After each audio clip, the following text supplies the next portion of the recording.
Treasure Island by Robert Louis Stevenson.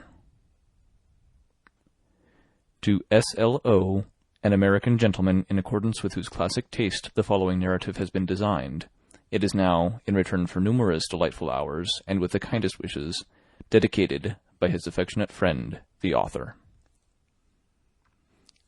To the hesitating purchaser.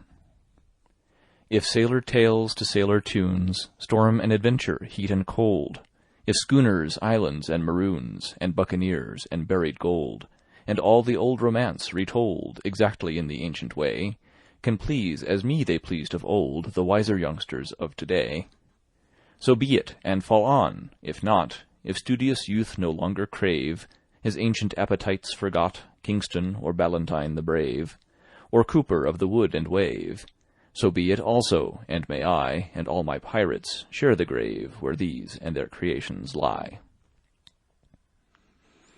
Part 1. The Old Buccaneer. Chapter 1. The Old Sea Dog at the Admiral Benbow. Squire Trelawney, Dr. Livesey, and the rest of these gentlemen having asked me to write down the whole particulars about Treasure Island, from the beginning to the end, keeping nothing back but the bearings of the island, and that only because there is still treasure not yet lifted, I take up my pen in the year of grace, 17 blank, and go back to the time when my father kept the Admiral Benbow Inn, and the brown old seaman with the sabre cut first took up his lodging under our roof.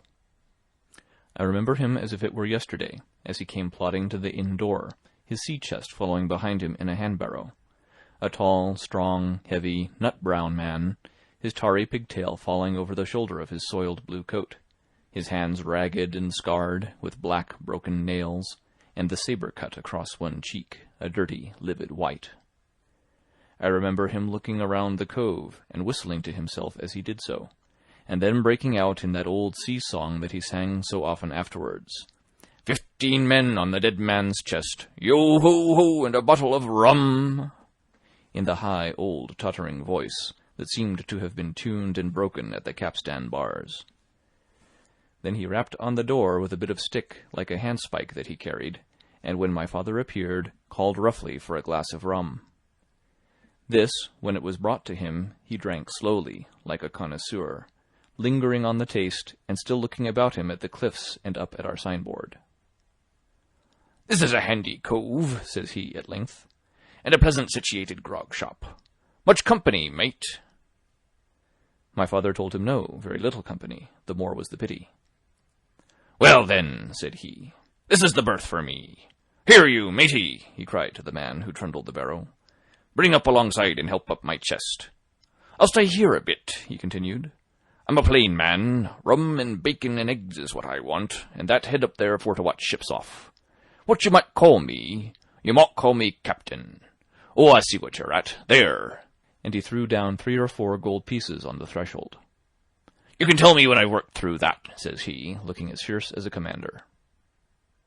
And indeed, bad as his clothes were, and coarsely as he spoke, he had none of the appearance of a man who sailed before the mast, but seemed like a mate or skipper, accustomed to be obeyed or to strike.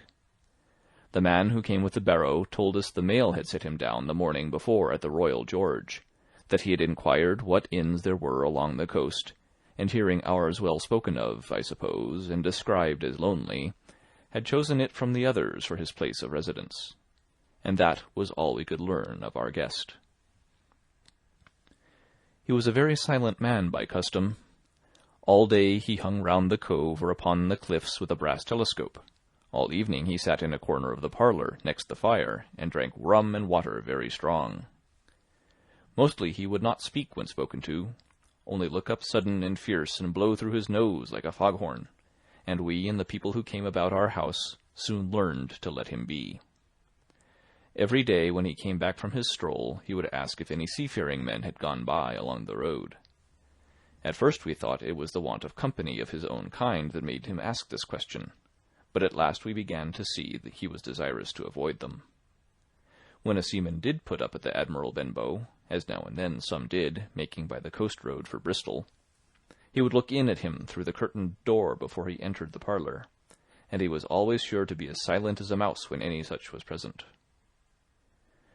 For me, at least, there was no secret about the matter, for I was, in a way, a sharer in his alarms.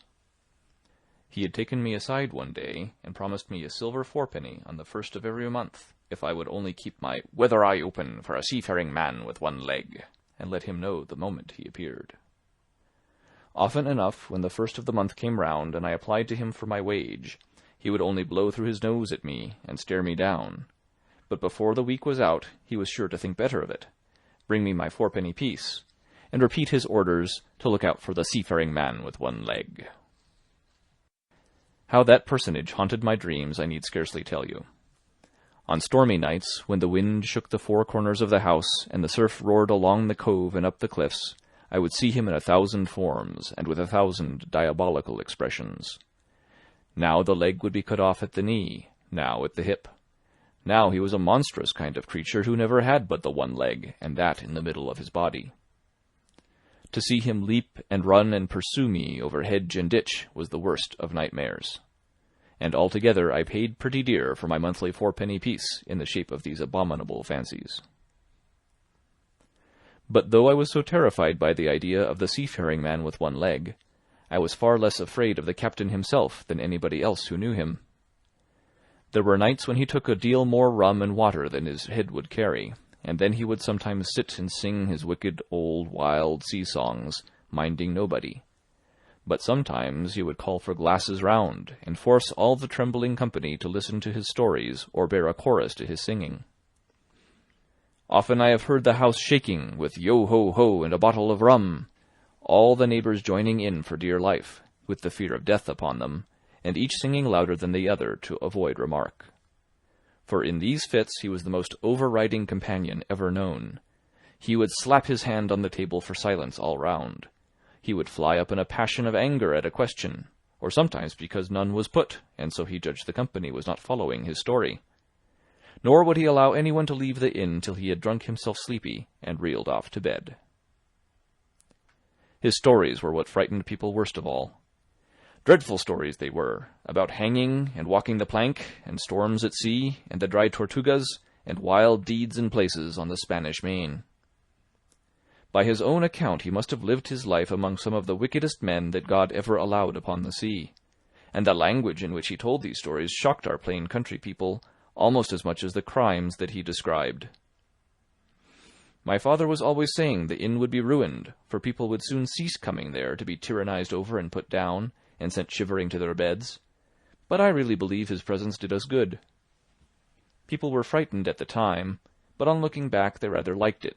It was a fine excitement in a quiet country life, and there was even a party of the younger men who pretended to admire him, calling him a true sea-dog and a real old salt and such like names, and saying there was the sort of man that made England terrible at sea. In one way, indeed, he bade fair to ruin us, for he kept on staying week after week, and at last month after month, so that all the money had been long exhausted, and still my father never plucked up the heart to insist on having more. If ever he mentioned it, the captain blew through his nose so loudly that you might say he roared, and stared my poor father out of the room. I have seen him wringing his hands after such a rebuff, and I am sure the annoyance and the terror he lived in must have greatly hastened his early and unhappy death. All the time he lived with us, the captain made no change whatever in his dress, but to buy some stockings from a hawker. One of the cocks of his hat having fallen down, he let it hang from that day forth, though it was a great annoyance when it blew. I remember the appearance of his coat, which he patched himself upstairs in his room, and which, before the end, was nothing but patches. He never wrote or received a letter, and he never spoke with any but the neighbours, and with these, for the most part, only when drunk on rum. The great sea-chest none of us had ever seen open. He was only once crossed, and that was towards the end, when my poor father was far gone in the decline that took him off. Dr. Livesey came late one afternoon to see the patient, took a bit of dinner from my mother, and went into the parlour to smoke a pipe until his horse should come down from the hamlet, for we had no stabling at the old Benbow. I followed him in, and I remember observing the contrast the neat, bright doctor, with his powder as white as snow, and his bright black eyes and pleasant manners, made with the coltish country folk, and above all with that filthy, heavy, bleared scarecrow of a pirate of ours, sitting, far gone in rum, with his arms on the table. Suddenly he, the captain that is, began to pipe up his eternal song. 15 men on the dead man's chest, yo-ho-ho, and a bottle of rum. Drink and the devil had done for the rest, yo-ho-ho, and a bottle of rum. At first I had supposed the dead man's chest to be that identical big box of his upstairs in the front room, and the thought had been mingled in my nightmares with that of the one-legged seafaring man. But by this time we had all long ceased to pay any particular notice to the song. It was new, that night, to nobody but Dr. Livesey, and on him I observed it did not produce an agreeable effect, for he looked up for a moment quite angrily before he went on with his talk to old Taylor, the gardener, on a new cure for the rheumatics. In the meantime, the captain gradually brightened up at his own music, and at last flapped his hand upon the table before him in a way we all knew to mean silence. The voices stopped at once, all but Dr. Livesey's. He went on as before, speaking clear and kind, and drawing briskly at his pipe between every word or two. The captain glared at him for a while, flapped his hand again, glared still harder, and at last broke out with a villainous low oath.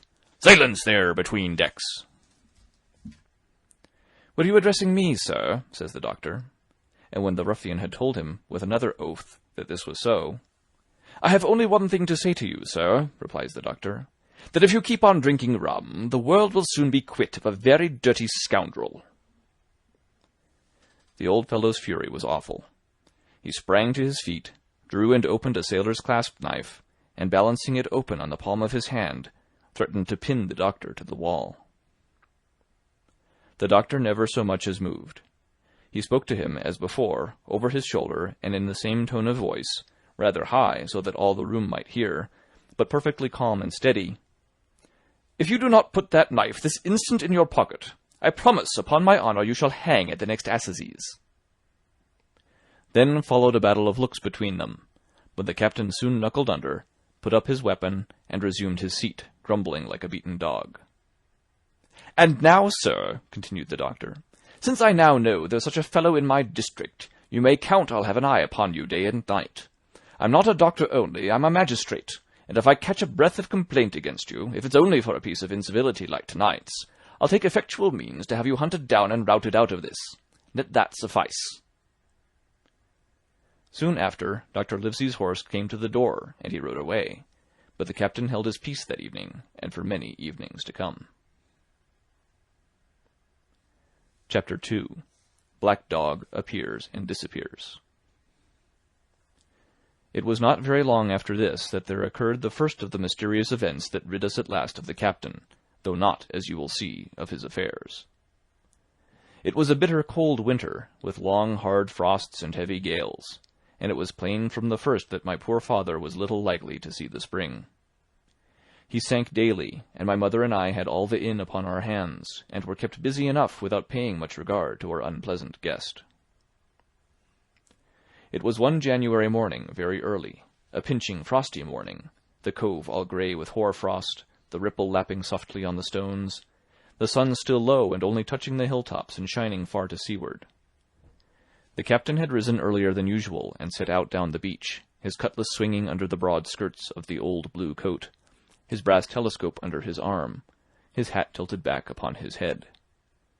I remember his breath hanging like smoke in his wake as he strode off, and the last sound I heard of him as he turned the big rock was a loud snort of indignation, as though his mind was still running upon Dr. Livesey.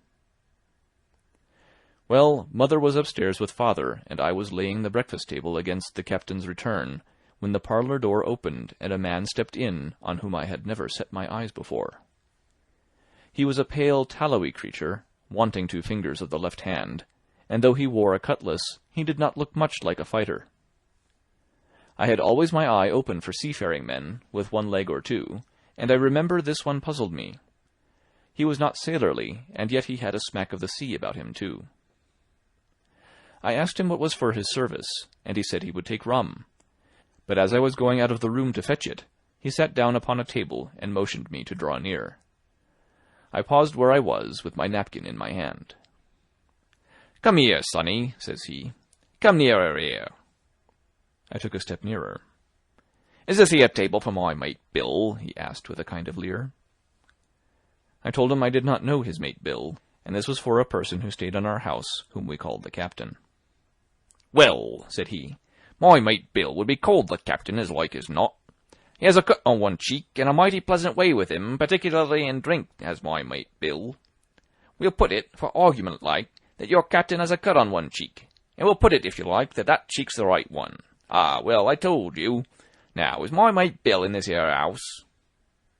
I told him he was out walking. Which way, sonny? Which way is he gone? And when I had pointed out the rock, and told him how the captain was likely to return, and how soon, and answered a few other questions, Ah, said he, this'll be as good as drink to my mate Bill. The expression of his face as he said these words was not at all pleasant, and I had my own reasons for thinking that the stranger was mistaken, even supposing he meant what he said. But it was no affair of mine, I thought, and besides, it was difficult to know what to do. The stranger kept hanging about just inside the inn door, peering round the corner like a cat waiting for a mouse. Once I stepped out myself into the road, but he immediately called me back, and as I did not obey quick enough for his fancy, a most horrible change came over his tallowy face, and he ordered me in with an oath that made me jump. As soon as I was back again, he returned to his former manner, half fawning, half sneering, patted me on the shoulder, told me I was a good boy, and he had taken quite a fancy to me. I have a son of my own, said he, as like you as 2 blocks, and he's all the pride of my heart. But the great thing for boys is discipline, sonny, discipline. Now, if you had sailed along with Bill, you wouldn't have stood there to be spoke to twice, not you. That was never Bill's way, nor the way of such as sailed with him. And here, sure enough, is my mate Bill, with a spy-glass under his arm, bless his old heart, to be sure. You and me'll just go back into the parlour, sonny, and get behind the door, and we'll give Bill a little surprise. Bless his heart, I say again. So saying, the stranger backed along with me into the parlour, and put me behind him in the corner, so that we were both hidden by the open door. I was very uneasy and alarmed, as you may fancy, and it rather added to my fears to observe that the stranger was certainly frightened himself. He cleared the hilt of his cutlass, and loosened the blade in its sheath, and all the time we were waiting there, he kept swallowing, as if he felt what we used to call a lump in the throat. At last in strode the captain, slammed the door behind him, without looking to the right or left, and marched straight across the room to where his breakfast awaited him. "Bill," said the stranger, in a voice that I thought he had tried to make bold and big. The captain spun round on his heel and fronted us. All the brown had gone out of his face, and even his nose was blue. He had the look of a man who sees a ghost, or the evil one, or something worse, if anything can be, and upon my word I felt sorry to see him, all in a moment turned so old and sick. "Come, Bill, you know me. You know an old shipmate, Bill, surely," said the stranger. The captain made a sort of gasp. "Black dog," said he. "And who else?" returned the other, getting more at his ease. "Black dog as ever was. Come for to see his old shipmate Billy at the Admiral Benbow Inn. Ah, Bill, we have seen a sight of times, us two, since I lost them 2 talons," holding up his mutilated hand. "Now look here," said the captain. "You've run me down. Here I am. Well then, speak up. What is it?" "That's you, Bill," returned Black Dog. "You're in the right of it, Billy. I'll have a glass of rum from this dear child here, as I've took such a liking to, and we'll sit down, if you please, and talk square like old shipmates." When I returned with the rum, they were already seated on either side of the captain's breakfast table, Black Dog next to the door, and sitting sideways, so as to have one eye on his old shipmate, and one, as I thought, on his retreat. He bade me go and leave the door wide open. "None of your keels for me, sonny," he said, and I left them together and retired into the bar. For a long time, though I certainly did my best to listen, I could hear nothing but a low gabbling, but at last the voices began to grow higher, and I could pick up a word or two, mostly oaths, from the captain. "No, no, no, no, and an end of it," he cried once. And again, "If it comes to swinging, swing all, say I." Then all of a sudden there was a tremendous explosion of oaths and other noises. The chair and table went over in a lump, a clash of steel followed, and then a cry of pain, and the next instant I saw a black dog in full flight, and the captain hotly pursuing, both with drawn cutlasses, and the former streaming blood from the left shoulder. Just at the door, the captain aimed at the fugitive one last tremendous cut, which would certainly have split him to the chin, had it not been intercepted by our big signboard of Admiral Benbow. You may see the notch on the lower side of the frame to this day. That blow was the last of the battle. Once out upon the road, Black Dog, in spite of his wound, showed a wonderful clean pair of heels, and disappeared over the edge of the hill in half a minute. The captain, for his part, stood staring at the signboard like a bewildered man. Then he passed his hand over his eyes several times, and at last turned back into the house. "Jim," says he, "rum!" And as he spoke, he reeled a little, and caught himself with one hand against the wall. "Are you hurt?" cried I. "Rum!" he repeated. "I must get away from here. Rum! Rum!"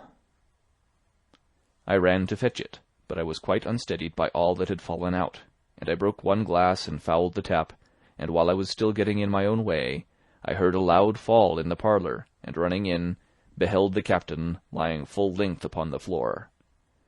At the same instant my mother, alarmed by the cries and fighting, came running downstairs to help me. Between us we raised his head. He was breathing very loud and hard, but his eyes were closed, and his face a horrible colour. "Dear, dearie me!" cried my mother. "What a disgrace upon the house, and your poor father sick!" In the meantime, we had no idea what to do to help the captain, nor any other thought but that he had got his death hurt in the scuffle with the stranger. I got the rum, to be sure, and tried to put it down his throat, but his teeth were tightly shut and his jaws as strong as iron. It was a happy relief for us when the door opened and Dr. Livesey came in, on his visit to my father. "Oh, doctor," we cried, "what shall we do? Where is he wounded?" "Wounded? A fiddlestick's end," said the doctor. "No more wounded than you or I. The man has had a stroke, as I warned him. Now, Mrs. Hawkins, just you run upstairs to your husband and tell him, if possible, nothing about it. For my part, I must do my best to save this fellow's trebly worthless life. Jim, you get me a basin." When I got back with the basin, the doctor had already ripped up the captain's sleeve and exposed his great sinewy arm. It was tattooed in several places. "Here's luck," "A fair wind," and "Billy Bones his fancy" were very neatly and clearly executed on the forearm, and up near the shoulder there was a sketch of a gallows and a man hanging from it, done, as I thought, with great spirit. "Prophetic," said the doctor, touching this picture with his finger. "And now, Master Billy Bones, if that be your name, we'll have a look at the colour of your blood. Jim," he said, "are you afraid of blood?" "No, sir," said I. "Well, then," said he, "you hold the basin," and with that he took his lancet and opened a vein. A great deal of blood was taken before the captain opened his eyes and looked mistily about him. First he recognized the doctor with an unmistakable frown. Then his glance fell upon me, and he looked relieved.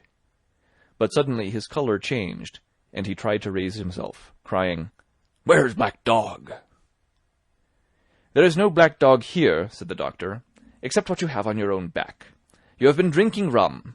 You have had a stroke, precisely as I told you, and I have just, very much against my own will, dragged you head foremost out of the grave. Now, Mr. Bones—" "That's not my name," he interrupted. "Much I care," returned the doctor. "It's the name of a buccaneer of my acquaintance, and I call you by it for the sake of shortness, and what I have to say to you is this. One glass of rum won't kill you, but if you take one, you'll take another, and I stake my wig, if you don't break off short, you'll die.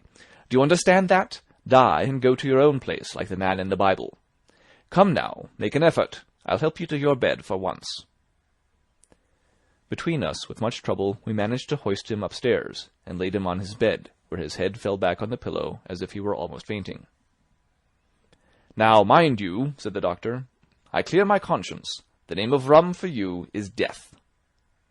And with that he went off to see my father, taking me with him by the arm. "This is nothing," he said, as soon as he had closed the door. "I've drawn blood enough to keep him quiet a while. He should lie for a week where he is. That is the best thing for him and you, but another stroke would settle him." End of Chapter 2. Recorded October 10th, 2005, in Longmont, Colorado. Treasure Island by Robert Louis Stevenson. Chapter 3. The Black Spot. About noon, I stopped at the captain's door with some cooling drinks and medicines. He was lying very much as we had left him, only a little higher, and he seemed both weak and excited. "Jim," he said, "you're the only one here that's worth anything, and you know I've always been good to you. Never a month but I've given you a silver fourpenny for yourself. And now you see, mate, I'm pretty low and deserted by all. And Jim, you'll bring me one noggin of rum now, won't you, matey?" The doctor, I began, but he broke in, cursing the doctor in a feeble voice, but heartily. "Doctors is all swabs," he said. "And that doctor there, why, what do he know about seafaring men? I've been in places hot as pitch, and mates dropping round with yellow jack, and the blessed land a-heaving like the sea with earthquakes.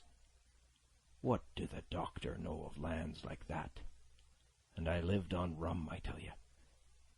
It's been meat and drink and man and wife to me. And if I'm not to have my rum now, I'm a poor old hulk on a lee shore. My blood'll be on you, Jim, and that Dr. Swab." And he ran on again for a while with curses. "Look, Jim, how my fingers fidges," he continued in the pleading tone.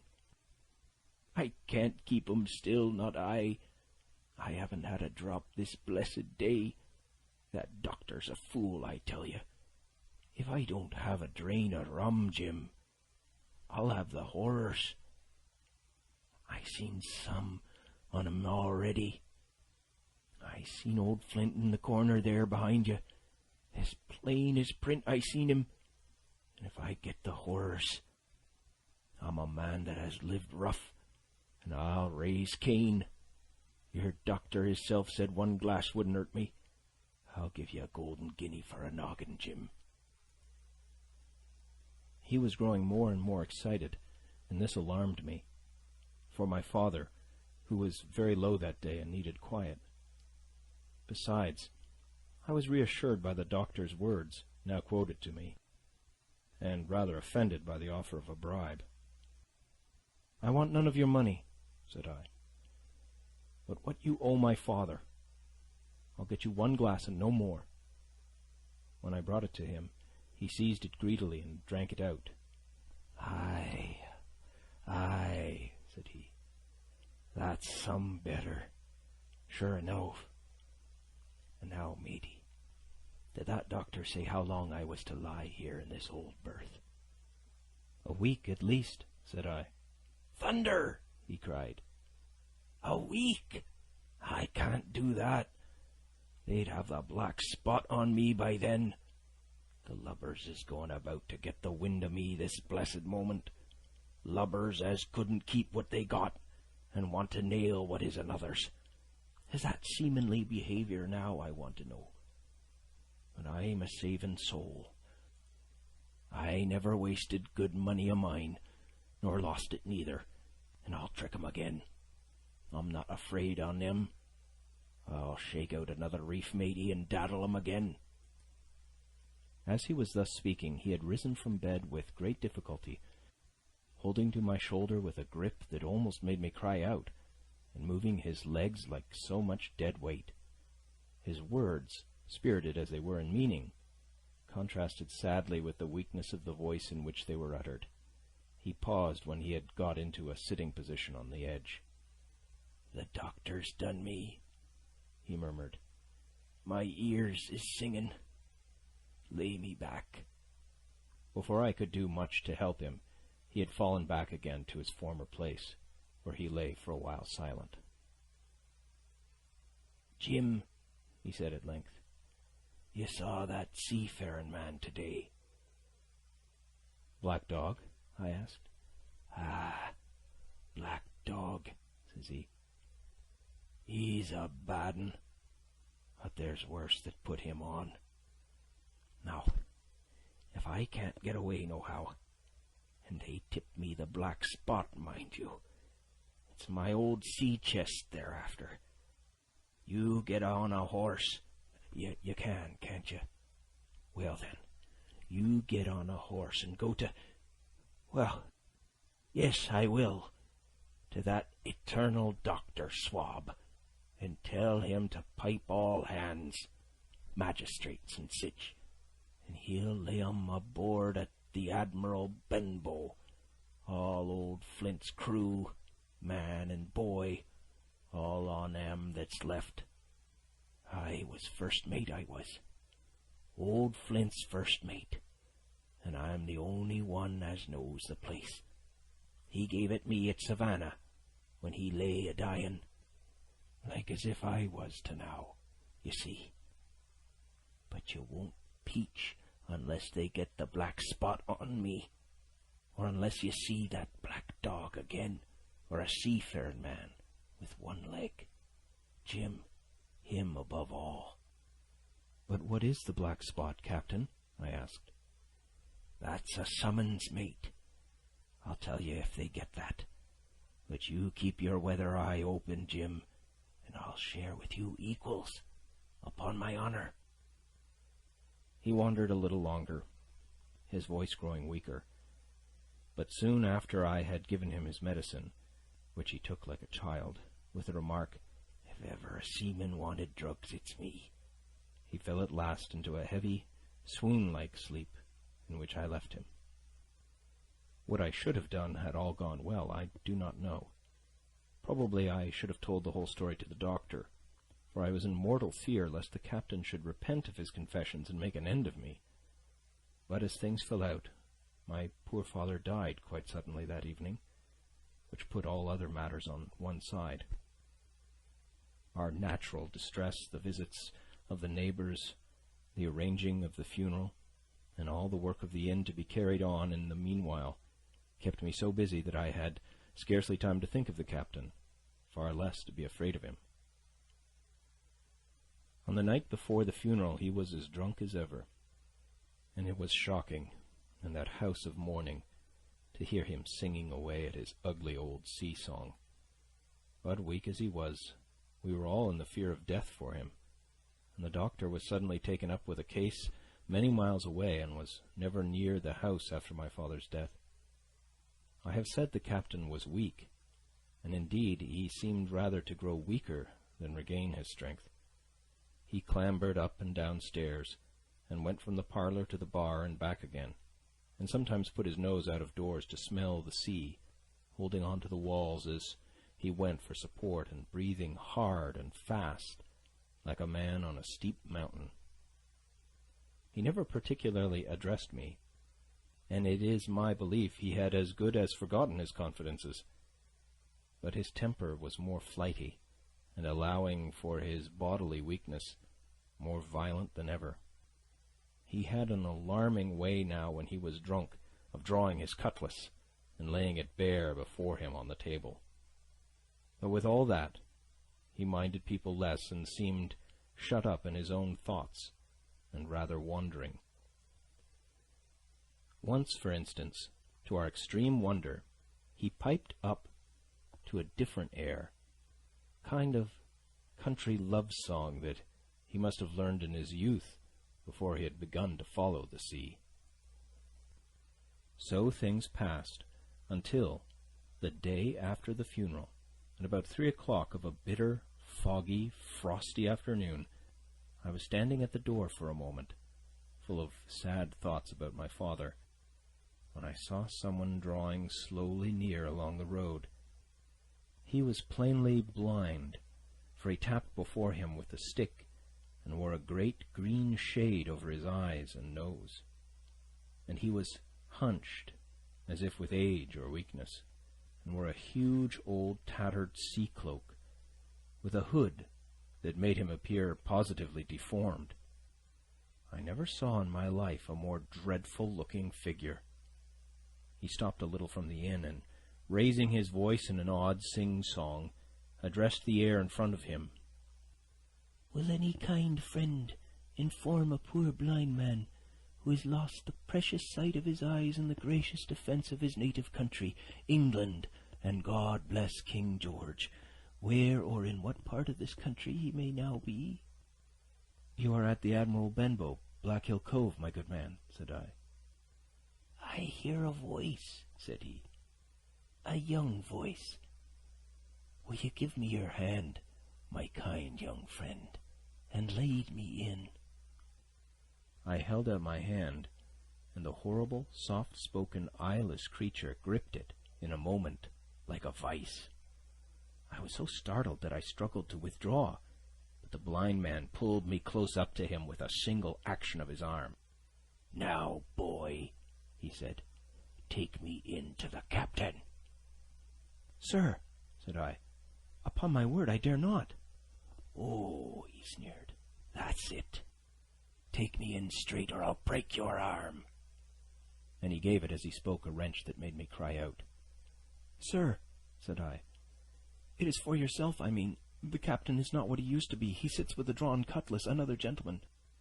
"Come now, march," interrupted he, and I never heard a voice so cruel and cold and ugly as that blind man's. It cowed me more than the pain, and I began to obey him at once, walking straight in at the door and towards the parlour, where our sick old buccaneer was sitting, dazed with rum. The blind man clung close to me, holding me in one iron fist, and leaning almost more of his weight on me than I could carry. "Lead me straight up to him, and when I'm in view, cry out, 'Here's a friend for you, Bill. If you don't, I'll do this.'" And with that he gave me a twitch that I thought would have made me faint. Between this and that I was so utterly terrified of the blind beggar that I forgot my terror of the captain, and as I opened the parlour door, cried out the words he had ordered in a trembling voice. The poor captain raised his eyes, and at one look the rum went out of him, and left him staring sober. The expression of his face was not so much of terror as of mortal sickness. He made a movement to rise, but I do not believe he had enough force left in his body. "Now, Bill, sit where you are," said the beggar. "If I can't see, I can hear a finger steering. Business is business. Hold out your left hand. Boy, take his left hand by the wrist and bring it near to my right." We both obeyed him to the letter, and I saw him pass something from the hollow of the hand that held his stick into the palm of the captain's, which closed upon it instantly. "And now that's done," said the blind man, and at the words he suddenly left hold of me, and with incredible accuracy and nimbleness skipped out of the parlour and into the road, where, as I still stood motionless, I could hear his stick go tap, tap, tapping into the distance. It was some time before either I or the captain seemed to gather our senses, but at length, and about at the same moment, I released his wrist, which I was still holding, and he drew in his hand and looked sharply into the palm. 10 o'clock, he cried. 6 hours. We'll do them yet. And he sprang to his feet. Even as he did so, he reeled, put his hand to his throat, stood swaying for a moment, and then, with a peculiar sound, fell from his whole height face foremost to the floor. I ran to him at once, calling to my mother, but haste was all in vain. The captain had been struck dead by thundering apoplexy. It is a curious thing to understand, for I had certainly never liked the man, though of late I had begun to pity him. But as soon as I saw that he was dead, I burst into a flood of tears. It was the second death I had known, and the sorrow of the first was still fresh in my heart. End of Chapter 3. Chapter 4. The sea chest. I lost no time, of course, in telling my mother all that I knew, and perhaps should have told her long before, and we saw ourselves at once in a difficult and dangerous position.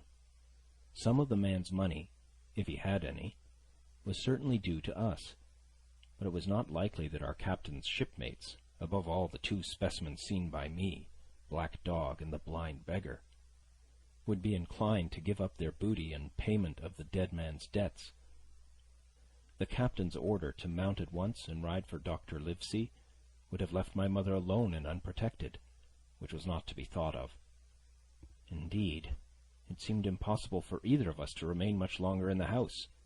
The fall of coals in the kitchen grate, the very ticking of the clock filled us with alarms.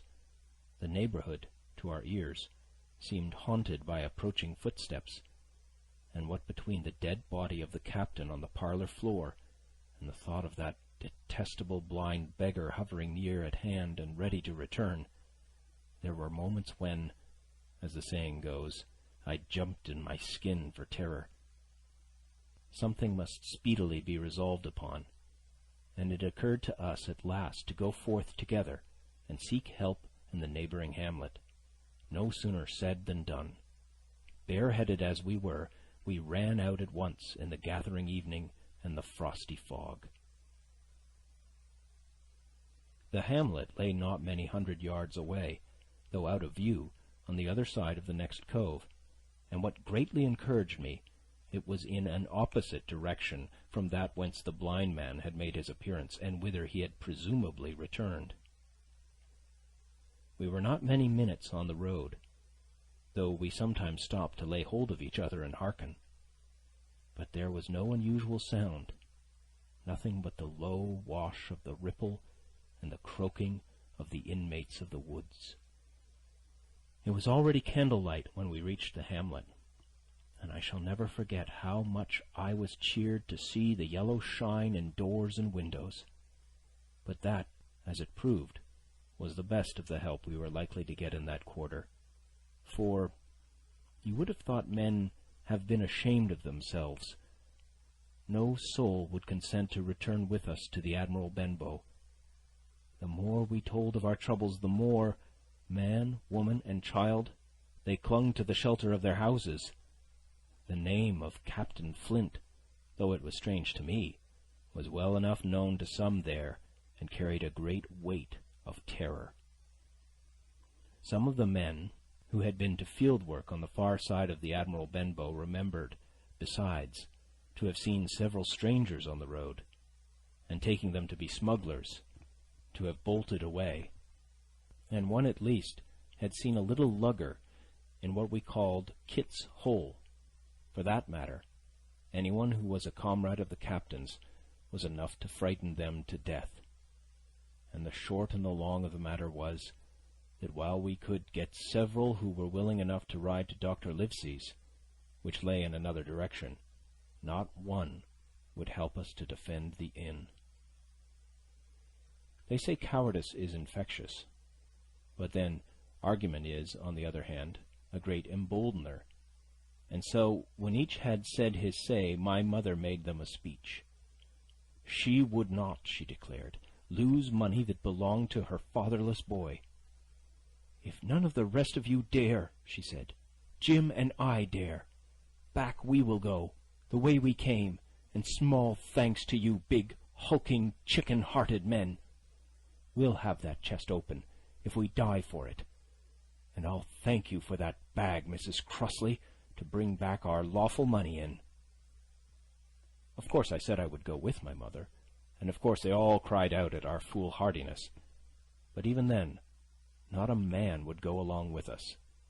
All they would do was to give me a loaded pistol, lest we were attacked, and to promise to have our horses ready saddled, in case we were pursued on our return, while one lad was to ride forward to the doctor's in search of armed assistance. My heart was beating finely when we two set forth in the cold night upon this dangerous venture. A full moon was beginning to rise, and peered redly through the upper edges of the fog, and this increased our haste, for it was plain, before we came forth again, that all would be as bright as day, and our departure exposed to the eyes of any watchers. We slipped along the hedges, noiseless and swift, nor did we see or hear anything to increase our terrors, till, to our relief, the door of the Admiral Benbow had closed behind us.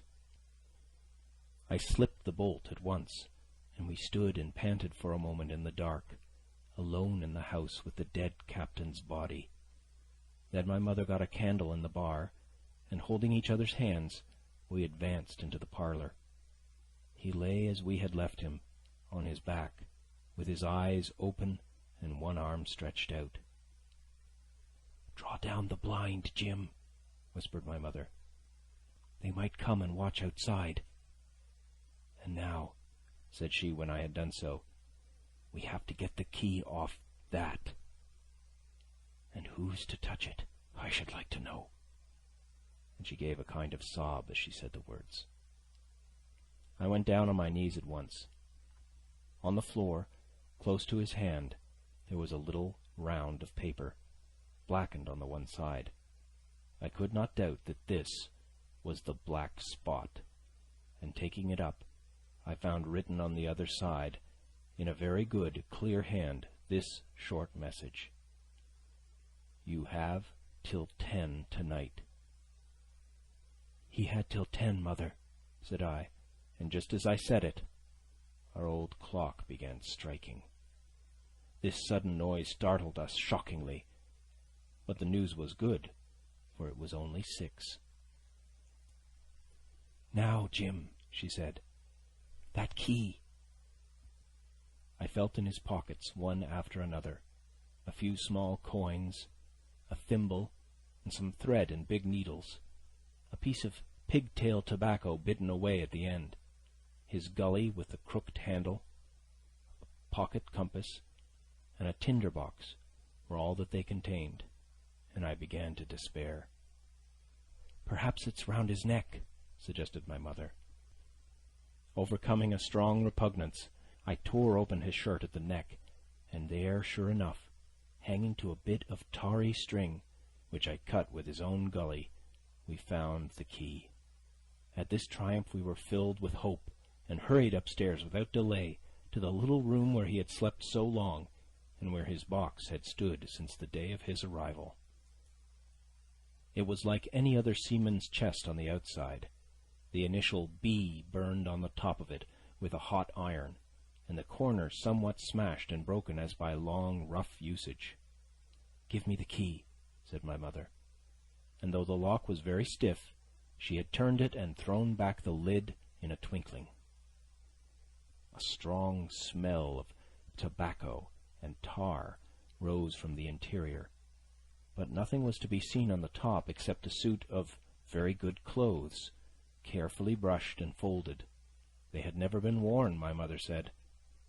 Under that the miscellany began: a quadrant, a tin cannikin, several sticks of tobacco, 2 brace of very handsome pistols, a piece of bar silver, an old Spanish watch, and some other trinkets of little value and mostly of foreign make, a pair of compasses mounted with brass, and 5 or 6 curious West Indian shells. I have often wondered since why he should have carried about these shells with him in his wandering, guilty, and hunted life.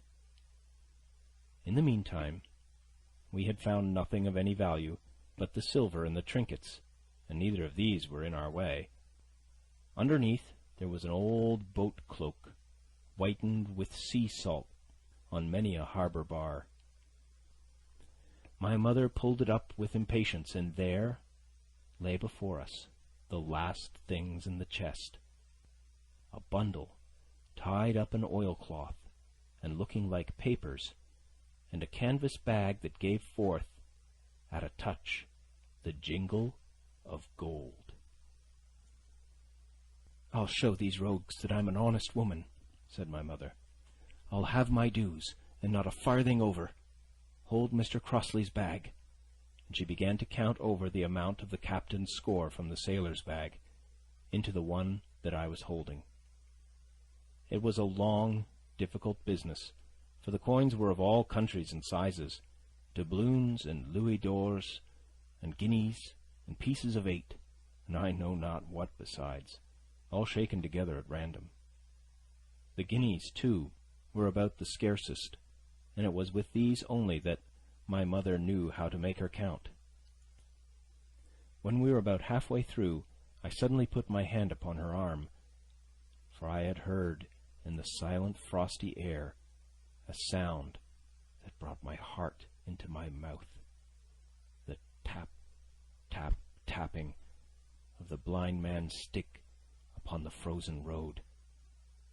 It drew nearer and nearer while we sat holding our breath. Then it struck sharp on the inn door, and then we could hear the handle being turned and the bolt rattling as the wretched being tried to enter.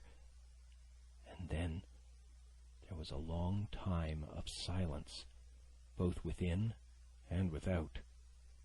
At last the tapping recommenced, and to our indescribable joy and gratitude, died slowly away again until it ceased to be heard.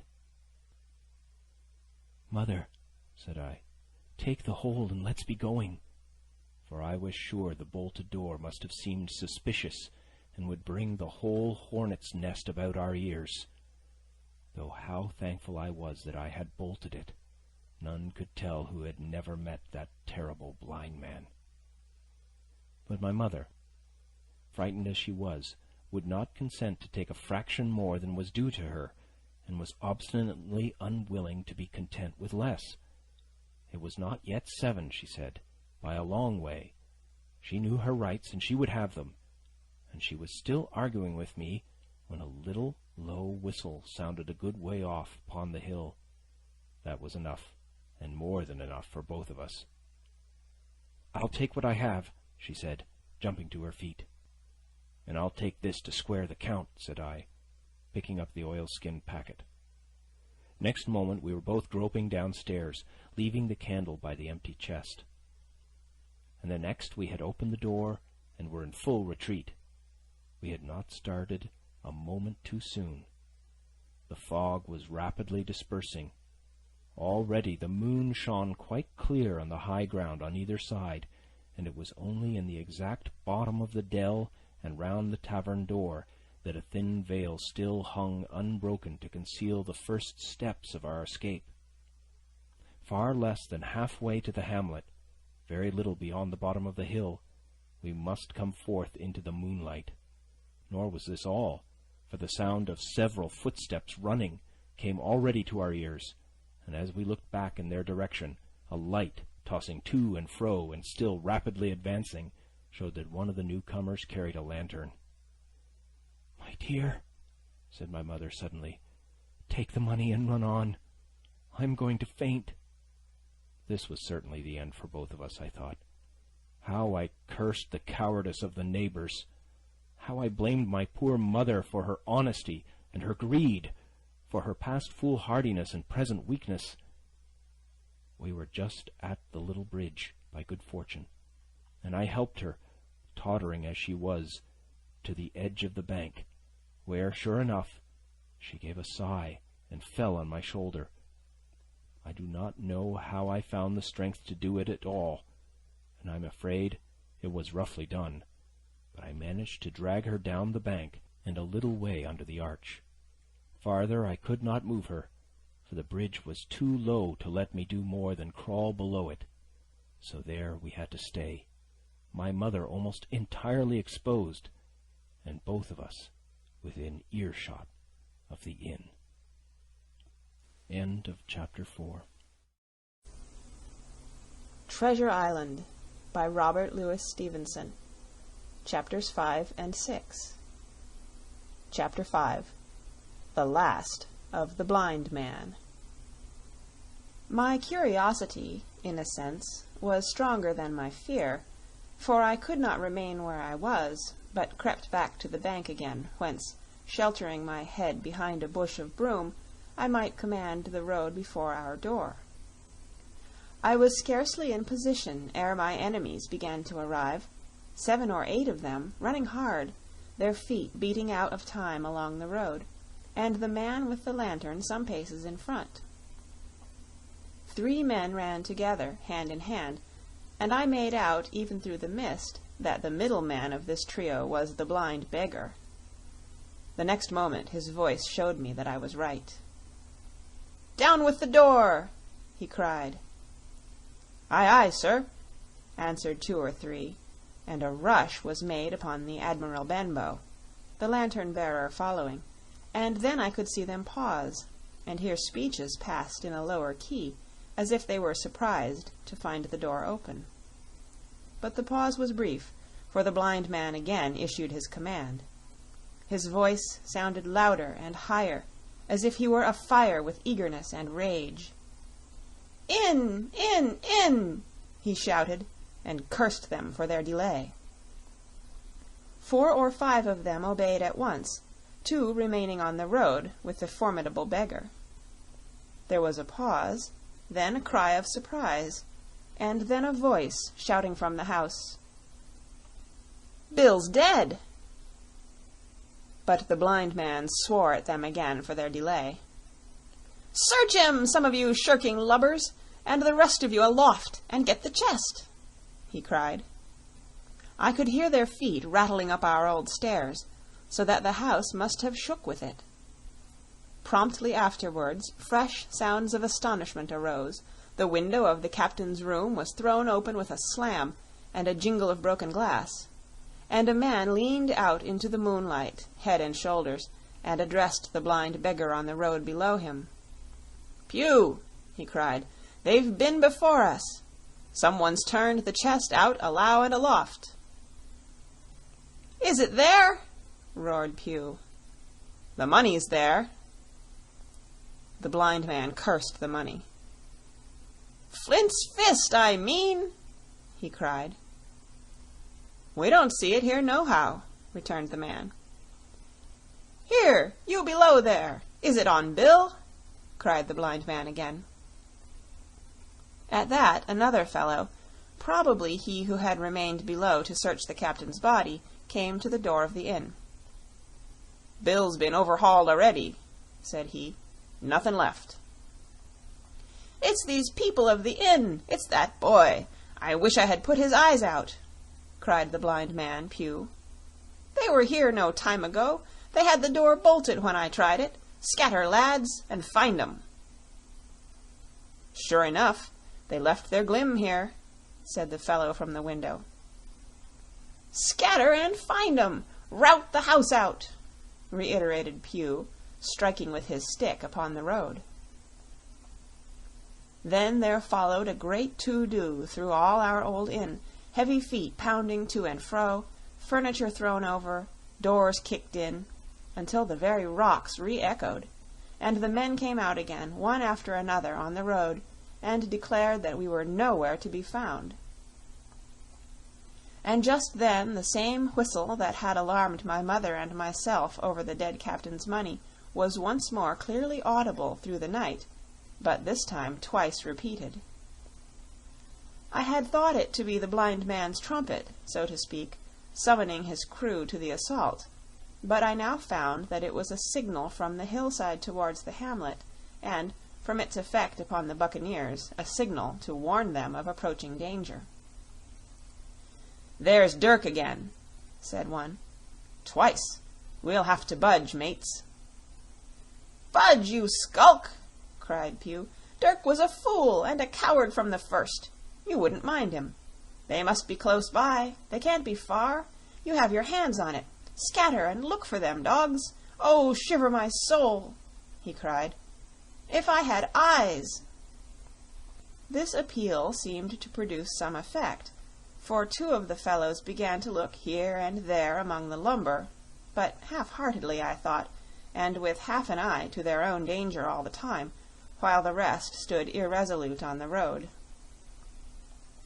"You have your hands on thousands, you fools, and you hang a leg. You'd be as rich as kings if you could find it, and you know it's here, and you stand there skulking. There wasn't one of you dared face Bill, and I did it, a blind man, and I'm to lose my chance for you.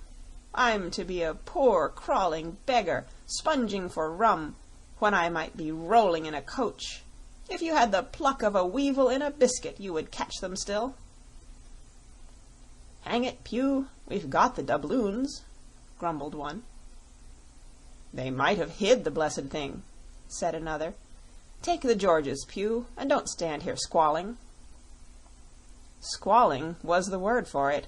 Pew's anger rose so high at these objections, till at last, his passion completely taking the upper hand, he struck at them right and left in his blindness, and his stick sounded heavily on more than one. These, in their turn, cursed back at the blind miscreant, threatened him in horrid terms, and tried in vain to catch the stick and wrest it from his grasp. This quarrel was the saving of us, for while it was still raging, another sound came from the top of the hill on the side of the hamlet, the tramp of horses galloping.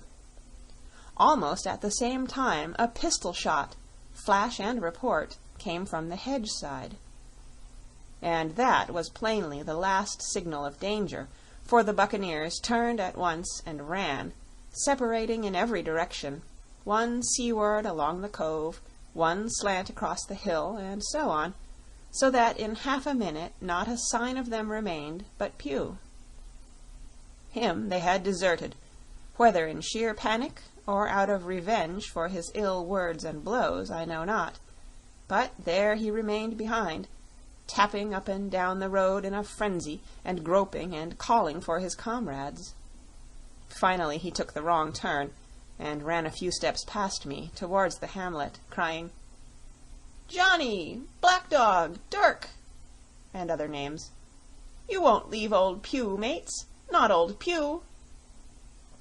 Just then the noise of horses topped the rise, and 4 or 5 riders came in sight in the moonlight, and swept at full gallop down the slope.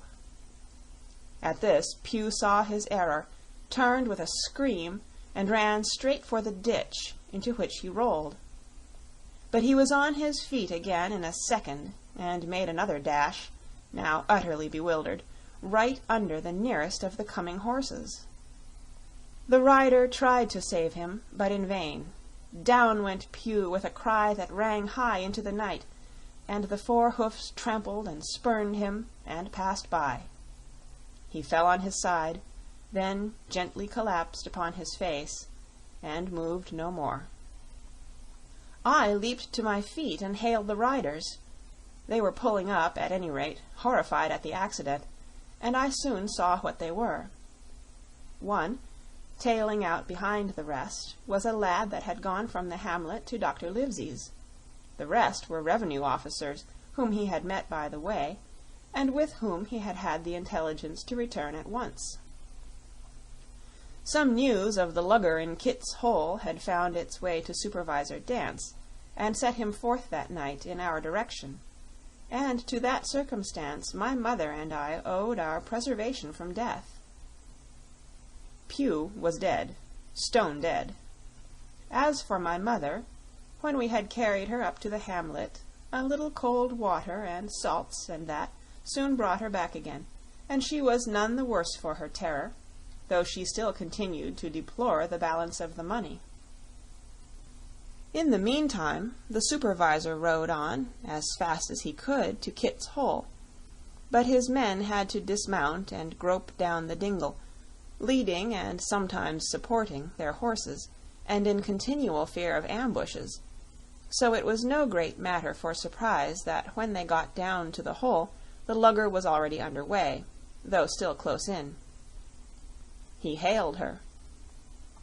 A voice replied, telling him to keep out of the moonlight, or he would get some lead in him, and at the same time a bullet whistled close by his arm.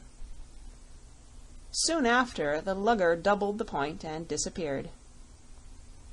Mr. Dance stood there, as he said, like a fish out of water, and all he could do was to dispatch a man to B to warn the cutter. "And that," said he, "is just about as good as nothing. They've got off clean, and there's an end. Only," he added, "I'm glad I trod on Master Pew's corns." for by this time he had heard my story. I went back with him to the Admiral Benbow, and you cannot imagine a house in such a state of smash. The very clock had been thrown down by these fellows in their furious hunt after my mother and myself, and though nothing had actually been taken away except the captain's money-bag and a little silver from the till, I could see at once that we were ruined. Mr. Dance could make nothing of the scene. "They got the money, you say? Well then, Hawkins, what in fortune were they after? More money, I suppose?" "No, sir, not money, I think," replied I. "In fact, sir, I believe I have the thing in my breast pocket, and to tell you the truth, I should like to get it put in safety." "To be sure, boy, quite right," said he. "I'll take it if you like." "I thought perhaps Dr. Livesey—" I began. "Perfectly right," he interrupted, very cheerily. "Perfectly right. A gentleman and a magistrate. And, now I come to think of it, I might as well ride round there myself and report to him or Squire. Master Pugh's dead, when all's done. Not that I regret it, but he's dead, you see, and people will make it out against an officer of His Majesty's revenue, if make it out they can.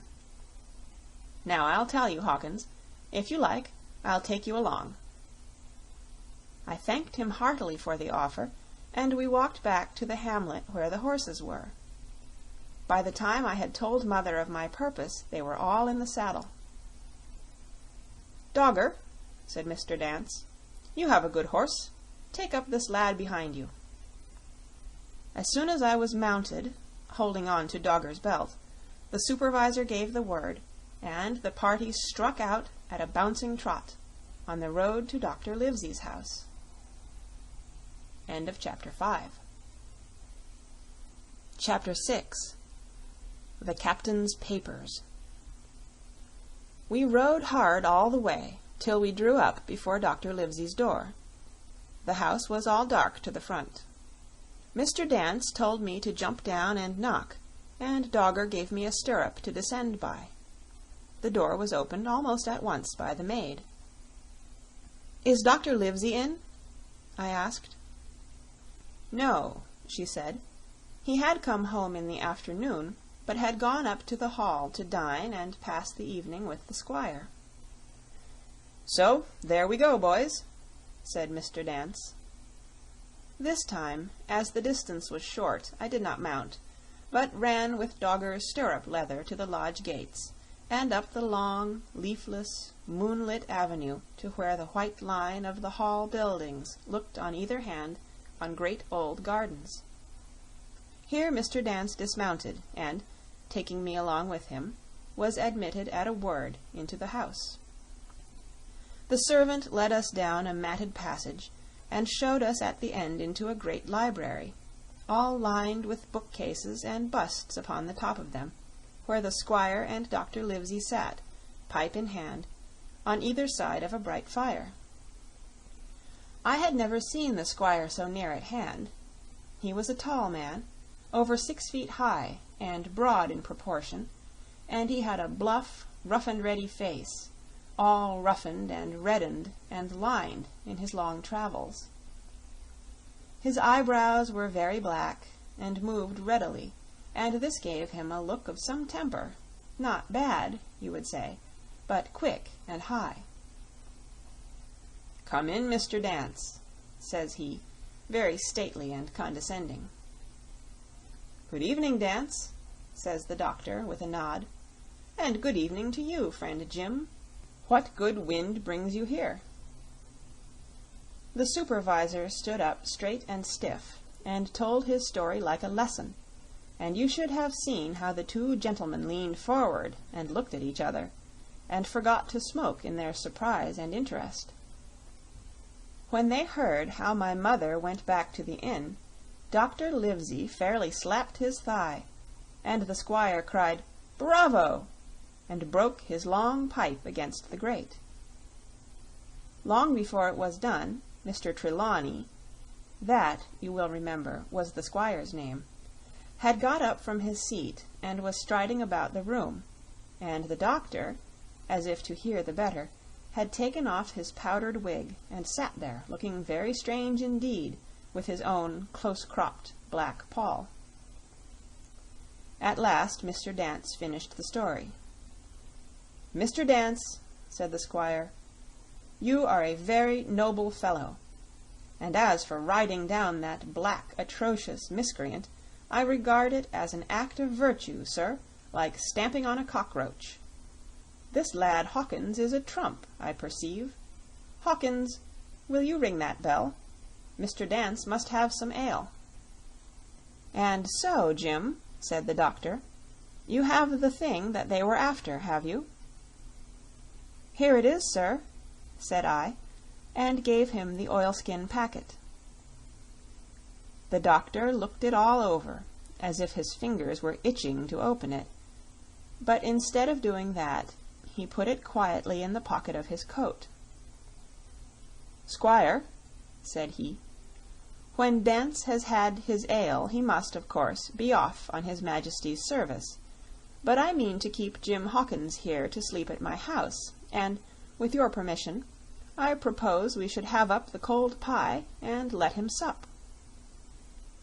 "As you will, Livesey," said the squire. "Hawkins has earned better than cold pie."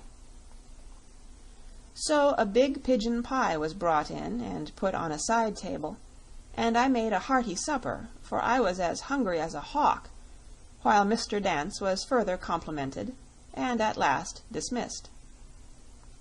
"And now, squire," said the doctor. "And now, Livesey," said the squire in the same breath. "One at a time, one at a time," laughed Dr. Livesey. "You have heard of this Flint, I suppose?" "Heard of him!" cried the squire. "Heard of him, you say? He was the bloodthirstiest buccaneer that sailed. Blackbeard was a child to Flint. The Spaniards were so prodigiously afraid of him that, I tell you, sir, I was sometimes proud he was an Englishman. I've seen his topsails with these eyes off Trinidad, and the cowardly son of a rum puncheon that I sailed with put back, sir, into Port of Spain." "Well, I've heard of him myself, in England," said the doctor.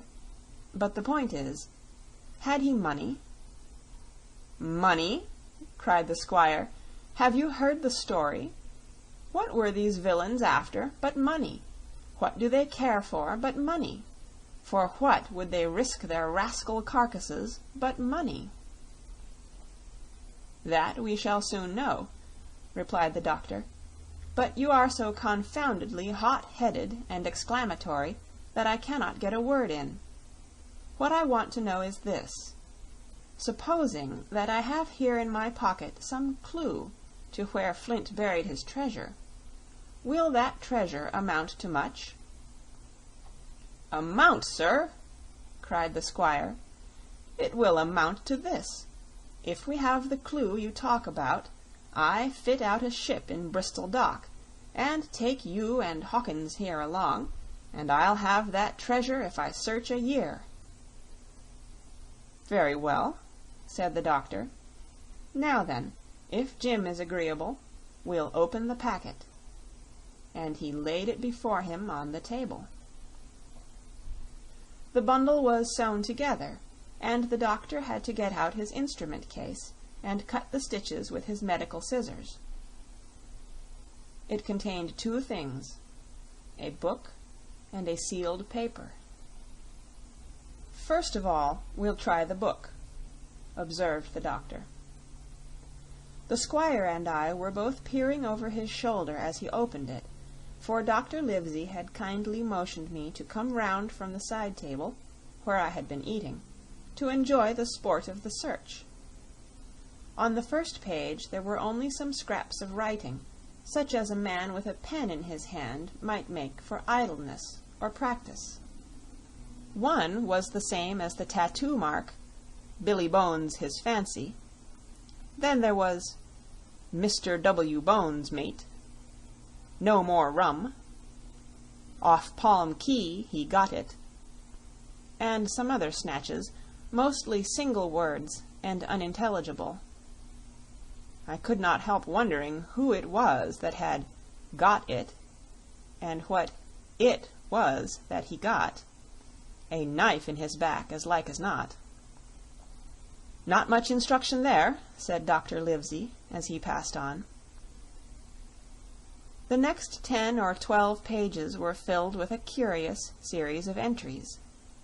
There was a date at one end of the line, and at the other a sum of money, as in common account books, but instead of explanatory writing, only a varying number of crosses between the two. On the 12th of June, 1745, for instance, a sum of £70 had plainly become due to someone, and there was nothing but 6 crosses to explain the cause. In a few cases, to be sure, the name of a place would be added, as "off Caracas," or a mere entry of latitude and longitude, as 62, 17, 20, 19, 2, 40. The record lasted over nearly 20 years, the amount of the separate entries growing larger as time went on, and at the end a grand total had been made out after 5 or 6 wrong additions, and these words appended: "Bones, his pile." "I can't make head or tail of this," said Dr. Livesey. "The thing is as clear as noonday," cried the squire. "This is the black-hearted hound's account book. These crosses stand for the names of ships or towns that they sank or plundered. The sums are the scoundrel's share, and where he feared an ambiguity, you see he added something clearer. Off Caracas, now. You see, here was some unhappy vessel boarded off that coast. God help the poor souls that manned her. Coral, long ago." "Right," said the doctor. "See what it is to be a traveler. Right. And the amounts increase, you see, as he rose in rank." There was little else in the volume but a few bearings of places noted in the blank leaves toward the end, and a table for reducing French, English, and Spanish moneys to a common value. "Thrifty man!" cried the doctor. "He wasn't the one to be cheated." "And now," said the squire, "for the other." The paper had been sealed in several places with a thimble by way of seal, the very thimble, perhaps, that I had found in the captain's pocket. The doctor opened the seals with great care, and there fell out the map of an island, with latitude and longitude, soundings, names of hills, and bays and inlets, and every particular that would be needed to bring a ship to a safe anchorage upon its shores. It was about 9 miles long and 5 across, shaped, you might say, like a fat dragon standing up, and had 2 fine landlocked harbors, and a hill in the center part marked "The Spyglass." There were several editions of a later date, but above all 3 crosses of red ink, 2 on the north part of the island, 1 in the southwest, and, beside this last, in the same red ink, and in a small, neat hand, very different from the captain's tottery characters, these words: "Bulk of treasure here." Over on the back the same hand had written this further information: "Tall tree, spyglass shoulder, bearing a point to the N of NNE. Skeleton Island, E, S, E, and by E. 10 feet. The bar silver is in the north cache. You can find it by the trend of the east hummock, 10 fathoms south of the black crag, with the face on it. The arms are easily found, in the sand hill, N, point of North Inlet Cape, bearing E, and a quarter N. J.F. That was all, but brief as it was, and to me incomprehensible, it filled the squire and Dr. Livesey with delight. "Livesey," said the squire, "you will give up this wretched practice at once. Tomorrow I start for Bristol. In 3 weeks' time, 3 weeks, 2 weeks, 10 days, we'll have the best ship, sir, and the choicest crew in England. Hawkins shall come as cabin boy. You'll make a famous cabin boy, Hawkins. You, Livesey, are ship's doctor. I am admiral. We'll take Redruth, Joyce, and Hunter. We'll have favorable winds, a quick passage, and not the least difficulty in finding the spot, and money to eat, to roll in, to play duck and drake with ever after." "Trelawney," said the doctor, "I'll go with you, and I'll go bail for it. So will Jim, and be a credit to the undertaking. There's only one man I'm afraid of." "And who's that?" cried the squire. "Name the dog, sir." "You," replied the doctor, "for you cannot hold your tongue. We are not the only men who know of this paper.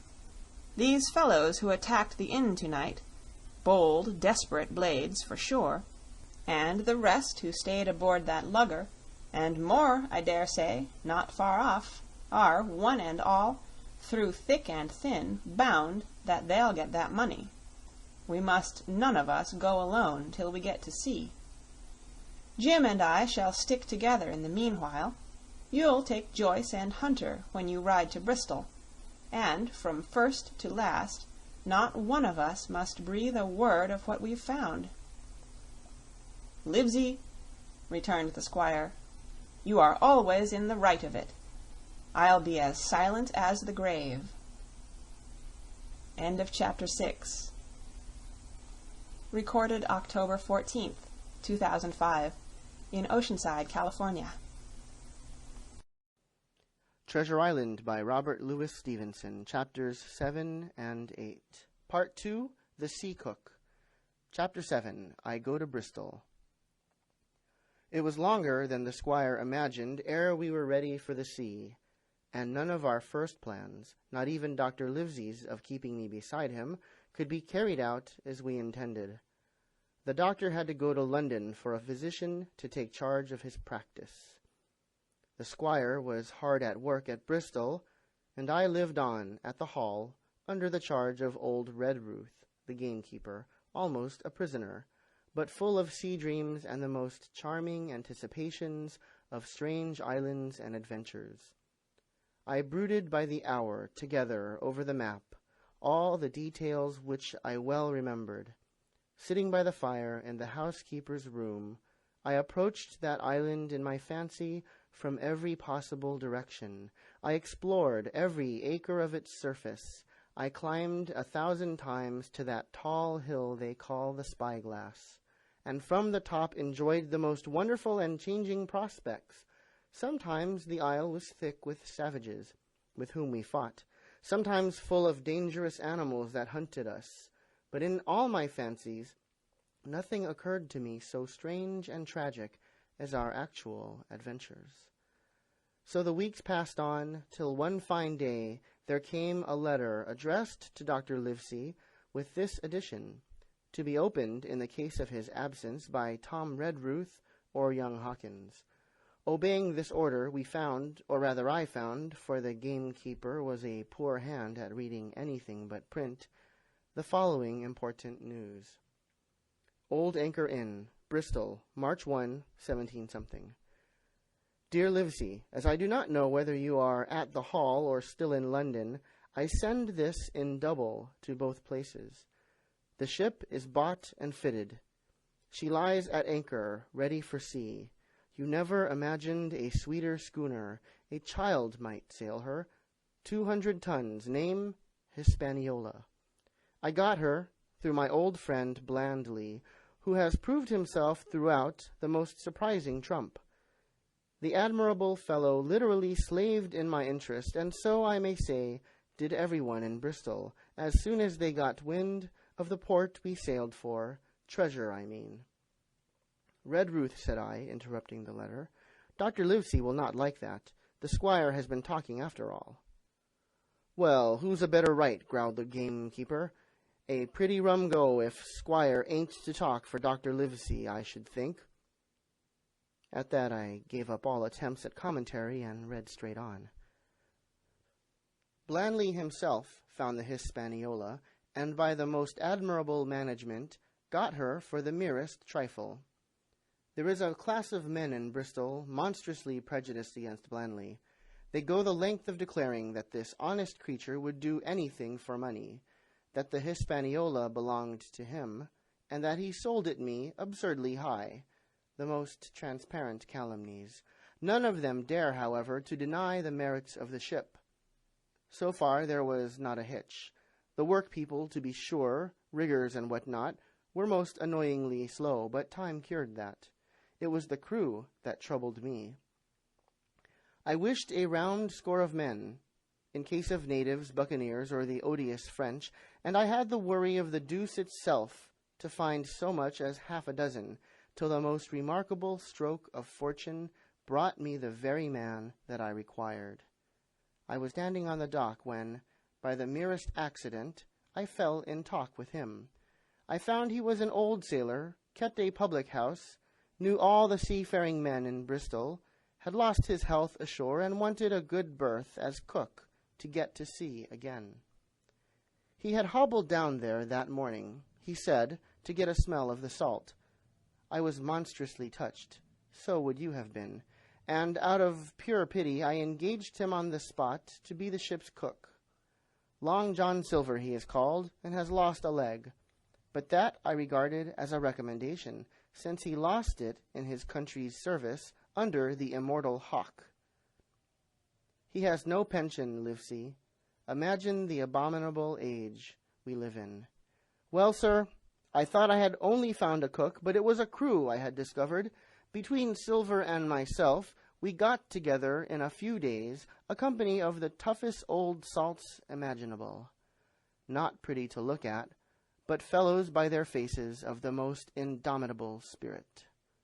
I declare we could fight a frigate. Long John even got rid of 2 out of the 6 or 7 I had already engaged. He showed me in a moment that they were just the sort of freshwater swabs we had to fear in an adventure of importance. I am in the most magnificent health and spirits, eating like a bull, sleeping like a tree, yet I shall not enjoy a moment till I hear my old tarpaulins tramping round the capstan.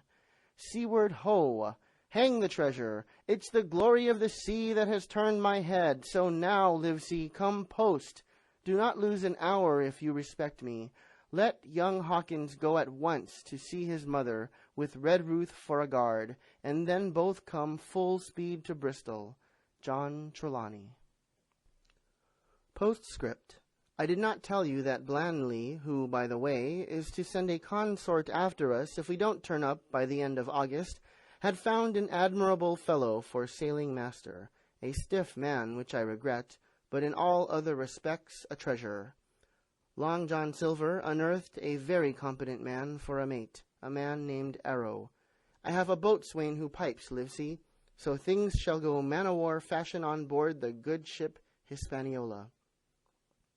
I forgot to tell you that Silver is a man of substance. I know of my own knowledge that he has a banker's account, which has never been overdrawn. He leaves his wife to manage the inn, and as she is a woman of color, a pair of old bachelors like you and I may be excused for guessing that it is the wife, quite as much as the health, that sends him back to roving. J.T. P.P.S. Hawkins may stay one night with his mother. J.T. You can fancy the excitement into which that letter put me.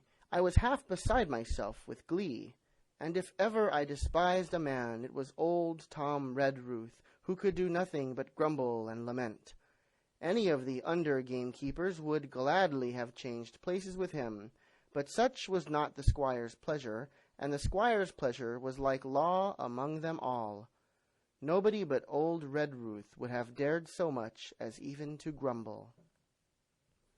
The next morning, he and I set out on foot for the Admiral Benbow, and there I found my mother in good health and spirits. The captain, who had so long been a cause of so much discomfort, was gone where the wicked cease from troubling. The squire had had everything repaired, and the public rooms and the sign repainted, and had added some furniture, above all a beautiful armchair for mother in the bar. He had found her a boy as an apprentice, also, so that she should not want help while I was gone. It was on seeing that boy that I understood for the first time my situation. I had thought up to that moment of the adventures before me, not at all of the home that I was leaving, and now at sight of this clumsy stranger who was to stay here in my place beside my mother, I had my first attack of tears. I am afraid I led that boy a dog's life, for as he was new to the work, I had 100 opportunities of setting him right and putting him down, and I was not slow to profit by them. The night passed, and the next day after dinner, Red Ruth and I were afoot again and on the road. I said goodbye to mother and the cove where I had lived since I was born, and the dear old Admiral Benbow, since he was repainted, no longer quite so dear. One of my last thoughts was of the captain, who had so often strode along the beach with his cocked hat, his saber-cut cheek, and his old brass telescope. Next moment, we had turned the corner, and my home was out of sight. The mail picked us up about dusk at the Royal George on the Heath. I was wedged in between Red Ruth and a stout old gentleman, and in spite of the swift motion and the cold night air, I must have dozed a great deal from the very first, and then slept like a log, up hill and down dale, through stage after stage, for when I was awakened, at last, it was by a punch in the ribs, and I opened my eyes to find that we were standing still before a large building in a city street, and that the day had already broken a long time. "Where are we?" I asked. "Bristol," said Tom. "Get down." Mr. Trelawney had taken up his residence at an inn far down the docks to superintend the work upon the schooner. Thither we had now to walk, and our way, to my great delight, lay along the quays and beside the great multitude of ships of all sizes and rigs and nations. In one, sailors were singing at their work. In another, there were men aloft, high over my head, hanging to threads that seemed no thicker than a spider's. Though I had lived by the shore all my life, I seemed never to have been near the sea till then. The smell of tar and salt was something new. I saw the most wonderful figureheads that had all been far over the ocean.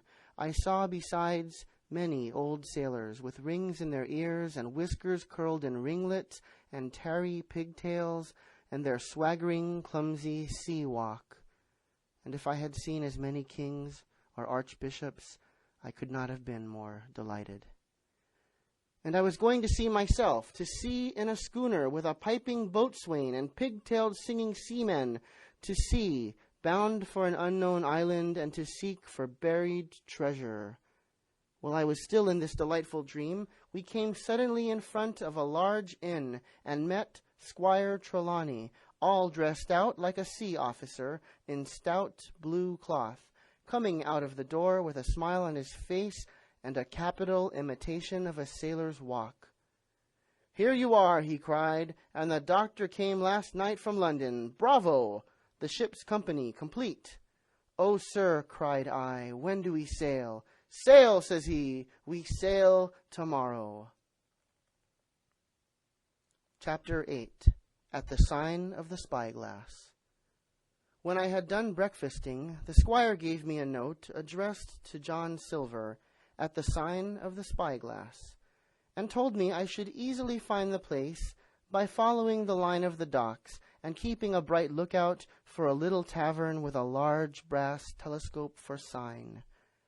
I set off, overjoyed at this opportunity to see some more of the ships and seamen, and picked my way among a great crowd of people and carts and bales, for the dock was now at its busiest, until I found the tavern in question.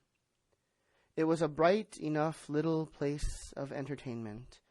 The sign was newly painted, the windows had neat red curtains, the floor was cleanly sanded. There was a street on each side and an open door on both, which made the large, low room pretty clear to see in spite of clouds of tobacco smoke. The customers were mostly seafaring men, and they talked so loudly that I hung at the door, almost afraid to enter.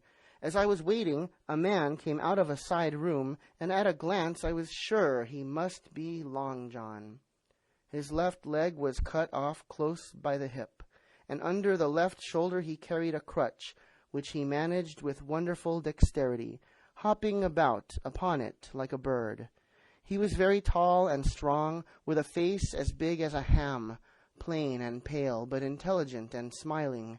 Indeed, he seemed in the most cheerful spirits, whistling as he moved about among the tables, with a merry word or a slap on the shoulder for the more favored of his guests.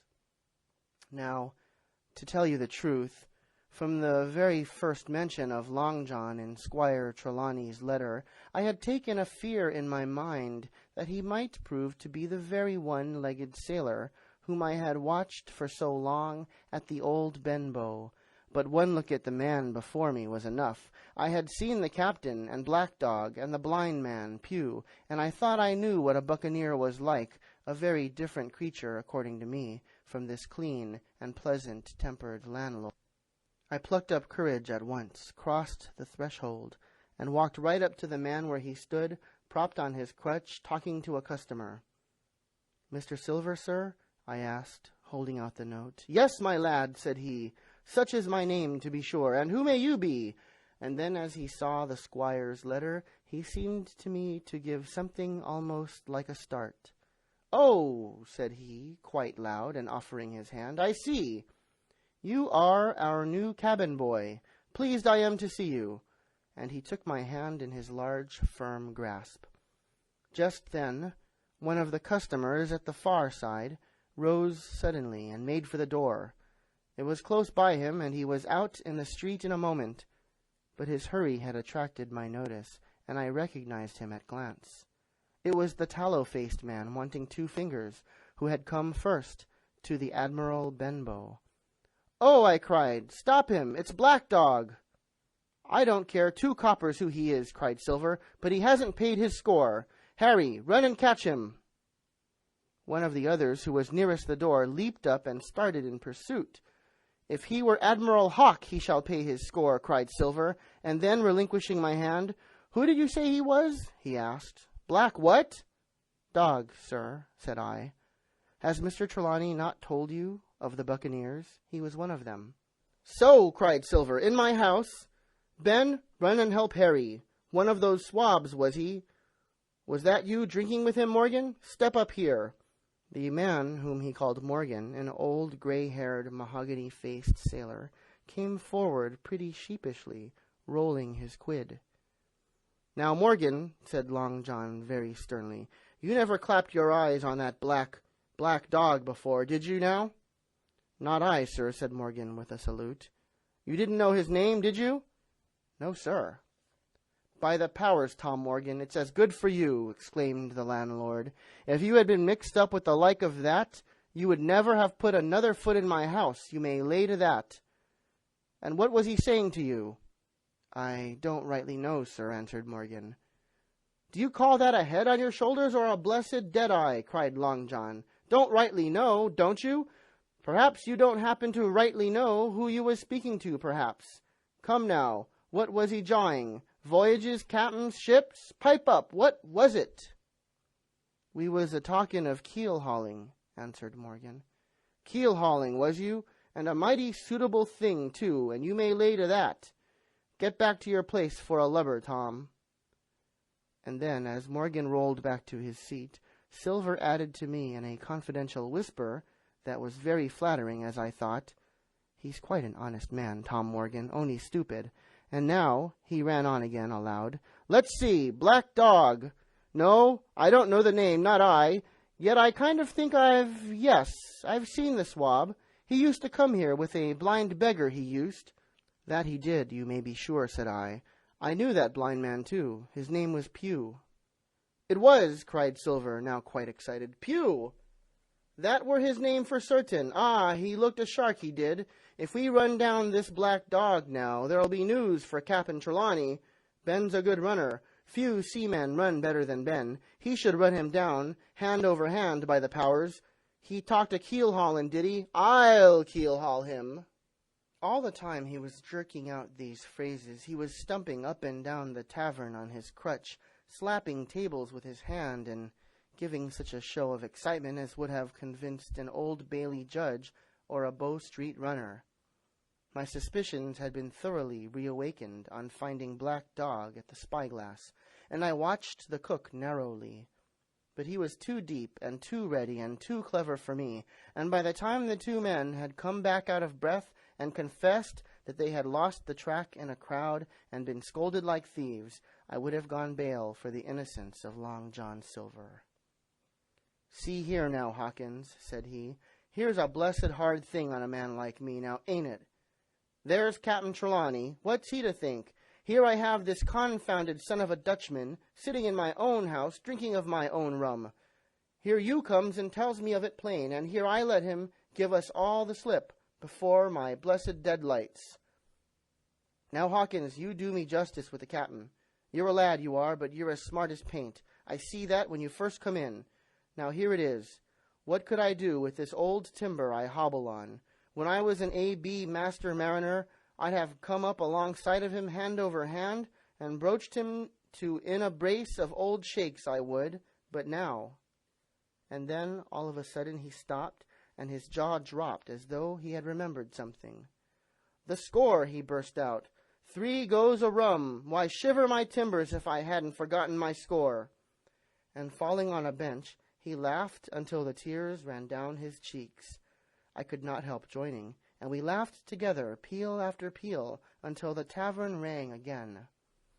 Why, what a precious old sea-calf I am, he said at last, wiping his cheeks.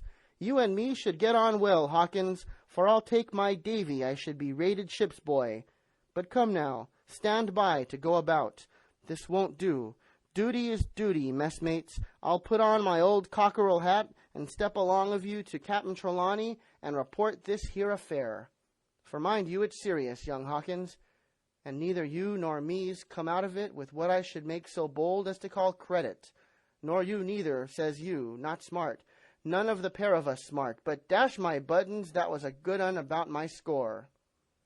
And he began to laugh again, and that so heartily, that though I did not see the joke as he did, I was again obliged to join him in his mirth.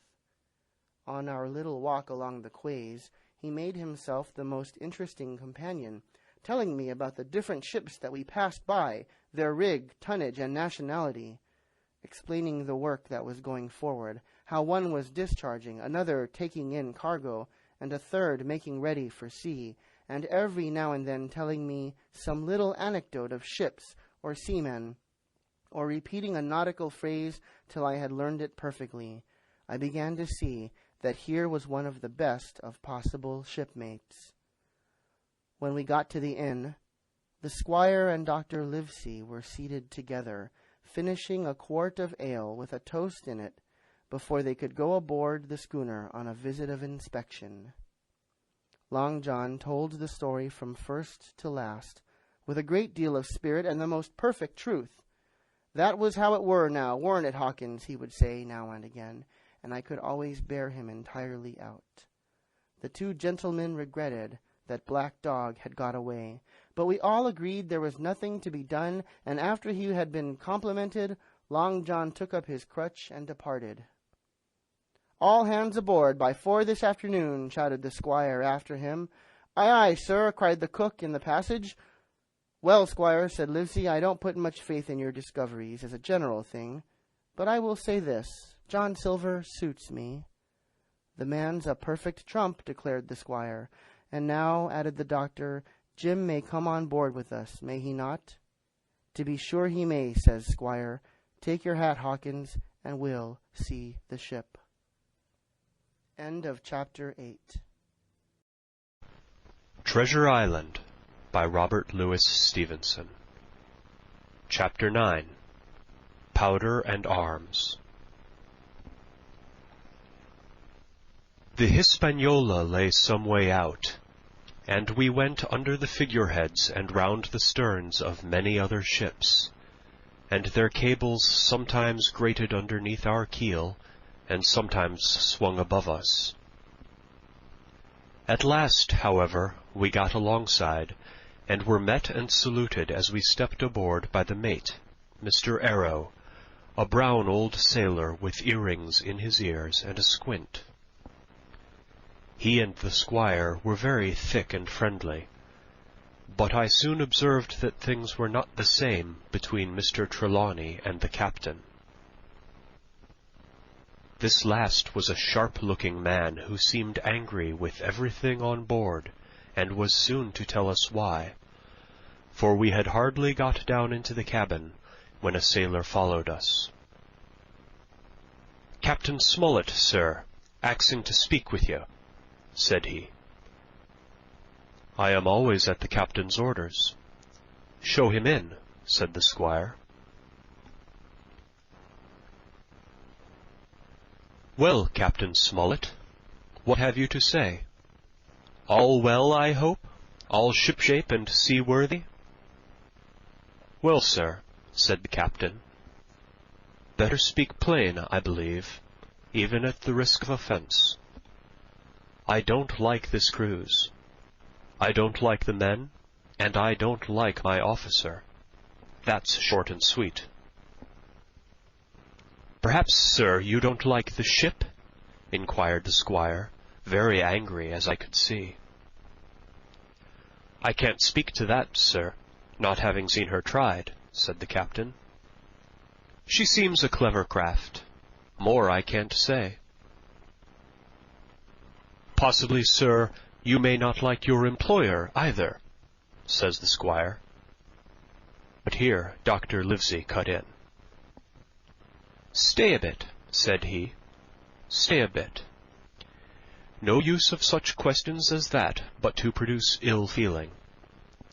The captain has said too much, or he has said too little, and I'm bound to say that I require an explanation of his words.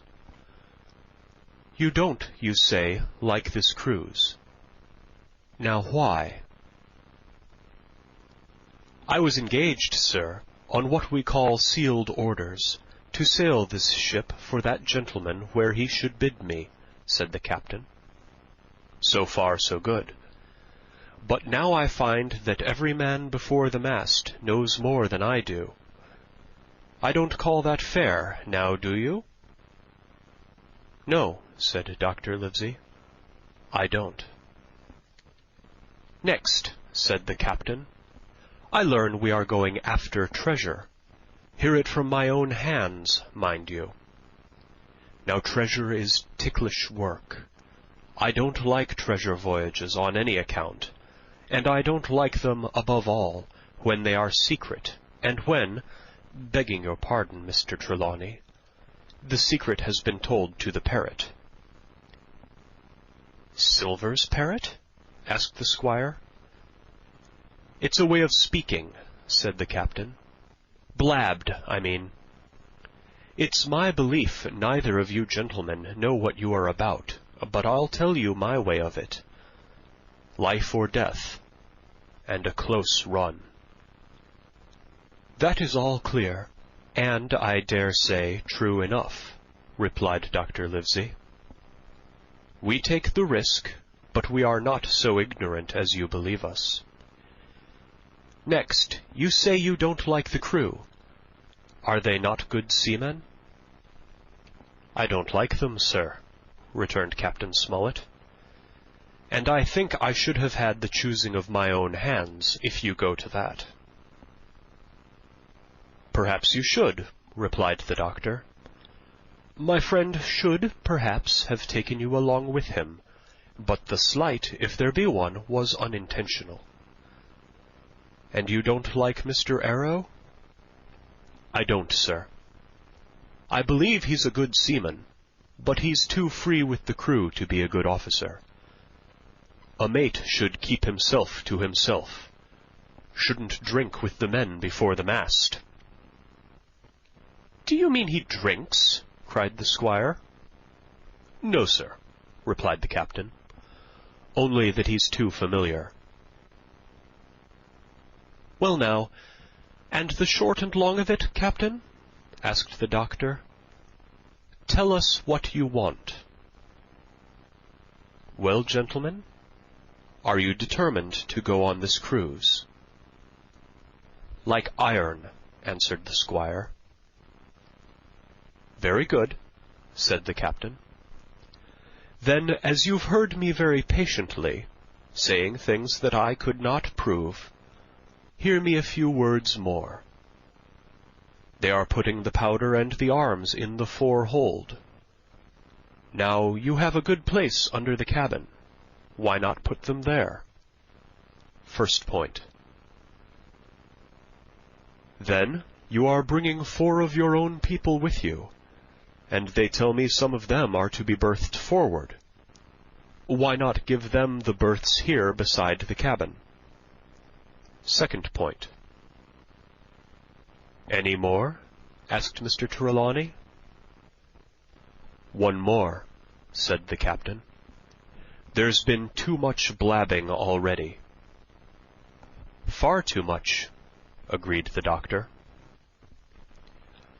I'll tell you what I've heard myself, continued Captain Smollett, that you have a map of an island, that there's crosses on the map to show where treasure is, and that the island lies...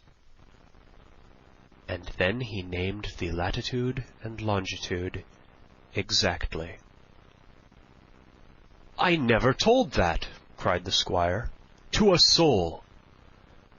The hands know it, sir, returned the captain. Livesey, that must have been you or Hawkins, cried the squire. It doesn't much matter who it was, replied the doctor. And I could see that neither he nor the captain paid much regard to Mr. Trelawney's protestations. Neither did I, to be sure. He was so loose a talker. Yet in this case I believe he was really right, and that nobody had told the situation of the island. Well, gentlemen, continued the captain, I don't know who has this map, but I make it a point. It shall be kept secret even from me and Mr. Arrow. Otherwise I would ask you to let me resign. I see, said the doctor. You wish us to keep this matter dark, and to make a garrison of the stern part of the ship, manned with my friend's own people, and provided with all the arms and powder on board. In other words, you fear a mutiny. Sir, said Captain Smollett, with no intention to take offence, I deny your right to put words into my mouth. No captain, sir, would be justified in going to sea at all if he had ground enough to say that. As for Mr. Arrow, I believe him thoroughly honest. Some of the men are the same. All may be, for what I know. But I am responsible for the ship's safety and the life of every man-jack aboard of her.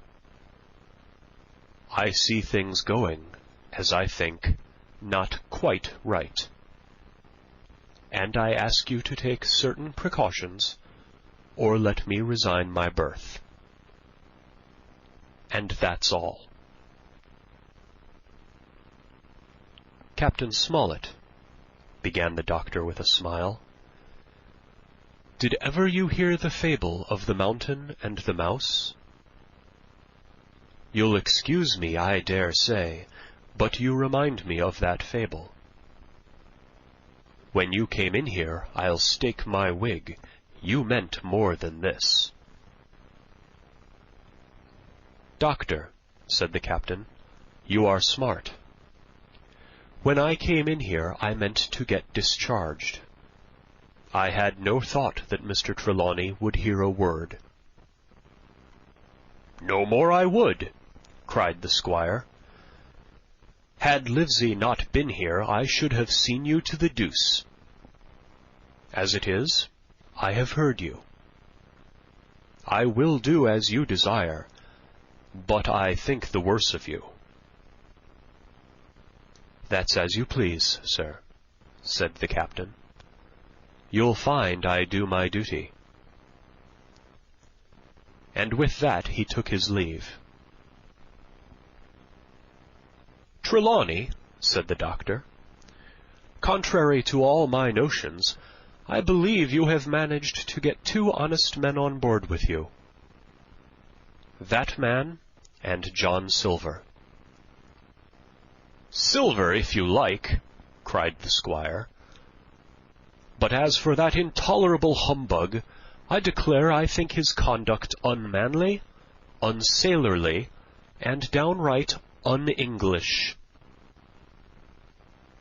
"Well," says the doctor, "we shall see." When we came on deck, the men had begun already to take out the arms and powder, yo-hoing at their work, while the captain and Mr. Arrow stood by superintending. The new arrangement was quite to my liking. The whole schooner had been overhauled.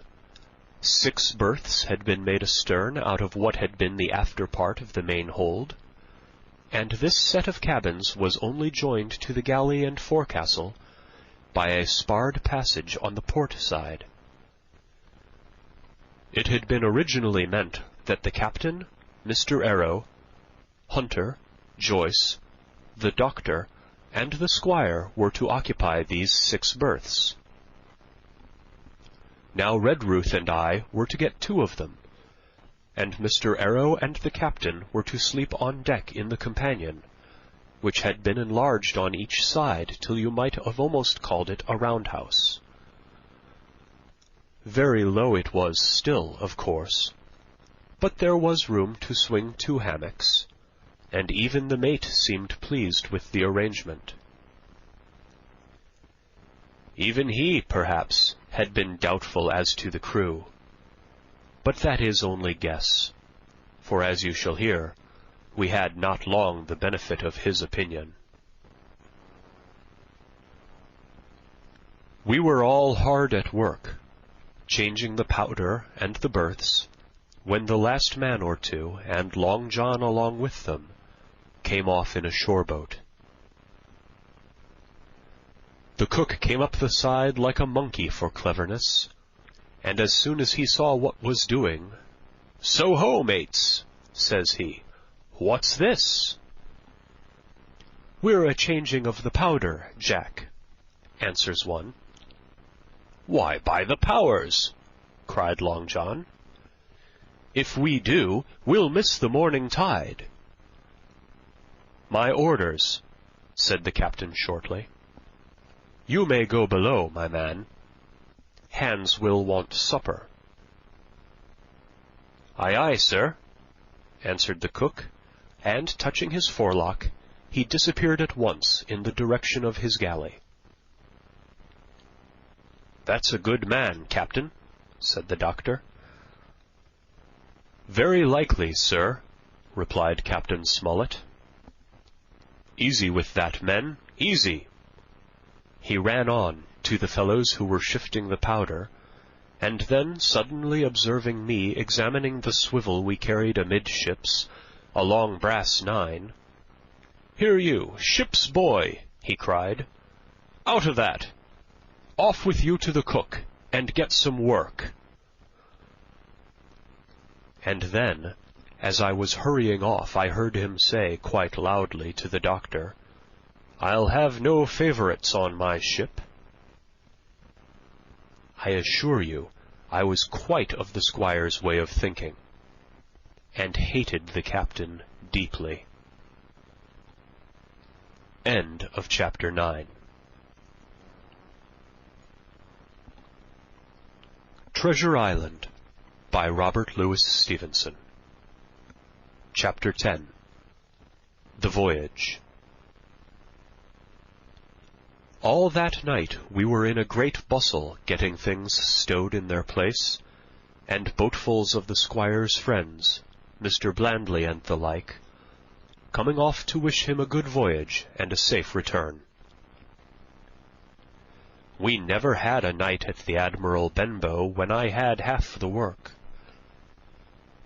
and I was dog-tired when, a little before dawn, the boatswain sounded his pipe, and the crew began to man the capstan bars. I might have been twice as weary, yet I would not have left the deck. All was so new and interesting to me. The brief commands, the shrill note of the whistle, the men bustling to their places in the glimmer of the ship's lanterns. "Now, Barbecue, tip us a stave," cried one voice. "The old one," cried another. "Aye, aye, mates," said Long John, who was standing by with his crutch under his arm, and at once broke out in the air, and words I knew so well. 15 men on the dead man's chest." And the whole crew bore chorus, "Yo ho ho, and a bottle of rum." And at the third ho, drove the bars before them with a will. Even at that exciting moment it carried me back to the old Admiral Benbow in a second, and I seemed to hear the voice of the captain piping in the chorus. But soon the anchor was short up. Soon it was hanging, dripping at the bows. Soon the sails began to draw, and the land and shipping to flit by on either side. And before I could lie down to snatch an hour of slumber, the Hispaniola had begun her voyage to the Isle of Treasure. I am not going to relate that voyage in detail. It was fairly prosperous. The ship proved to be a good ship, the crew were capable seamen, and the captain thoroughly understood his business. But before we came the length of Treasure Island, 2 or 3 things had happened which required to be known. Mr. Arrow, first of all, turned out even worse than the captain had feared. He had no command among the men, and people did what they pleased with him. But that was by no means the worst of it, for after a day or 2 at sea he began to appear on deck with hazy eye, red cheeks, stuttering tongue, and other marks of drunkenness. Time after time he was ordered below in disgrace. Sometimes he fell and cut himself. Sometimes he lay all day long in his little bunk at one side of the companion. Sometimes, for a day or 2, he would be almost sober, and attend to his work at least passably. In the meantime, we could never make out where he got the drink. That was the ship's mystery. Watch him as we pleased, we could do nothing to solve it. And when we asked him to his face, he would only laugh if he were drunk, and if he were sober deny solemnly that he ever tasted anything but water. He was not only useless as an officer, and a bad influence amongst the men, but it was plain that at this rate he must soon kill himself outright. So nobody was much surprised, nor very sorry, when one dark night, with a head sea, he disappeared entirely and was seen no more. "Overboard," said the captain. "Well, gentlemen, that saves the trouble of putting him in irons." But there we were, without a mate, and it was necessary, of course, to advance one of the men. The boatswain, Job Anderson, was the likeliest man aboard, and though he kept his old title, he served in a way as mate. Mr. Trelawney had followed the sea, and his knowledge made him very useful, for he often took a watch himself in easy weather. And the coxswain, Israel Hands, was a careful, wily, old, experienced seaman who could be trusted at a pinch with almost anything. He was a great confidant of Long John Silver, and so the mention of his name leads me to speak of our ship's cook, Barbecue, as the men called him. Aboard ship he carried his crutch by a lanyard round his neck, to have both hands as free as possible. It was something to see him wedge the foot of the crutch against a bulkhead, and propped against it, yielding to every movement of the ship, still get on with his cooking like someone safe ashore. Still more strange was it to see him in the heaviest of weather cross the deck. He had a line or two rigged up to help him across the widest spaces. Long John's earrings they were called, and he would hand himself from one place to another, now using the crutch, now trailing it alongside by the lanyard, as quickly as another man could walk. Yet some of the men who had sailed with him before expressed their pity to see him so reduced. "He's no common man, Barbecue," said the coxswain to me. "He had good schooling in his young days, and can speak like a book when so minded, and brave. A lion's nothing alongside of Long John. I seen him grapple four and knock their heads together, him unarmed." All the crew respected, and even obeyed him. He had a way of talking to each, and doing everybody some particular service. To me he was unweariedly kind, and always glad to see me in the galley, which he kept as clean as a new pin, the dishes hanging up burnished, and his parrot in a cage in one corner. "Come away, Hawkins," he would say. "Come and have a yarn with John. Nobody more welcome than yourself, my son. Sit you down and hear the news. Here's Captain Flint.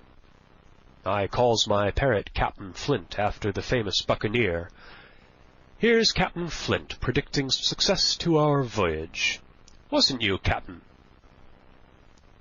And the parrot would say with great rapidity, "Pieces of 8, pieces of 8, pieces of 8, till you wondered that it was not out of breath, or till John threw his handkerchief over the cage.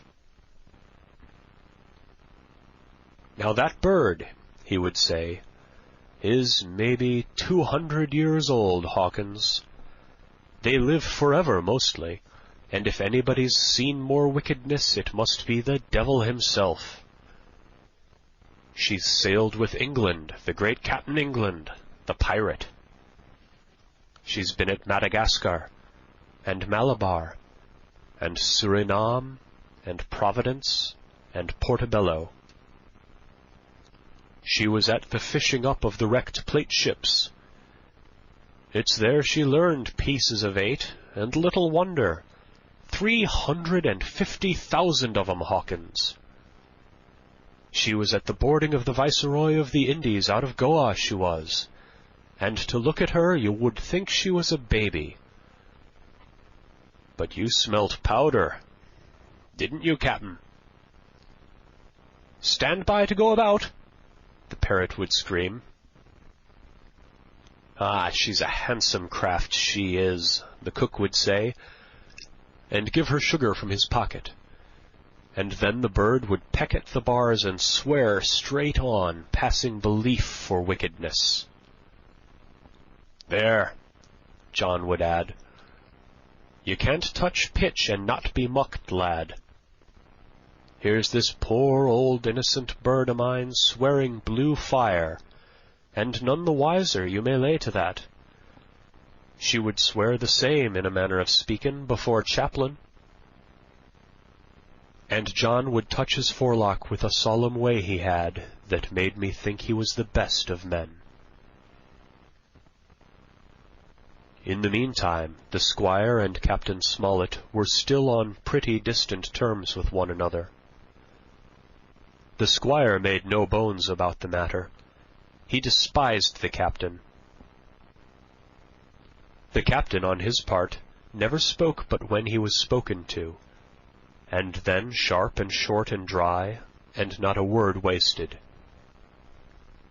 He owned, when driven into a corner, that he seemed to have been wrong about the crew, that some of them were as brisk as he wanted to see, and all had behaved fairly well. As for the ship, he had taken a downright fancy to her. She'll lie a point nearer the wind than a man has a right to expect of his own married wife, sir. But, he would add, all I say is, we're not home again, and I don't like the cruise. The squire, at this, would turn away and march up and down the deck, chin in air. "A trifle more of that, man," he would say, "and I shall explode."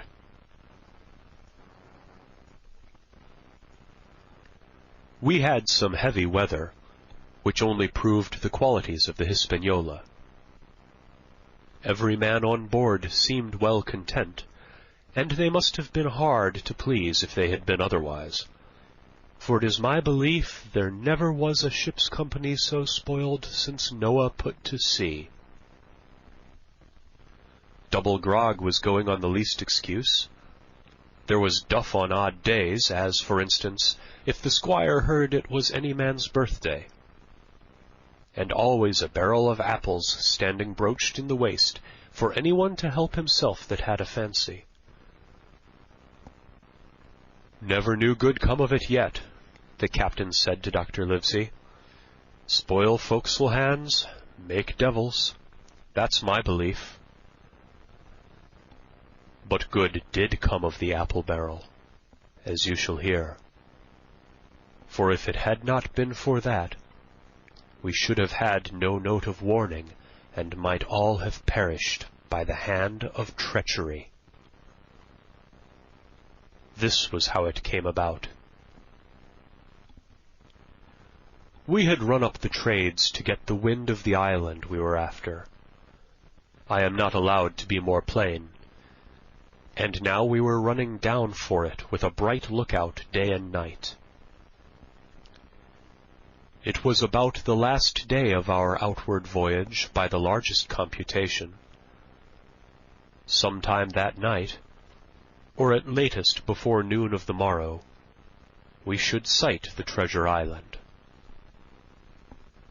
We were heading south-southwest, and had a steady breeze abeam and a quiet sea. The Hispaniola rolled steadily, dipping her bowsprit now and then with a whiff of spray. All was drawing low and aloft. Everyone was in the bravest spirits, because we were now so near an end of the first part of our adventure. Now after sundown, when all my work was over and I was on my way to my berth, it occurred to me that I should like an apple. I ran on deck. The watch was all forward, looking out for the island. The man at the helm was watching the luff of the sail and whistling away gently to himself. And that was the only sound excepting the swish of the sea against the bows and around the sides of the ship.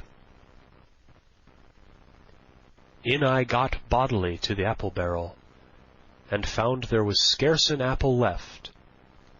But sitting down there in the dark, what with the sound of the waters and the rocking movement of the ship, I had either fallen asleep or was on the point of doing so, when a heavy man sat down with rather a clash close by. The barrel shook as he leaned his shoulders against it, and I was just about to jump up when the man began to speak. It was Silver's voice, and before I had heard a dozen words, I would not have shown myself for all the world, but lay there, trembling and listening in the extreme of fear and curiosity.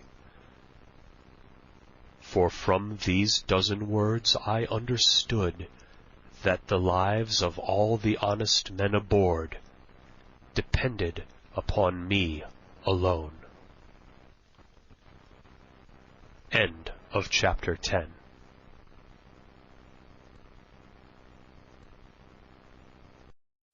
Chapter 11.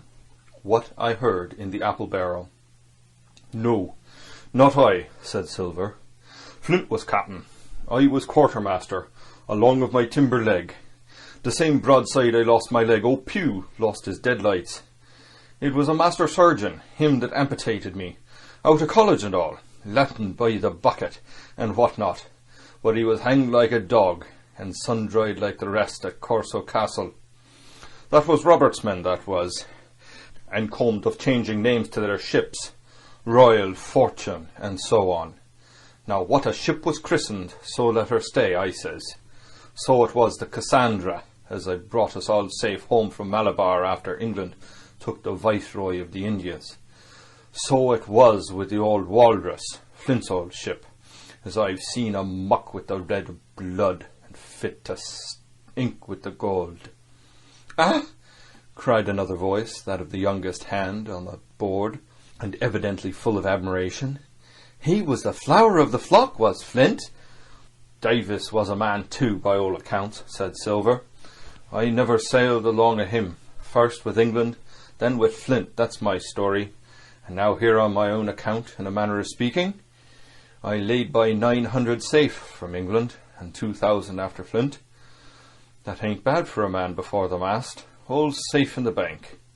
Tain't earning now, it's saving does it, you may lay to that. Where's all England's men now?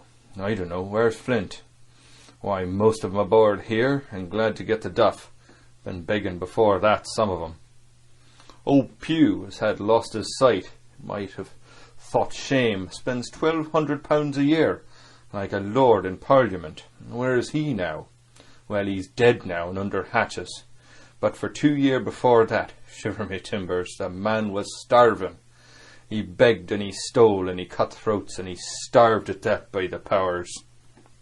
Well, it isn't much use after all, said the young seaman. 'Tain't much use for fools, you may lay to that. That nor nothing, cried Silver. But now you look here, you're young, you are. You're smart as paint. I see that when I set my eyes on you, and I'll talk to you like a man. You may imagine how I felt when I heard this abominable old rogue addressing another in the very same words of flattery as he had used to myself. I think, if I had been able, that I would have killed him through the barrel. Meantime he ran on, little supposing he was overheard. Here it is about gentlemen of fortune. They live rough and they risk swinging, but they eat and drink like fighting cocks, and when the cruise is done, why, it's hundreds of pounds instead of hundreds of farthings in their pockets. Now the most goes for rum and a good fling, and to the sea again in their shirts. But that's not the course I lay. I puts it away, some here, some there, and none too much anywheres, by reason of suspicion. I'm 50, mark you. Once back from this cruise, I set up gentlemen in earnest. Time enough too, says you. Ah, but I've lived easy in the meantime, never denied myself a nothing heart desires, and slept soft and ate dainty all my days, but when at sea. And how did I begin? Before the mast, like you. Well, said the other, but all the other money's gone now, ain't it? You daren't show face in Bristol after this." "Why, where might you suppose it was?" asked Silver derisively. "At Bristol, in banks and places," answered his companion. "It were," said the cook. "It were when we weighed anchor. But my old missus has it all by now, and the spyglass is sold, lease and goodwill and rigging, and the old girl's off to meet me. I would tell you where, for I trust you, but it'd make jealousy among the mates." "And you can trust your missus?" asked the other. "Gentlemen of fortune," returned the cook, "usually trust little among themselves, and right they are, you may lay to it. But I have a way with me, I have. When a mate brings a slip on his cable, one as knows me, I mean it won't be the same world with old John. There was some that was feared of Pew, and some that was feared of Flint, but Flint his own self was afeared of me. Feared he was, and proud. They was the roughest crew afloat, was Flint. The devil himself would have been feared to go to sea with them. Well now, I tell you, I'm not a boasting man, and you've seen yourself how easy I keep company. But when I was quartermaster, lambs wasn't a word for Flint's old buccaneers. You may be sure of yourself in old John's ship." "Well, I tell you now," replied the lad, "I didn't have a quarter like this job till I had this talk with you, John. But there's my hand on it now." "And a brave lad you were, and smart too," answered Silver, shaking hands so heartily that all the barrel shook. "And a finer figurehead for a gentleman of fortune I've never clapped my eyes on." By this time I had begun to understand the meaning of their terms. By a gentleman of fortune they plainly meant neither more nor less than a common pirate, and the little scene that I had overheard was the last act in the corruption of one of the honest hands, perhaps of the last one left aboard. But on this point I was soon to be relieved, for Silver, giving a little whistle, a third man strolled up and sat down by the party. "Dick square," said Silver. "Oh, I know Dick was square," returned the voice of the coxswain, Israel Hands. "He's no fool, is Dick." And he turned his quid and spat. "But look here," he went on. "Here's what I want to know, barbecue.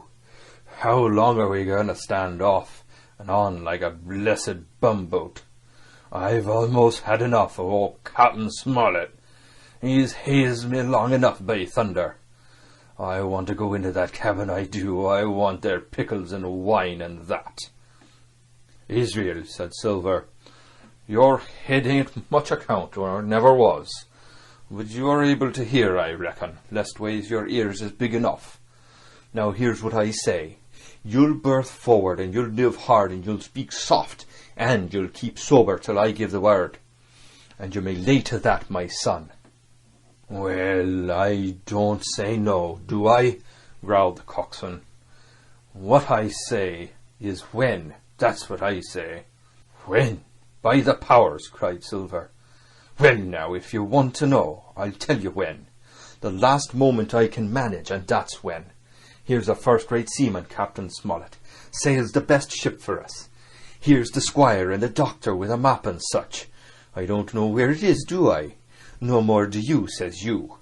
Well then, I mean the squire and doctor shall find the stuff and help us to get it aboard, by the powers. Then we'll see. If I was sure of you all, sons of double Dutchmen, I'd have Captain Smollett navigate us halfway back again before I struck." "Why, we're all seamen aboard here, I should think," said the lad Dick. "We're all forecastle hands, you mean," snapped Silver. "We can steer a course, but who's to set one?" "That's what all of you gentlemen spit on, first and last. If I had my way, I'd have Captain Smollett work us back into the trades at least. Then we'd have no blessed miscalculations and a spoonful of water a day. But I know the sort you are. I'll finish with them at the island, as soon as the blunt's on board, and pity it is. But you're never happy till you're drunk. Split my sides, I've a sick heart to sail with the likes of you." "Easy all, Long John," cried Israel. "Who's a crossing of you?" "Why, how many tall ships, think you now, have I seen laid aboard, and how many brisk lads dying in the sun at Execution Dock?" cried Silver. "And all for the same hurry and hurry and hurry. You hear me? I seen a thing or two at sea, I have. If you would only lay your course, and a pint into the windward, you would ride in carriages, you would, but not you, I know you. You'll have your mouth full of run tomorrow and go hang. Everybody knows you was a kind of a chaplain, John. But there's others as could hand and steer as well as you," says Israel. "They liked a bit of fun, they did. They wasn't so high and dry, nohow, but took their fling like jolly companions every one." "So," says Silver. "Well, and where are they now? Pew was that sort, and he died a beggar man. Flint was, and he died of rum at Savannah. And they was a sweet a crew, they was. Only where are they?" "But," asked Dick, "when we do lay 'em athwart, what are we to do with 'em anyhow?" "There's the man for me," cried the cook admiringly. "That's what I call business. Well, what would you think? Put 'em ashore like maroons? That would have been England's way, or cut 'em down like that much pork. That would have been Flint's, or Billy Bones." "Billy was a man for that," said Israel. "Dead men don't bite," says he. Well, he's dead now himself, and he knows long and the short of it now. And if ever a rough hand come to port, it was Billy. "Right you are," said Silver, "rough and ready. But mark you here, I'm an easy man. I'm quite a gentleman, says you. But this time it's serious. Duty is duty, mates. I give my vote. Death. When I'm in Parliament and riding in me coach, I don't want none of these sea lawyers in the cabin a-coming home unlooked for like the devil at prayers. Wait is what I say, but when the time comes, why let her rip." "John," cries the coxswain, "you're a man." "You'll say so, Israel, when you see," said Silver. "Only one thing I claim Trelawney. I'll wring his calf's head off his body with these hands. Dick," he added, breaking off, "you just jump up like a sweet lad and get me an apple to wet me pipe like." You may fancy the terror I was in. I should have leaped out and run for it if I had found the strength, but my limbs and my heart misgave me. I heard Dick begin to rise. Then someone seemingly stopped him, and the voice of Hans exclaimed, "Oh, stow that! Don't you get suckling of that bilge, John. Let's have a go of the rum." "Dick," said Silver, "I trust you. I've a gauge on the keg, mind. There's the key. You fill a pannikin and bring it up." Terrified I was. I could not help thinking to myself that this must have been how Mr. Arrow got the strong waters that destroyed him. Dick was gone but a little while, and during his absence Israel spoke straight on into the cook's ear. It was but a word or two that I could catch, and yet I gathered some important news, for besides other scraps that tended to the same purpose, this whole clause was audible. "Not another man of them'll join." Hence, there were still faithful men on board. When Dick returned, one after another of the trio took the pannikin and drank, one to luck, another with "Here's to old Flint," and Silver himself sang in a kind of song, "Here's to ourselves, and hold your luff, plenty of prizes and plenty of duff." Just then a sort of brightness fell upon me in the barrel, and looking up, I found the moon had risen, and was silvering the mizzen-top and shining white on the luff of the foresail. And almost at the same time the voice of the lookout shouted, "Land ho!" End of Chapter 11. Chapter 12. Council of War. There was a great rush of feet across the deck. I could hear people tumbling up from the cabin and the forecastle, and slipping in an instant outside my barrel, I dived behind the foresail, and made double towards the stern, and came out upon the open deck in time to join Hunter and Dr. Livesey in the rush for the weather bow. There all hands were already congregated. A belt of fog had lifted almost simultaneously with the appearance of the moon. Away to the southwest of us we saw two low hills, about a couple of miles apart, and rising behind one of them a third and higher hill whose peak was still buried in the fog. All three seemed sharp and conical in figure. So much I saw almost in a dream, for I had not yet recovered from my horrid fear of a minute or two before. And then I heard the voice of Captain Smollett issuing orders. The Hispaniola was laid a couple of points nearer the wind, and now sailed a course that would just clear the island on the east. "And now, men," said the captain, when all was sheeted home, "has any one of you ever seen that land ahead?" "I have, sir," said Silver. "I've watered there with the trader I was cooking." "The anchorage is on the south behind the islet, I fancy?" asked the captain. "Yes, sir. Skeleton Island, they calls it. It were a main place for pirates once, and a hand we had on board knowed all their names for it. That hill to the north they call the foremast hill. There are 3 hills in a row running southward, fore, main, and mizzen, sir. But the main, that's the big un with the cloud on it, they usually calls it the spyglass, by reason of a lookout they kept while they was in the anchorage cleaning, for it's there they clean the ships, sir, asking your pardon."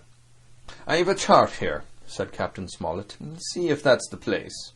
Long John's eyes burned in his head as he took the chart, but by the fresh look of the paper I knew he was doomed to disappointment. This was not the map we found in Billy Bones's chest, but an accurate copy, complete in all things, names and heights and soundings, with the single exception of the red crosses and the written notes. Sharp as must have been his annoyance, Silver had the strength of mind to hide it. "Yes, sir," said he, "this is the spot to be sure. It's very prettily drawed out. Who might have done that, I wonder? The pirates were too ignorant, I reckon. Aye, here it is. Captain Kidd's anchorage. Just the name my shipmate called it. There's a strong current runs along the south, and then away nor'ward up the west coast. Right you was, sir, says he, to hold your wind and keep the weather off the island. Leastways, if such was your intention as to enter and careen, and there ain't no better place for that in these waters." "Thank you, my man," said Captain Smollett. "I'll ask you later on to give us help. You may go." I was surprised at the coolness with which John avowed his knowledge of the island, and I own I was half frightened when I saw him drawing nearer to me. He did not know, to be sure, that I had overheard his counsel from the apple barrel, and yet I had by this time taken such a horror of his cruelty, duplicity, and power, that I could scarce conceal a shudder when he laid his hand upon my arm. "Ah," says he, "this here is a sweet spot, this island. A sweet spot for a lad to get ashore on. You'll bathe and you'll climb trees and you'll hunt goats, you will, and you'll get aloft on them hills like a goat yourself. Why, it makes you young again. I was going to forget my timber leg, I was. Pleasant thing to be young and have 10 toes, you may lay to that. When you want to go a bit of exploring, you just ask old John, and he'll put up a snack for you to take along." And clapping me in the friendliest way upon the shoulder, he hobbled off forward and went below. Captain Smollett, the squire, and Dr. Livesey were talking together on the quarter-deck, and anxious as I was to tell them my story, I durst not interrupt them openly. While I was still casting about in my thoughts to find some probable excuse, Dr. Livesey called me to his side. He had left his pipe below, and, being a slave to tobacco, had meant that I should fetch it. But as soon as I was near enough to speak and not to be overheard, I broke immediately. "Doctor, let me speak. Get the captain and squire down to the cabin, and then make some pretence to send for me. I have terrible news." The doctor changed countenance a little, but next moment he was master of himself. "Thank you, Jim," he said quite loudly. "That was all I wanted to know," as if he had asked me a question. And with that he turned on his heel and rejoined the other two. They spoke together for a little, and though none of them started or raised his voice, or so much as whistled, it was plain enough that Dr. Livesey had communicated my request, for the next thing that I heard was the captain giving an order to Job Anderson, and all hands were piped on deck. "My lads," said Captain Smollett, "I've a word to say to you. This land that we have sighted is the place we have been sailing for. Mr. Trelawney, being a very open-handed gentleman, as we all know, has just asked me a word or two, and as I was able to tell him that every man on board has done his duty alow and aloft, as I never asked to see it done better, why he and I and the doctor are going below to the cabin to drink your health and luck, and you'll have grog served out for you to drink our health and luck. I'll tell you what I think of this. I think it handsome. And if you think as I do, you'll give a good sea cheer for the gentleman that does it." The cheer followed. That was a matter of course. but it rang out so full and hearty that I confess I could hardly believe these same men were plotting for our blood. "One more cheer for Captain Smollett!" cried Captain John, when the first had subsided, and this also was given with a will. On the top of that the three gentlemen went below, and not long after word was sent forward that Jim Hawkins was wanted in the cabin. I found them all three seated round the table, a bottle of Spanish wine and some raisins before them, and the doctor smoking away, with his wig on his lap, and that, I knew, was a sign that he was agitated. The stern window was open, for it was a warm night, and you could see the moon shining behind on the ship's wake. "Now, Hawkins," said the squire, "you have something to say? Speak up." I did as I was bid, and as short as I could make it, told the whole details of Silver's conversation. Nobody interrupted me till I was done, nor did any one of the three of them make so much as a movement, but they kept their eyes upon my face from first to last. "Jim," said Dr. Livesey, "take a seat." And they made me sit down at table beside them, poured me out a glass of wine, filled my hand with raisins, and all three, one after the other, and each with a bow, drank my good health and their service to me, for my luck and courage. "Now, Captain," said the squire, "you were right and I was wrong. I own myself an ass, and I await your orders." "No more an ass than I, sir," returned the captain. "I never heard of a crew that meant to mutiny but what showed signs before, for any man that had an eye in his head to see the mischief and to take steps according. But this crew," he added, "beats me." "Captain," said the doctor, "with your permission, that's Silver, a very remarkable man." "He'd look remarkably well from a yardarm, sir," returned the captain. "But this is talk. This don't lead to anything. I see 3 or 4 points, and with Mr. Trelawney's permission, I'll name them." "You, sir, are the captain. It is for you to speak," said Mr. Trelawney grandly. "First point," began Mr. Smollett. "We must go on, because we can't turn back. If I gave the word to go about, they would rise at once. Second point. We have time before us, at least until this treasure's found. Third point. There are faithful hands. Now, sir, it has got to come to blows sooner or later, and what I propose is to take time by the forelock, as the saying is, and come to blows some fine day when they least expect it. We can count, I take it, on your own home servants, Mr. Trelawney?" "As upon myself," declared the squire. 3, reckoned the captain. "Ourselves make 7, counting Hawkins here. Now about the honest hands." "Most likely Trelawney's own men," said the doctor, "those he had picked for himself before he lit on Silver." "Nay," replied the squire, "Hand was one of mine." "I did think I could have trusted Hands," added the captain. "And to think that they're all Englishmen," broke out the squire. "Sir, I could find it in my heart to blow the ship up." "Well, gentlemen," said the captain, "the best that I can say is not much. We must lay to, if you please, and keep a bright lookout. It's trying on a man, I know. It would be pleasanter to come to blows, but there's no help for it till we know our men. Lay to and whistle for a wind. That's my view." "Jim here," said the doctor, "can help us more than anyone. The men are not shy with him, and Jim is a noticing lad. Hawkins, I put prodigious faith in you," added the squire. I began to feel pretty desperate at this, for I felt altogether helpless. And yet, by an odd train of circumstances, it was indeed through me that safety came. In the meantime, talk as we pleased, there were only 7 out of the 26 on whom we could rely, and out of these 7 one was a boy, so that the grown men on our side were 6 to their 19. End of chapter 12. Treasure Island by Robert Louis Stevenson. Part 3. My Shore Adventure. Chapter 13. How My Shore Adventure Began. The appearance of the island when I came on deck next morning was altogether changed. Although the breeze had now utterly ceased, we had made a great deal of way during the night, and were now lying becalmed about half a mile to the southeast of the low eastern coast. Grey-coloured woods covered a large part of the surface. This even tint was indeed broken up by streaks of yellow sandbrake in the lower lands, and by many tall trees of the pine family, out-topping the others, some singly, some in clumps, but the general colouring was uniform and sad. The hills ran up clear above the vegetation in spires of naked rock. All were strangely shaped, and the spyglass, which was by 300 or 400 feet the tallest on the island, was likewise the strangest in configuration, running up sheer from almost every side, and then suddenly cut off at the top, like a pedestal to put a statue on. The Hispaniola was rolling scuppers under in the ocean swell.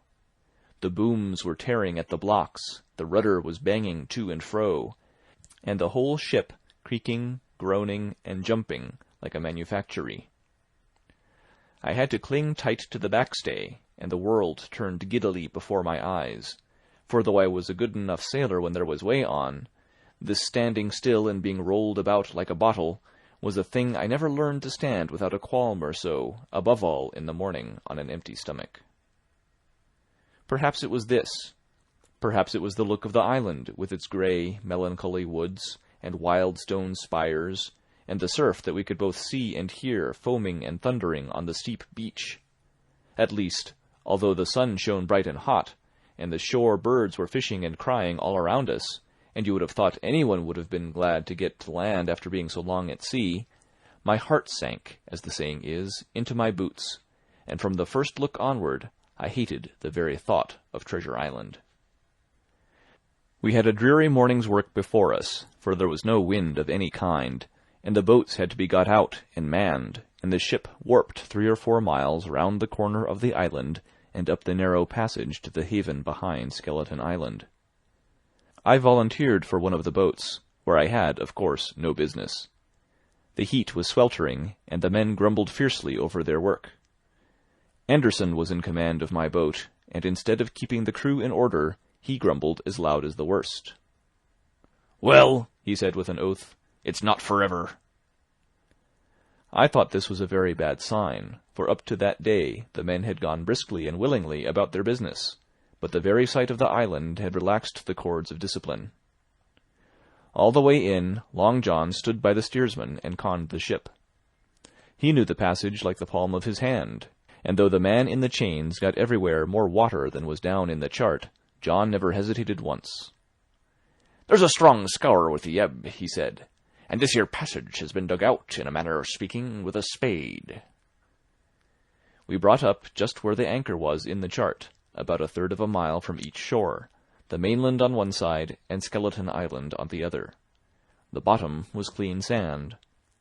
The plunge of our anchor sent up clouds of birds wheeling and crying over the woods, but in less than a minute they were down again, and all was once more silent. The place was entirely landlocked, buried in woods, the trees coming right down to high water mark, the shores mostly flat, and the hilltops standing round at a distance in a sort of amphitheatre, one here, one there.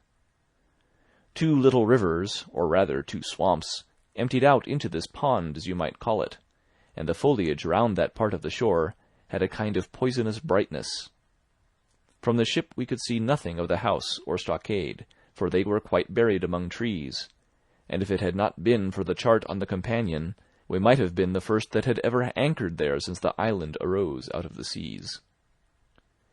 There was not a breath of air moving, nor a sound but that of the surf booming 1/2 mile away along the beaches and against the rocks outside. A peculiar stagnant smell hung over the anchorage, a smell of sodden leaves and rotting tree trunks. I observed the doctor sniffing and sniffing, like someone tasting a bad egg. "I don't know about treasure," he said, "but I'll stake my wig there's fever here." If the conduct of the men had been alarming in the boat, it became truly threatening when they had come aboard. They lay about the deck, growling together in talk. The slightest order was received with a black look, and grudgingly and carelessly obeyed. Even the honest hands must have caught the infection, for there was not one man aboard to mend another. Mutiny, it was plain, hung over us like a thundercloud. And it was not only we of the cabin party who perceived the danger. Long John was hard at work, going from group to group, spending himself in good advice, and as for example, no man could have shown a better. He fairly outstripped himself in willingness and civility. He was all smiles to everyone. If an order were given, John would be on his crutch in an instant, with the cheeriest "Aye, aye, sir," in the world, and when there was nothing else to do, he kept up one song after another, as if to conceal the discontent of the rest. Of all the gloomy features of that gloomy afternoon, this obvious anxiety on the part of Long John appeared the worst. We held a council in the cabin. "Sir," said the captain, "if I risk another order, the whole ship will come about our ears by the run. You see, sir, here it is. I get a rough answer, do I not? Well, if I speak back, Pikes will be going in 2 shakes. If I don't, Silver will see there's something under that, and the game's up. Now we've only one man to rely on." "And who is that?" asked the squire. "Silver, sir," returned the captain. "He's as anxious as you and I to smother things up. This is a tiff. He'd soon talk him out of it if he had the chance, and what I propose to do is to give him the chance. Let's allow the men an afternoon ashore. If they all go, why, we'll fight the ship. If they none of them go, well then, we hold the cabin and God defend the right. If some go, you mark my words, sir, Silver will bring 'em aboard again as mild as lambs." It was so decided. Loaded pistols were served out to all the sure men. Hunter, Joyce, and Redruth were taken into our confidence, and received the news with less surprise and a better spirit than we had looked for, and then the captain went on deck and addressed the crew. "My lads," said he, "we've had a hot day and are all tired and out of sorts. A turn ashore'll hurt nobody.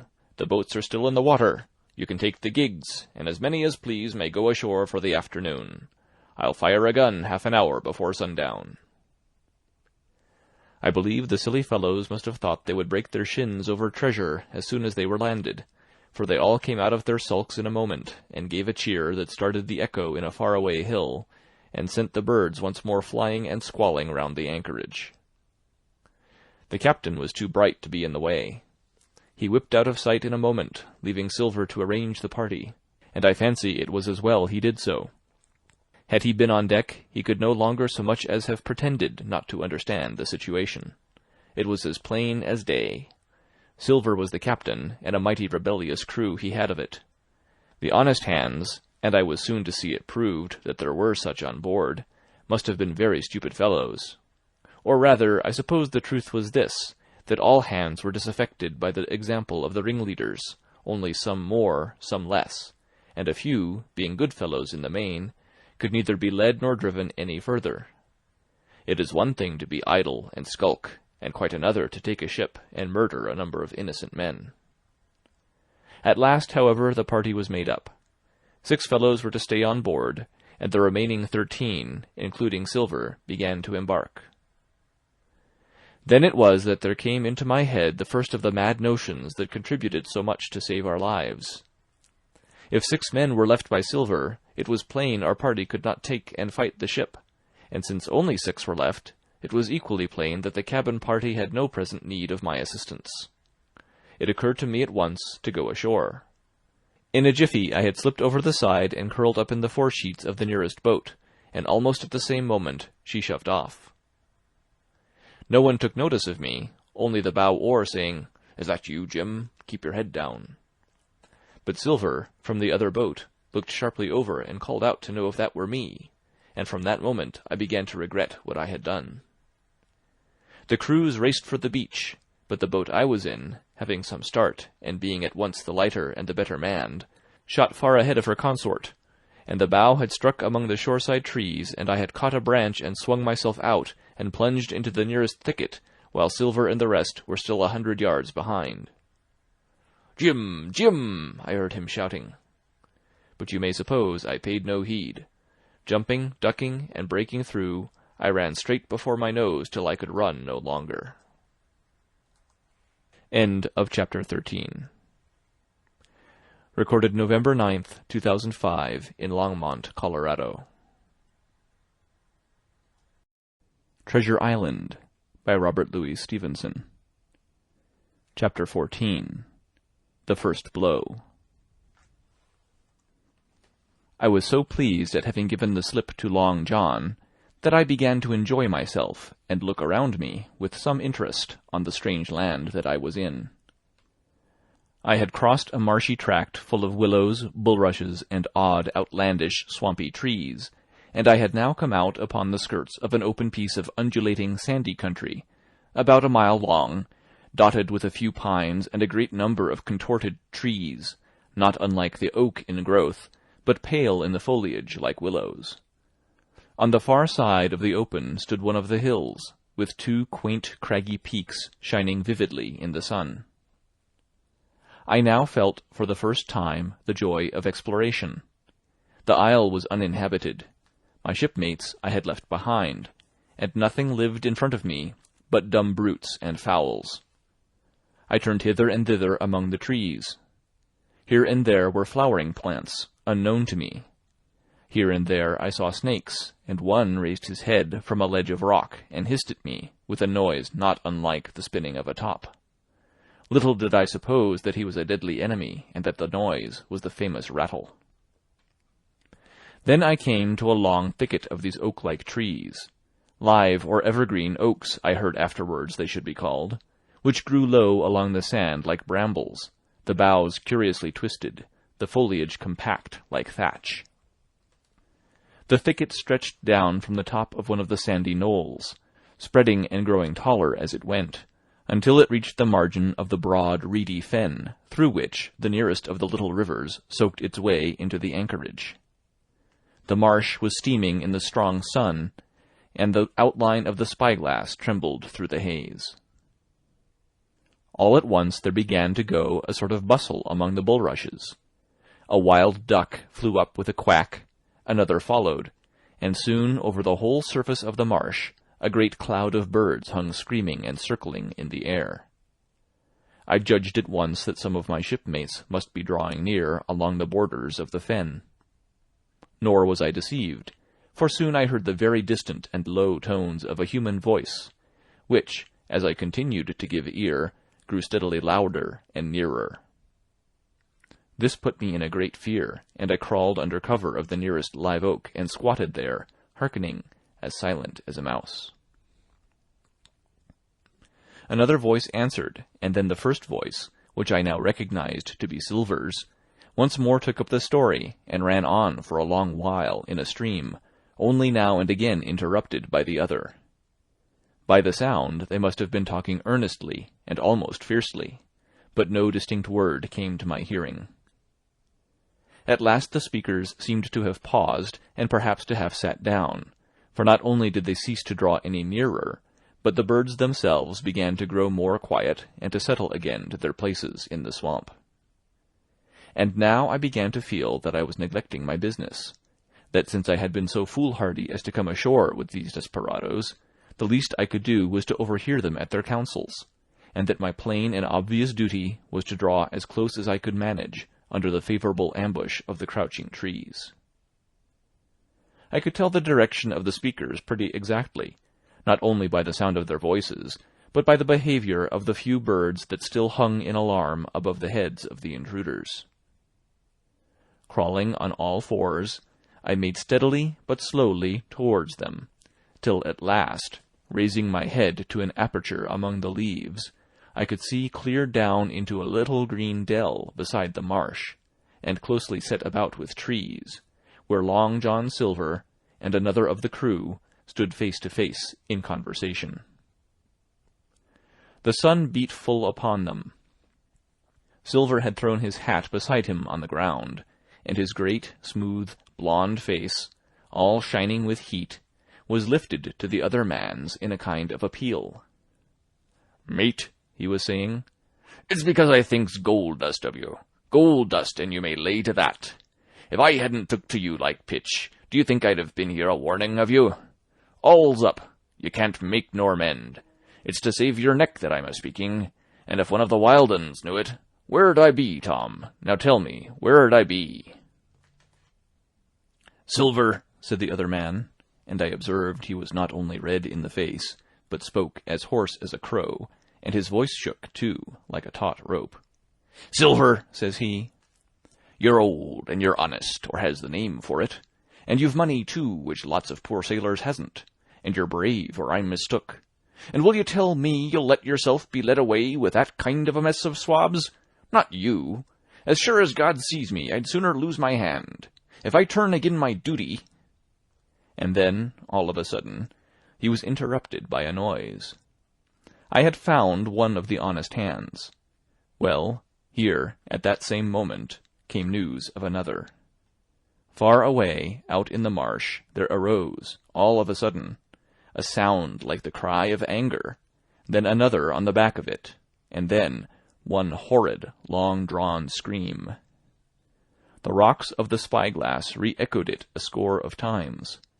The whole troop of marsh birds rose again, darkening heaven, with a simultaneous horror, and long after that death-yell was still ringing in my brain, silence had re-established its empire, and only the rustle of the redescending birds and the boom of the distant surges disturbed the languor of the afternoon.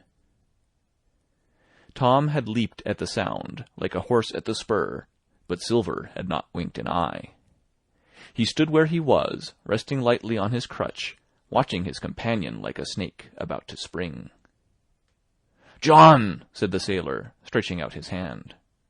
"Hands off!" cried Silver, leaping back a yard, as it seemed to me, with the speed and security of a trained gymnast. "Hands off if you like, John Silver," said the other. "It's a black conscience that can make you feared of me.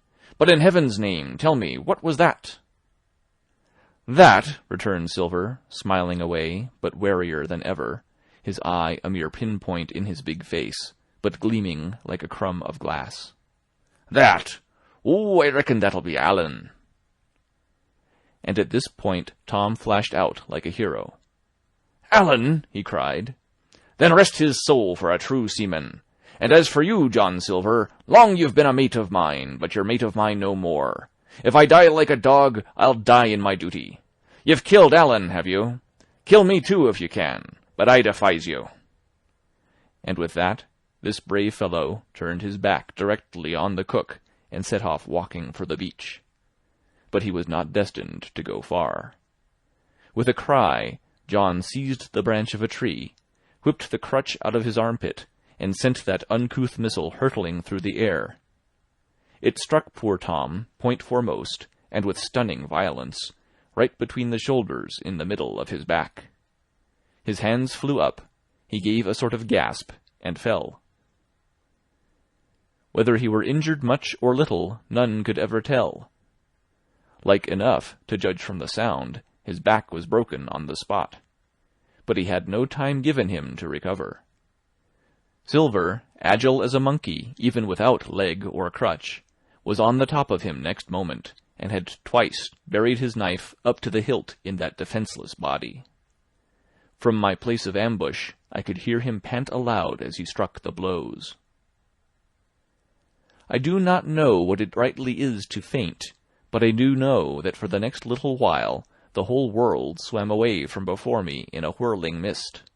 Silver and the birds, and the tall spyglass hilltop, going round and topsy-turvy before my eyes, and all manner of bells ringing and distant voices shouting in my ear. When I came again to myself, the monster had pulled himself together, his crutch under his arm, his hat upon his head. Just before him, Tom lay motionless upon the sward, but the murderer minded him not a whit, cleansing his blood-stained knife the while upon a wisp of grass. Everything else was unchanged, the sun still shining mercilessly on the steaming marsh and the tall pinnacle of the mountain, and I could scarce persuade myself that murder had been actually done and a human life cruelly cut short a moment since before my eyes.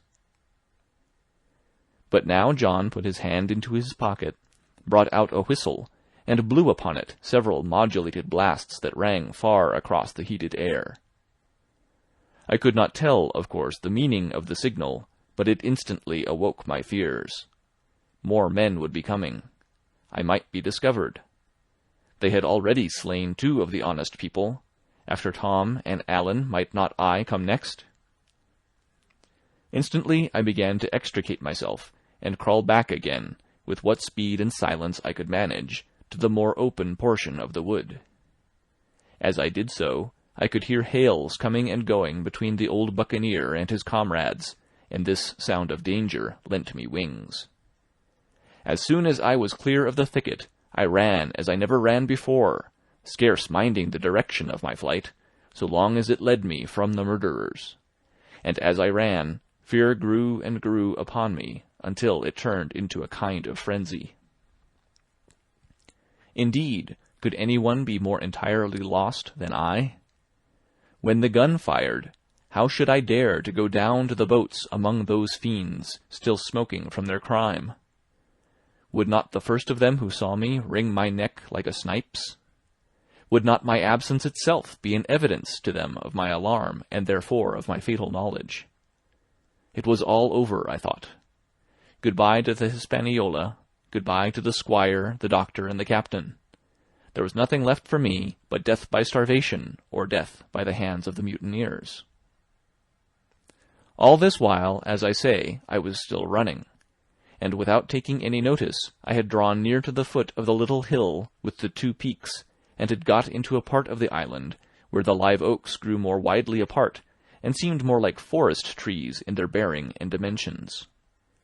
Mingled with these were a few scattered pines, some 50, some nearer 70 feet high. The air, too, smelt more freshly than down beside the marsh. And here a fresh alarm brought me to a standstill with a thumping heart. End of chapter 14. Recorded November 16th, 2005, in Longmont, Colorado. Treasure Island by Robert Louis Stevenson. Chapter 15. The Man of the Island. From the side of the hill, which was here steep and stony, a spout of gravel was dislodged, and fell rattling and bounding through the trees. My eyes turned instinctively in that direction, and I saw a figure leap with great rapidity behind the trunk of a pine. What it was, whether bear or man or monkey, I could in no wise tell. It seemed dark and shaggy. More I knew not. But the terror of this new apparition brought me to a stand. I was now, it seemed, cut off upon both sides. Behind me the murderers, before me this lurking nondescript. And immediately I began to prefer the dangers that I knew to those I knew not. Silver himself appeared less terrible in contrast with this creature of the woods, and I turned on my heel, and looking sharply behind me over my shoulder began to retrace my steps in the direction of the boats. Instantly the figure reappeared, and making a wide circuit began to head me off. I was tired, at any rate, but had I been as fresh as when I rose, I could see it was in vain for me to contend in speed with such an adversary. From trunk to trunk the creature flitted like a deer, running manlike on 2 legs, but unlike any man that I had ever seen, stooping almost double as it ran. Yet a man it was. I could no longer be in doubt about that. I began to recall what I had heard of cannibals. I was within an ace of calling for help, but the mere fact that he was a man, however wild, had somehow reassured me, and my fear of Silver began to revive in proportion. I stood still, therefore, and cast about for some method of escape. And as I was so thinking, the recollection of my pistol flashed into my mind.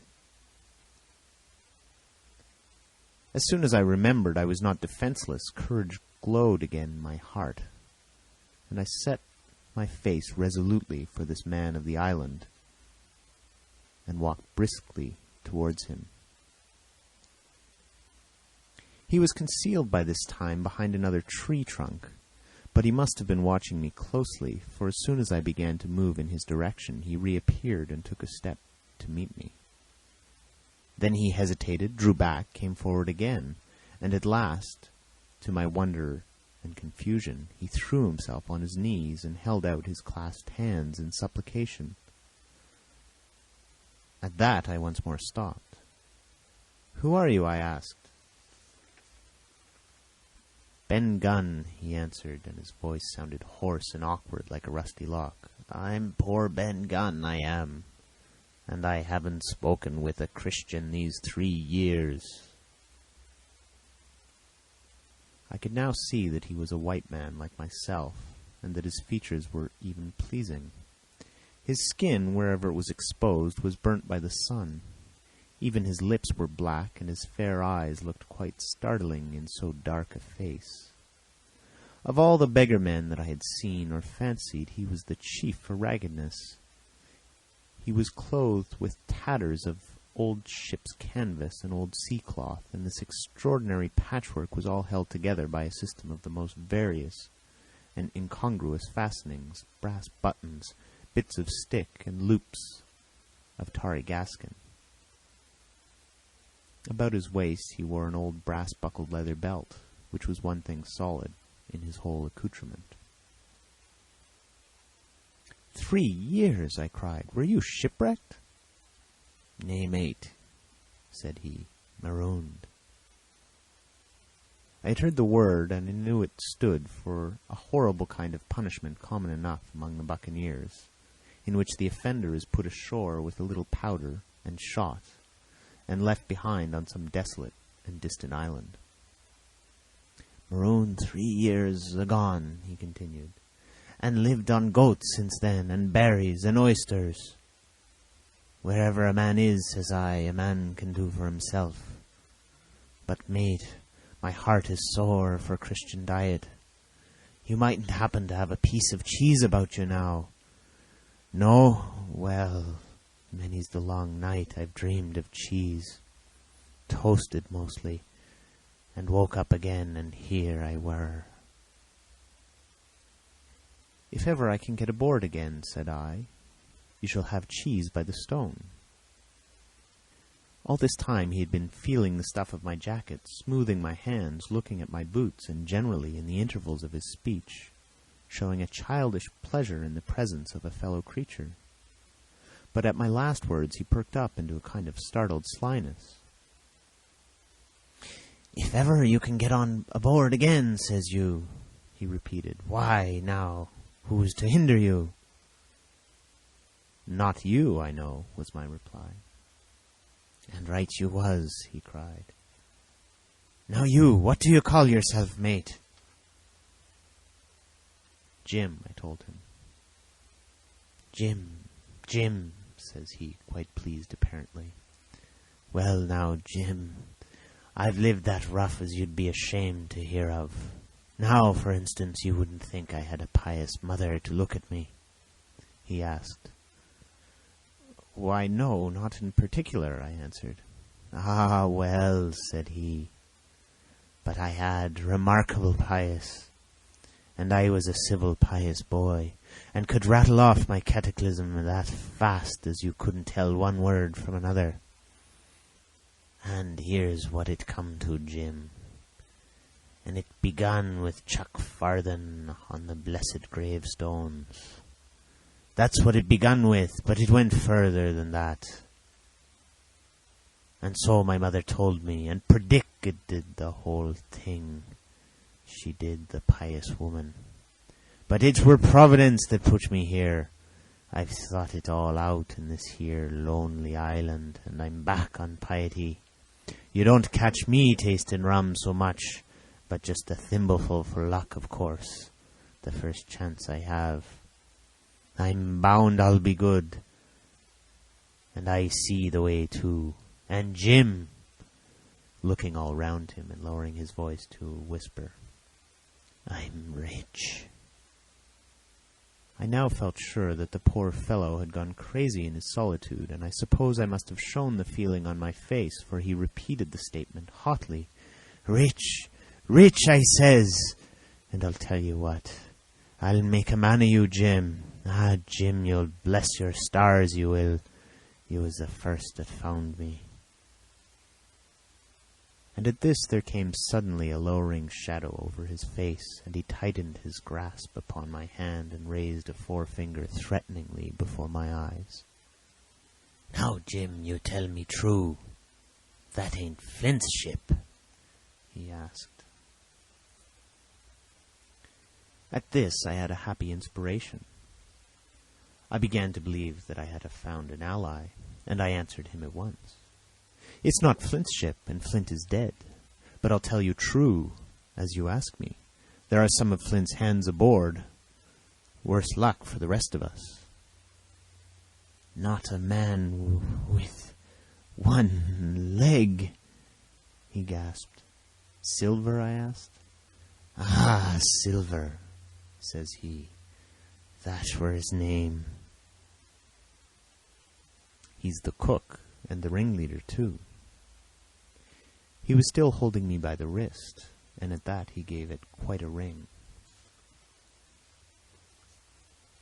"If you was sent by Long John," says he, "I'm as good as pork, and I know it.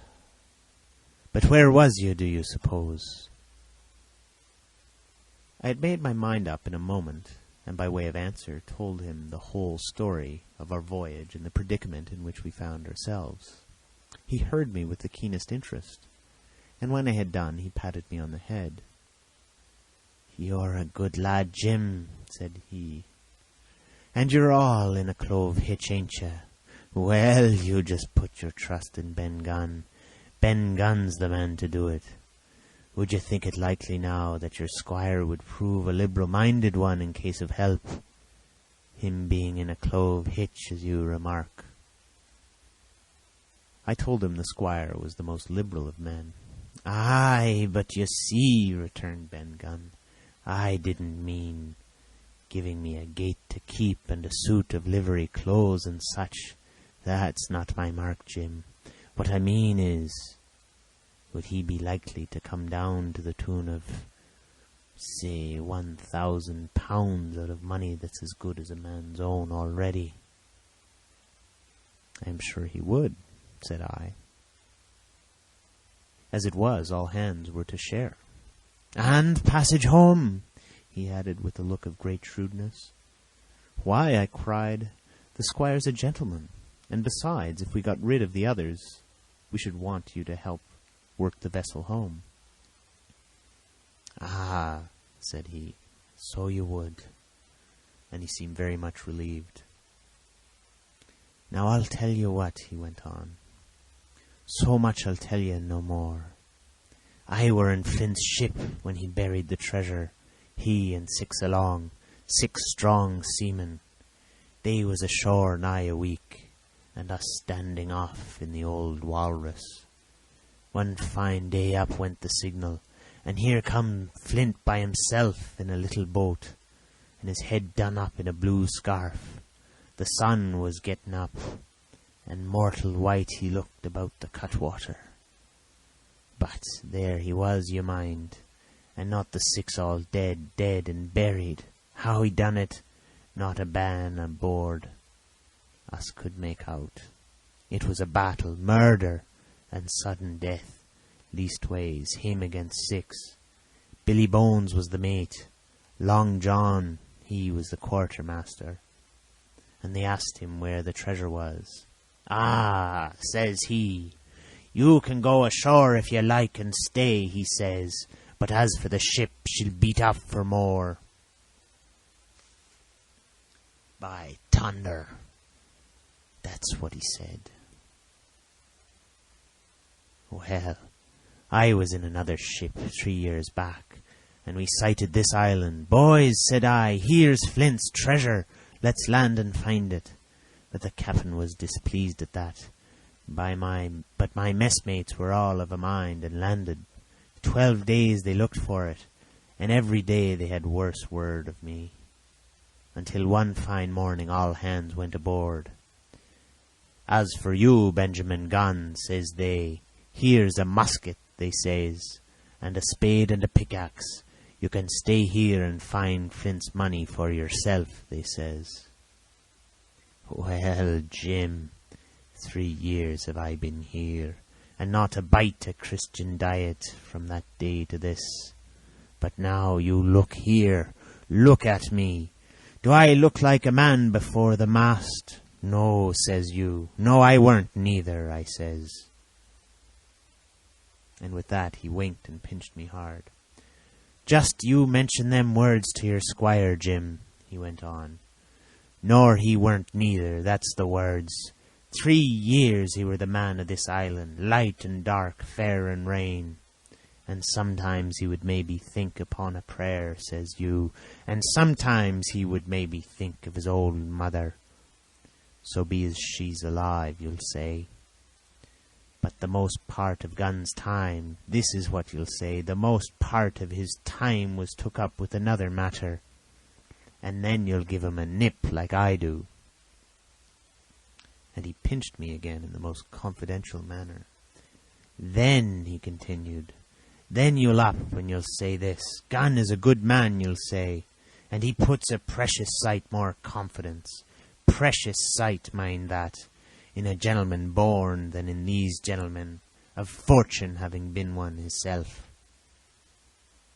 Well, I said, I don't understand one word that you've been saying, but that's neither here nor there. For how am I to get on board? Ah, said he, that's the hitch for sure. Well, there's my boat, that I made with my 2 hands. I keep her under the white rock. If the worst come to the worst, we might try that after dark. Hi! He broke out. What's that? For just then, although the sun had still an hour or 2 to run, all the echoes of the island awoke and bellowed to the thunder of a cannon. They've begun to fight, I cried. Follow me! And I began to run towards the anchorage. My terrors all forgotten, while close at my side the maroon man in his goatskins trotted easily and lightly. Left, left, says he. Keep to your left hand, mate Jim. Under the trees with you. There's where I killed my first goat. They don't come down here now. They're all mast-headed on them mountings for fear of Benjamin Gunn. Ah, and there's the Setemary. Cemetery, he must have meant. You see them mounds? I come here and prayed now and then, when I thought maybe a Sunday would be about due. It weren't quite a chapel, but it seemed more solemn-like. And then, says you, Ben Gunn was short-handed, no chaplain, no so much as a Bible and a flag, you says. So he kept talking as I ran, neither expecting nor receiving an answer. The cannon shot was followed, after a considerable interval, by a volley of small arms. Another pause, and then, not a quarter of a mile in front of me, I beheld the Union Jack flutter in the air above a wood. End of chapter 15. Treasure Island by Robert Louis Stevenson. Part 4. Chapter 16. The Stockade. The narrative is continued by the doctor. How the ship was abandoned. It was about 1:30, 3 bells in the sea phrase, that the 2 boats went ashore from the Hispaniola. The captain, the squire, and I were taking matters over in the cabin.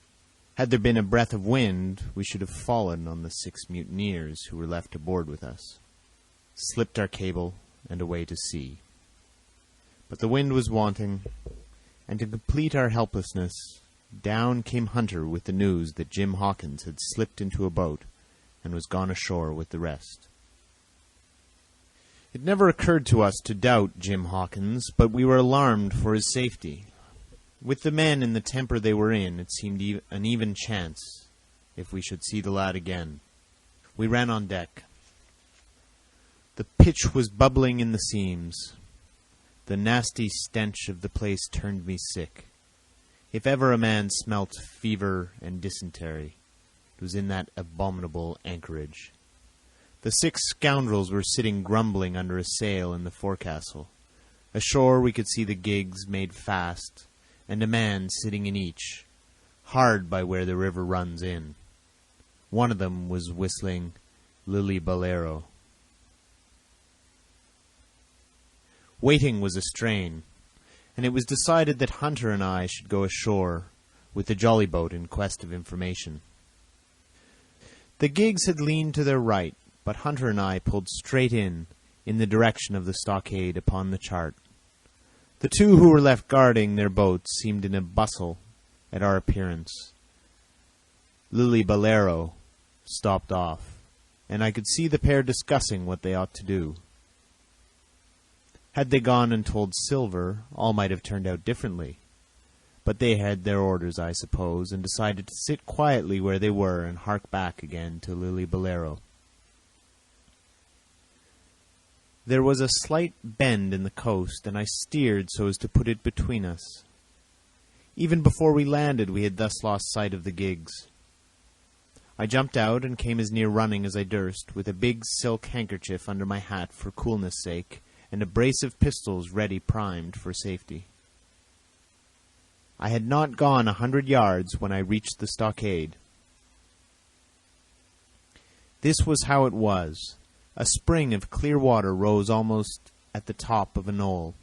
Well, on the knoll and enclosing the spring they had clapped a stout log house, fit to hold 20 of people in a pinch, and loopholed for musketry on either side. All around this they had cleared a wide space, and then the thing was completed by a paling 6 feet high, without door or opening, too strong to pull down without time and labor, and too open to shelter the besiegers. The people in the log house had them in every way. They stood quiet in shelter and shot the others like partridges. All they wanted was a good watch and food. For short of a complete surprise, they might have held the place against a regiment. What particularly took my fancy was the spring, for though we had a good enough place of it in the cabin of the Hispaniola, with plenty of arms and ammunition, and things to eat, and excellent wines, there had been one thing overlooked. We had no water. I was thinking this over when there came ringing over the island the cry of a man at the point of death. I was not new to violent death. I have served His Royal Highness the Duke of Cumberland and got a wound myself at Fontenoy. But I know my pulse went dot and carry one. Jim Hawkins is gone, was my first thought. It is something to have been an old soldier, but more still to have been a doctor.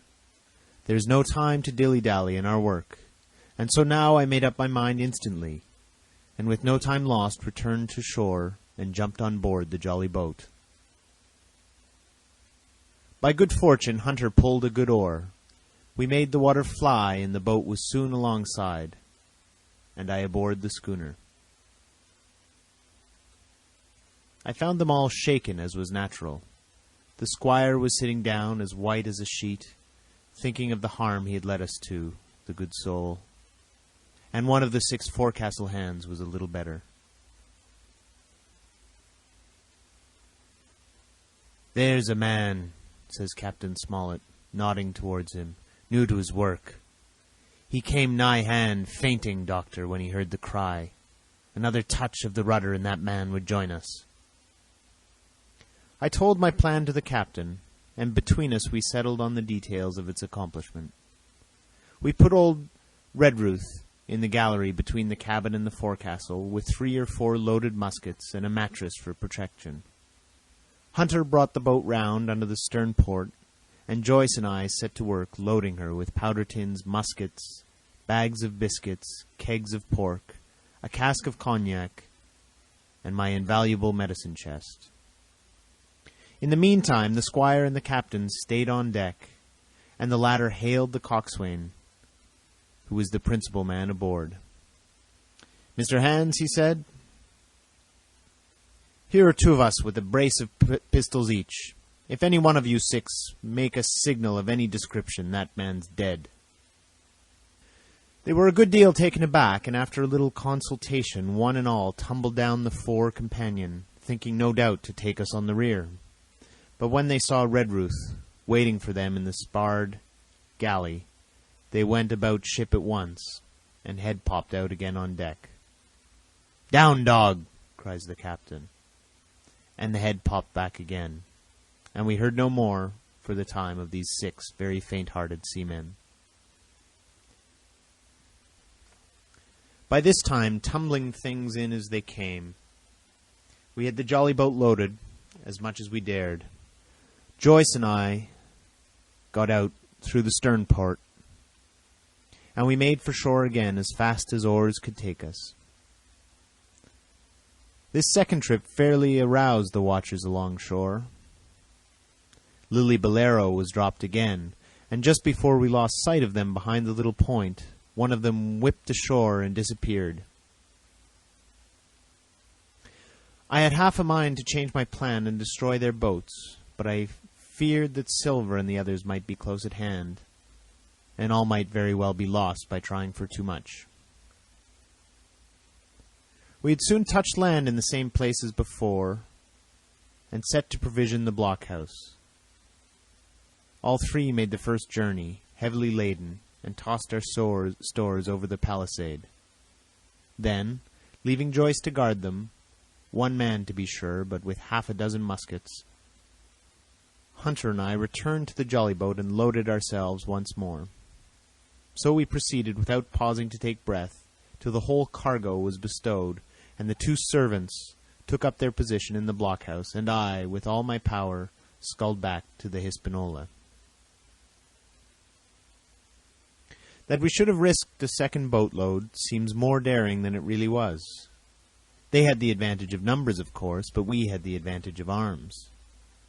Not one of the men ashore had a musket, and before they could get within range for pistol shooting, we flattered ourselves we should be able to give a good account of a half a dozen at least. The squire was waiting for me at the stern window, all his faintness gone from him. He caught the painter and made it fast, and we fell to loading the boat for our very lives. Pork, powder, and biscuit was the cargo, with only a musket and a cutlass apiece for the squire and me, and Redruth and the captain. The rest of the arms and powder we dropped overboard in 2 fathoms and a half of water, so that we could see the bright steel shining far below us in the sun on the clean, sandy bottom. By this time the tide was beginning to ebb, and the ship was swinging round to her anchor.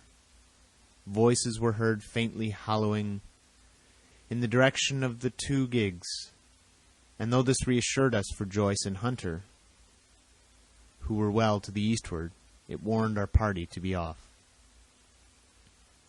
Redruth retreated from his place in the gallery, and dropped into the boat, which we then brought round to the ship's counter, to be handier for Captain Smollett.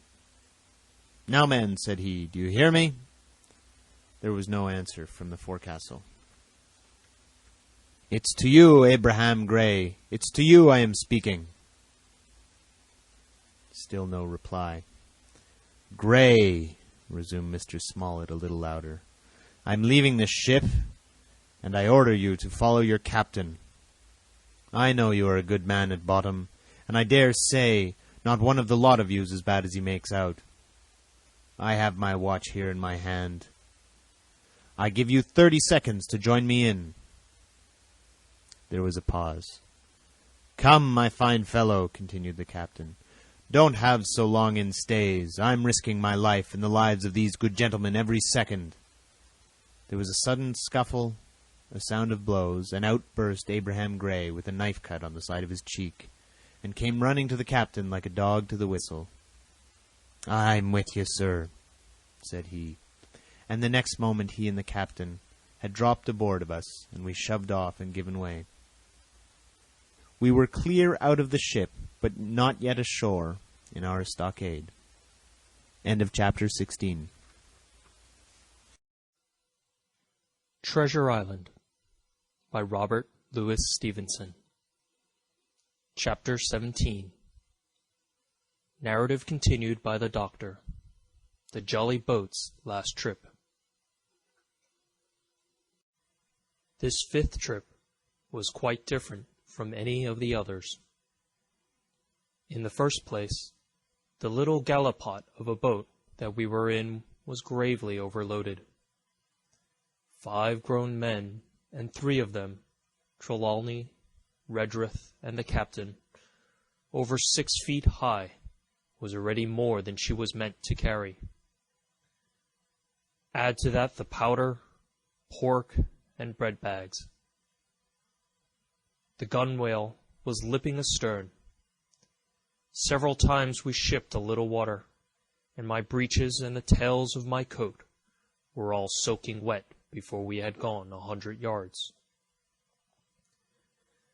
The captain made us trim the boat, and we got her to lie a little more evenly. All the same, we were afraid to breathe. In the second place, the ebb was now making a strong, rippling current running westward through the basin, and then southward and seaward down the straits by which we had entered in the morning. Even the ripples were a danger to our overloaded craft, but the worst of it was that we were swept out of our true course and away from our proper landing place behind the point. If we let the current have its way, we should come ashore beside the gigs, where I cannot keep her head for the stockade, sir, said I to the captain. I was steering, while he and Redruth, 2 fresh men, were at the oars. The tide keeps washing her down. Could you pull a little stronger? Not without swamping the boat, said he. You must bear up, sir.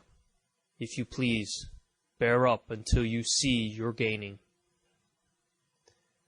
I tried and found by experiment that the tide kept sweeping us westward until I had laid her head due east, or just about right angles to the way we ought to go. We'll never get ashore at this rate, said I. If it's the only course that we can lie, sir, we must even lie it, returned the captain. We must keep upstream. You see, sir, he went on, if once we drop to the leeward of the landing place, it's hard to say where we should get ashore. Besides the chance of being boarded by the gigs, whereas the way we go, the current must slacken, and then we can dodge back along the shore. The current's less already, sir, said the man Gray, who was sitting in the foresheets. You can ease her off a bit.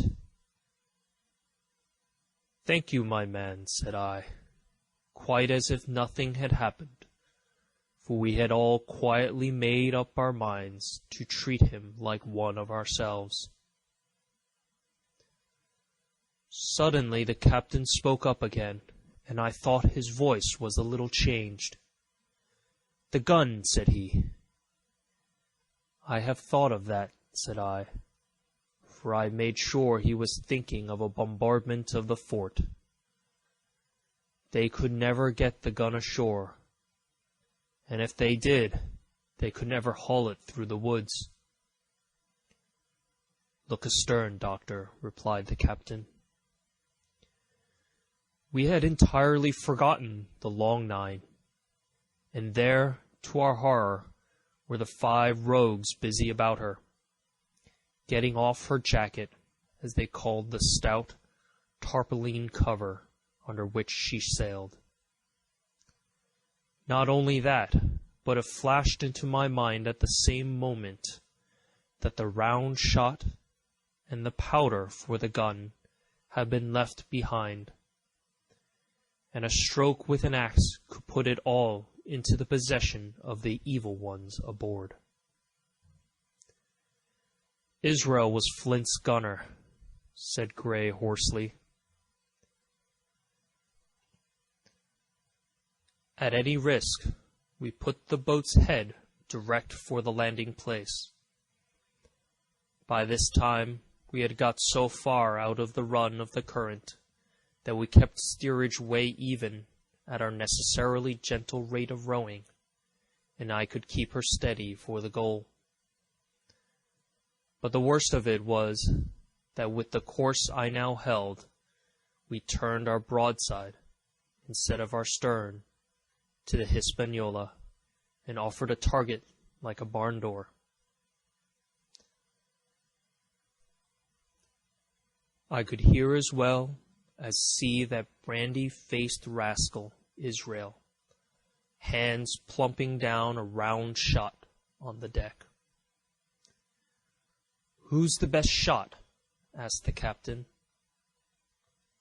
"Mr. Trelawney, out and away," said I. "Mr. Trelawney, will you please pick me off one of these men, sir? Hands, if possible," said the captain. Trelawney was as cool as steel. He looked to the priming of his gun. "Now," cried the captain. "Easy with that gun, sir, or you'll swamp the boat. All hands stand by to trim her when he aims." The squire raised his gun, the rowing ceased, and we leaned over to the other side to keep the balance. And all was so nicely contrived that we did not ship a drop. They had the gun, by this time, slewed round upon the swivel, and Hans, who was at the muzzle with the rammer, was in consequence the most exposed. However, we had no luck, for just as Trelawney fired, down he stooped. The ball whistled over him, and it was one of the other four who fell. The cry he gave was echoed not only by his companions on board, but by a great number of voices from the shore.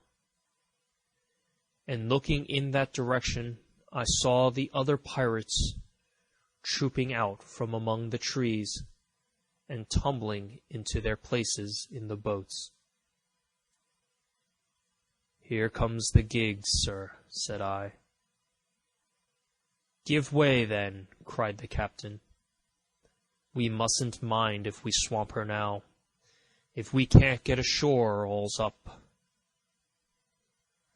"Only one of the gigs is being manned, sir," I added. "The crew of the other most likely going round by shore to cut us off." "They'll have a hot run, sir," returned the captain. "Jack ashore, you know. It's not them I mind. It's the round shot. Carpet bowls. My lady's maid couldn't miss. Tell us, squire, when you see the match, and we'll hold water." In the meanwhile, we had been making headway at a good pace for a boat so overloaded, and we had shipped but little water in the process. We were now close in, 30 or 40 strokes, and we should beach her, for the ebb had already disclosed a narrow belt of sand below the clustering trees. The gig was no longer to be feared. The little point had already concealed it from our eyes. The ebb tide, which had so cruelly delayed us, was now making reparations and delaying our assailants. The one source of danger was the gun. "If I durst," said the captain, "I'd stop and pick off another man." But it was plain that they meant nothing should delay their shot. They had never so much as looked at their fallen comrade, though he was not dead, and I could see him trying to crawl away. "Ready!" cried the squire. "Hold!" cried the captain, quick as an echo. And he and Redruth backed with a great heave that sent her stern bodily under water. The report fell in at the same instant of time. This was the first that Jim heard, the sound of the squire's shot not having reached him. Where the ball passed, not one of us precisely knew, but I fancy it must have been over our heads, and that the wind of it may have contributed to our disaster. At any rate, the boat sank by the stern, quite gently, in 3 feet of water, leaving the captain and myself facing each other on our feet. The other 3 took complete headers and came up again, drenched and bubbling. So far there was no great harm, no lives were lost, and we could wade ashore in safety. But there were all our stores at the bottom, and to make things worse, only 2 guns out of the 5 remained in a state for service. Mine I had snatched from my knees and held over my head by a sort of instinct. As for the captain, he had carried his over his shoulder by a bandolier, and like a wise man, lock uppermost. The other 3 had gone down with the boat. To add to our concern, we heard voices already drawing near us in the woods along shore. We had not only the danger of being cut off from the stockade in our half-crippled state, but the fear before us, whether if Hunter and Joyce were attacked by 6, they would have the sense and conduct to stand firm. Hunter was steady, that we knew. Joyce was a doubtful case. A pleasant, polite man for a valet, and to brush one's clothes, but not entirely fitted for man of war. With all this in our minds, we waded ashore as fast as we could, leaving behind us the poor jolly boat and a good half of all our powder and provisions. End of chapter 17. Treasure Island by Robert Louis Stevenson. Chapter 18. Narrative continued by the doctor. End of the first day's fighting. We made our best speed across the strip of wood that now divided us from the stockade, and at every step we took, the voices of the buccaneers rang nearer. Soon we could hear their footfalls as they ran, and the cracking of the branches as they breasted across a bit of thicket.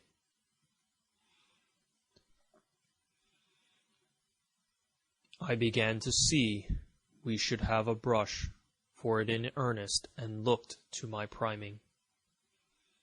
"Captain," said I, "Trelawney is the dead shot. Give him your gun. His own is useless." They exchanged guns, and Trelawney, silent and cool as he had been since the beginning of the bustle, hung a moment on his heel to see that all was fit for service. At the same time, observing Gray to be unarmed, I handed him my cutlass. It did all our hearts good to see him spit in his hand, knit his brows, and make the blade sing through the air. It was plain from every line of his body that our new hand was worth his salt. 40 paces farther, we came to the edge of the wood and saw the stockade in front of us. We struck the enclosure about the middle of the south side, and almost at the same time, 7 mutineers, Job Anderson, the boatswain at their head, appeared in full cry at the southwestern corner. They paused as if taken aback, and before they recovered, not only the squire and I, but Hunter and Joyce from the blockhouse had time to fire. The 4 shots came in rather a scattering volley, but they did the business. One of the enemy actually fell, and the rest, without hesitation, turned and plunged into the trees. After reloading, we walked down the outside of the palisade to see to the fallen enemy. He was stone dead, shot through the heart. We began to rejoice over our good success, when just at that moment a pistol cracked in the bush. A ball whistled close past my ear, and poor Tom Rudrith stumbled and fell his length on the ground. Both the squire and I returned the shot, but as we had nothing to aim at, it is probable we only wasted powder. Then we reloaded and turned our attention to poor Tom. The captain and Gray were already examining him, and I saw with half an eye that all was over. I believe the readiness of our return volley had scattered the mutineers once more, for we were suffered without further molestation to get the poor old gamekeeper hoisted over the stockade and carried, groaning and bleeding, into the log house. Poor old fellow! He had not uttered one word of surprise, complaint, fear, or even acquiescence from the very beginning of our troubles till now, when we had laid him down in the log house to die. He had lain like a Trojan behind his mattress in the gallery. He had followed every order silently, doggedly, and well. He was the oldest of our party by a score of years, and now, sullen, old, serviceable servant, it was he that was to die. The squire dropped down beside him on his knees and kissed his hand, crying like a child. "Be I going, doctor?" he asked. "Tom, my man," said I, "you're going home." "I wish I had a lick at them with the gun first," he replied. "Tom," said the squire, "say you forgive me, won't you?" "Would that be respectful like, from me to you, squire?" was the answer. "Howsoever, so be it. Amen." After a little while of silence, he said he thought somebody might read a prayer. "It is the custom, sir," he added apologetically. And not long after, without another word, he passed away. In the meantime, the captain, whom I had observed to be wonderfully swollen about the chest and pockets, had turned out a great many various stores. The British colours, a Bible, a coil of stoutish rope, pen, ink, the logbook, and pounds of tobacco. He had found a longish fir tree, lying felled and trimmed in the enclosure, and with the help of Hunter, he had set it up at the corner of the log house, where the trunks crossed and made an angle. Then, climbing on the roof, he had with his own hand bent and run up the colours. This seemed mightily to relieve him. He re-entered the log house and set about counting up the stores as if nothing else existed. But he had an eye on Tom's passage for all that, and as soon as all was over, came forward with another flag and reverently spread it on the body. "Don't you take on, sir," he said, shaking the squire's hand. "All's well with him. No fear for a hand that's been shot down in his duty to captain and owner. It mayn't be good divinity, but it's a fact. Then he pulled me aside.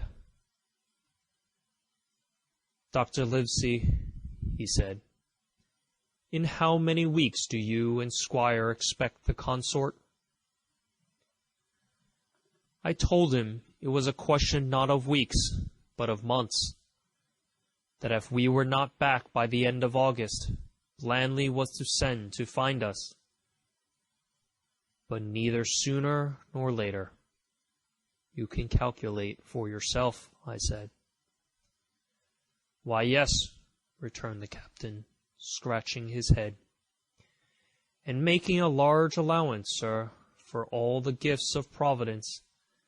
I should say we were pretty close-hauled. How do you mean? I asked. It's a pity, sir, we lost that second load. That's what I mean, replied the captain. As for powder and shot will do. The rations are short, very short. So short, Dr. Livesey, that we're perhaps as well without that extra mouth. And he pointed to the dead body under the flag. Just then, with a roar and a whistle, a round shot passed high above the roof of the log house and plumped far beyond us in the wood. "Oh ho!" said the captain. "Blaze away! You've little enough powder already, my lads." At the second trial, the aim was better, and the ball descended inside the stockade, scattering a cloud of sand, but doing no further damage. "Captain," said the squire, "the house is quite invisible from the ship. It must be the flag they are aiming at. Would it not be wiser to take it in?" "Strike my colours?" cried the captain.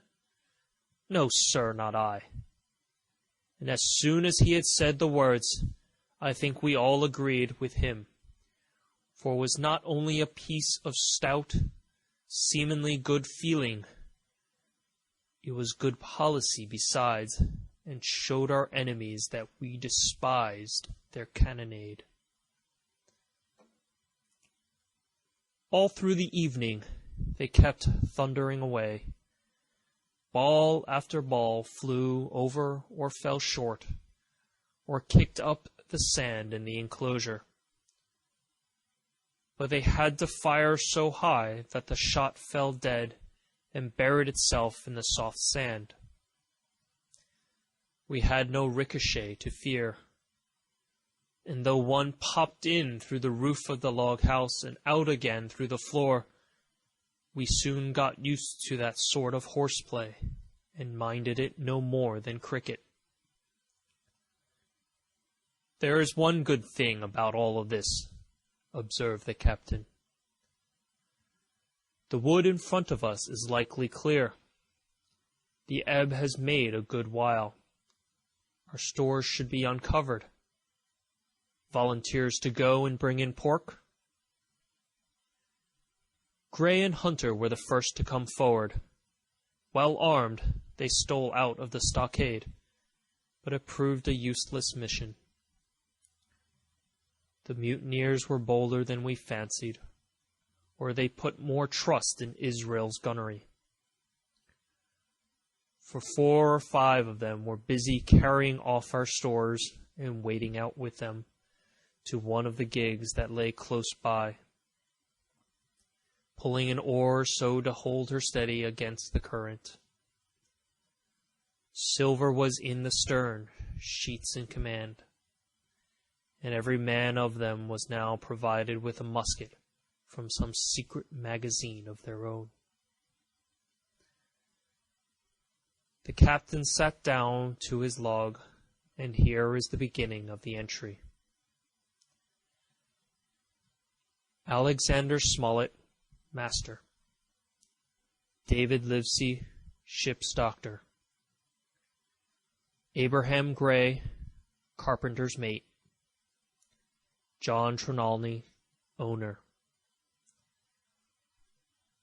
John Hunter and Richard Joyce, owners' servants, landsmen, being all that is left faithful of the ship's company, with stores for 10 days at short rations, came ashore this day and flew British colors on the log house in Treasure Island.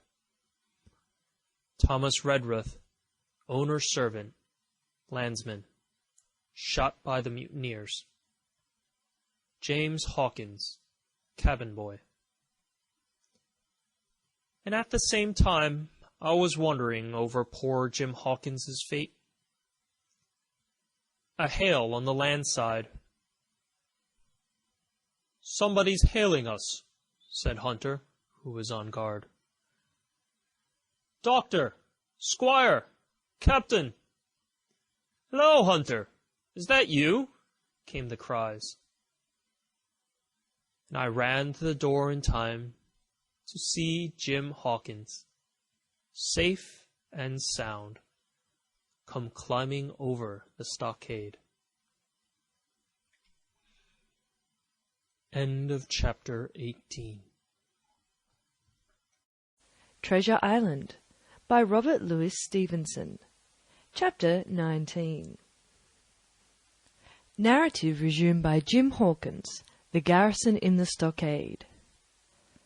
As soon as Ben Gunn saw the colours, he came to a halt, stopped me by the arm, and sat down. "Now," said he, "there's your friends sure enough." "Far more likely it's the mutineers," I answered. "That!" he cried. "Why, in a place like this, where nobody puts in but gentlemen of fortune, silver would fly the Jolly Roger. You don't make no doubt of that. No, that's your friends. There's been blows too, and I reckon your friends has had the best of it, and here they are ashore in the old stockade, as was made years and years ago by Flint. Ah, he was the man to have a headpiece, was Flint. Barring rum, his match were never seen. He were afraid of none, not he, only silver. Silver was that genteel." "Well," said I, "that may be so, and so be it. All the more reason that I should hurry on and join my friends." "Nay, mate," returned Ben, "not you. You're a good boy, or I'm mistook. But you're only a boy, all told. Now Ben Gunn is fly. Rum wouldn't bring me there where you're going. Not rum wouldn't, till I see you're born gentleman and gets on his word of honour. And you won't forget my words. A precious sight, that's what you'll say. A precious sight more confidence, and then nips him." And he pinched me the third time with the same air of cleverness. "And when Ben Gunn is wanted, you know where to find him, Jim, just where you found him today. And him that comes is to have a white thing in his hand, and he's to come alone. Oh, and you'll say this, Ben Gunn, says you, has reasons of his own." "Well," said I believe I understand. You have something to propose, and you wish to see the squire or the doctor, and you're to be found where I found you. Is that all?" "And when, says you," he added. "Why, from about noon observation to about 6 bells." "Good," said I. "And now may I go?" "You won't forget?" he inquired anxiously. "Precious sight and reasons of his own, says you. Reasons of his own, that's the mainstay, as between man and man. Well then," still holding me, "I reckon you can go, Jim. And Jim, if you was to see silver, you wouldn't go for to sell Ben Gunn? Wild horses wouldn't draw it from you?" "No," says you. "And if them pirates came ashore, Jim, what would you say but there'd be widows in the morning?" Here he was interrupted by a loud report, and a cannonball came tearing through the trees and pitched into the sand not 100 yards from where we two were talking. The next moment each of us had taken to his heels in a different direction. For a good hour to come, frequent reports shook the island, and the balls kept crashing through the woods. I moved from hiding place to hiding place, always pursued, or so it seemed to me, by these terrifying missiles.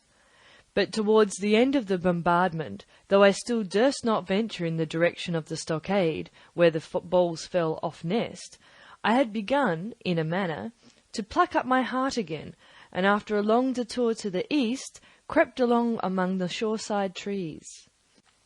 The sun had just set. The sea breeze was rustling and tumbling in the woods, and ruffling the grey surface of the anchorage. The tide, too, was far out, and great tracts of sand lay uncovered. The air, after the heat of the day, chilled me through my jacket. The Hispaniola still lay where she had anchored, but sure enough, there was the Jolly Roger, the black flag of piracy, flying from her peak. Even as I looked, there came another red flash, and another report that sent the echoes clattering, and one more round shot whistled through the air. It was the last of the cannonade. I lay for some time watching the bustle which succeeded the attack. Men were demolishing something with axes on the beach near the stockade, the poor jolly boat, I afterwards discovered. Away, near the mouth of the river, a great fire was glowing among the trees, and between that point and the ship, one of the gigs kept coming and going, the men, whom I had seen so gloomy, shouting at the oars like children. But there was a sound in their voices which suggested rum. At length I thought I might return towards the stockade.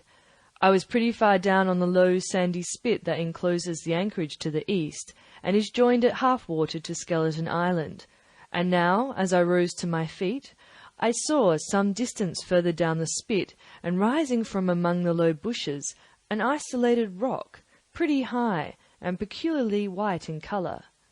It occurred to me that this might be the white rock of which Ben Gunn had spoken, and that some day or other a boat might be wanted, and I should know where to look for one. Then I skirted amongst the woods until I had regained the rear or shoreward side of the stockade, and was soon warmly welcomed by the faithful party. I had soon told my story and begun to look about me. The log house was made of unsquared trunks of pine, roof, walls, and a floor. The latter stood in several places as much as a foot or a foot and a half above the surface of the sand. There was a porch at the door, and under this porch a little spring welled up into an artificial basin of a rather odd kind, no other than a great ship's kettle of iron with the bottom knocked out, and sunk to her bearings, as the captain said, among the sand. Little had been left besides the framework of the house, but in one corner there was a stone slab laid down by way of a hearth, and an old rusty iron basket to contain the fire. The slopes on the knoll and all the inside of the stockade had been cleared of timber to build the house, and we could see by the stumps what a fine and lofty grove had been destroyed. Most of the soil had been washed away or buried in drift after the removal of the trees. Only where the streamlet ran down from the kettle, a thick bed of moss and some ferns and some little creeping bushes were still green among the sand. Very close to the stockade, too close for defence, they said, the wood still flourished high and dense, all of fir on the land side, but towards the sea with a large admixture of live oaks. The cold evening breeze, of which I have spoken, whistled through every chink of the rude building, and sprinkled the floor with a continual rain of fine sand. There was sand in our eyes, sand in our teeth, sand in our suppers, sand dancing in the spring at the bottom of the kettle, for all the world like porridge beginning to boil. Our chimney was a square hole in the roof.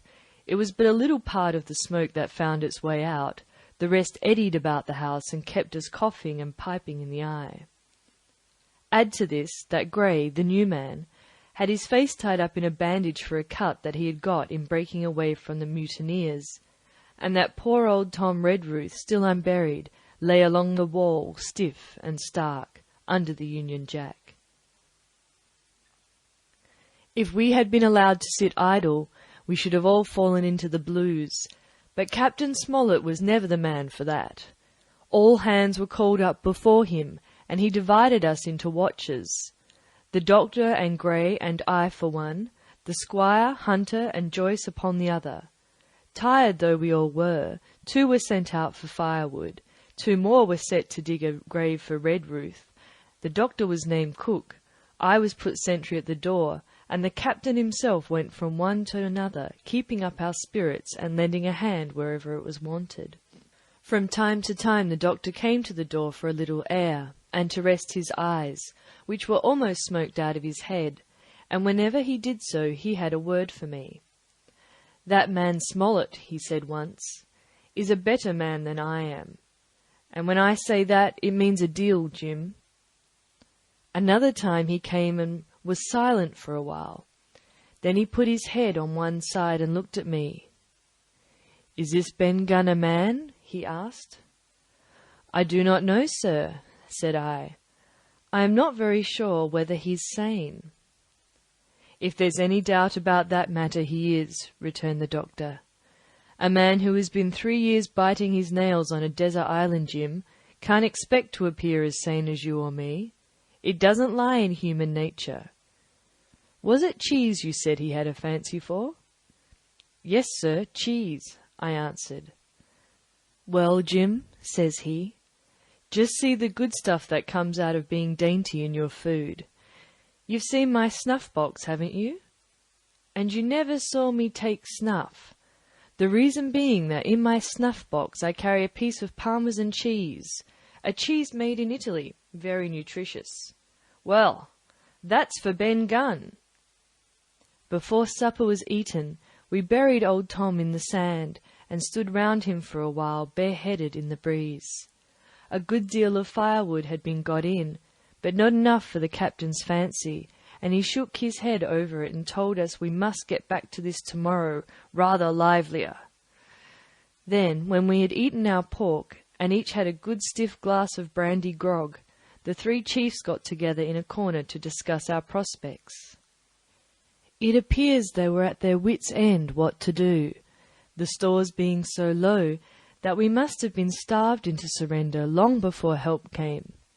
But our best hope, it was decided, was to kill off the buccaneers until they either hauled down their flag or ran away with the Hispaniola. From 19 they were already reduced to 15, 2 others were wounded, and at least one, the man beside the gun, severely wounded if he were not dead. Every time we had a crack at them, we were to take it, saving our own lives with the extremest care. And besides that, we had 2 able allies, rum and the climate.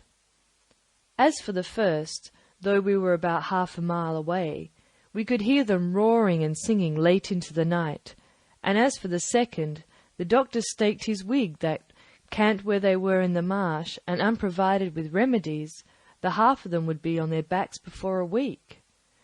"So," he added, "if we are not all shot first, they'll be glad to be packing in the schooner. It's always a ship, and they can get to buccaneering again, I suppose." "First ship that I ever lost," said Captain Smollett. I was dead tired, as you may fancy, and when I got to sleep, which was not after a great deal of tossing, I slept like a log of wood. The rest had long been up, and had already breakfasted, and increased the pile of firewood by about half as much again, when I was wakened by a bustle and the sound of voices. "Flag of truce!" I heard someone say, and then immediately after, with a cry of surprise, "Silver himself!" And at that, up I jumped, and rubbing my eyes, ran to a loophole in the wall. End of chapter 19. Treasure Island by Robert Louis Stevenson. Chapter 20. Silver's Embassy. Sure enough, there were 2 men just outside the stockade, one of them waving a white cloth, the other, no less a person than Silver himself, standing placidly by.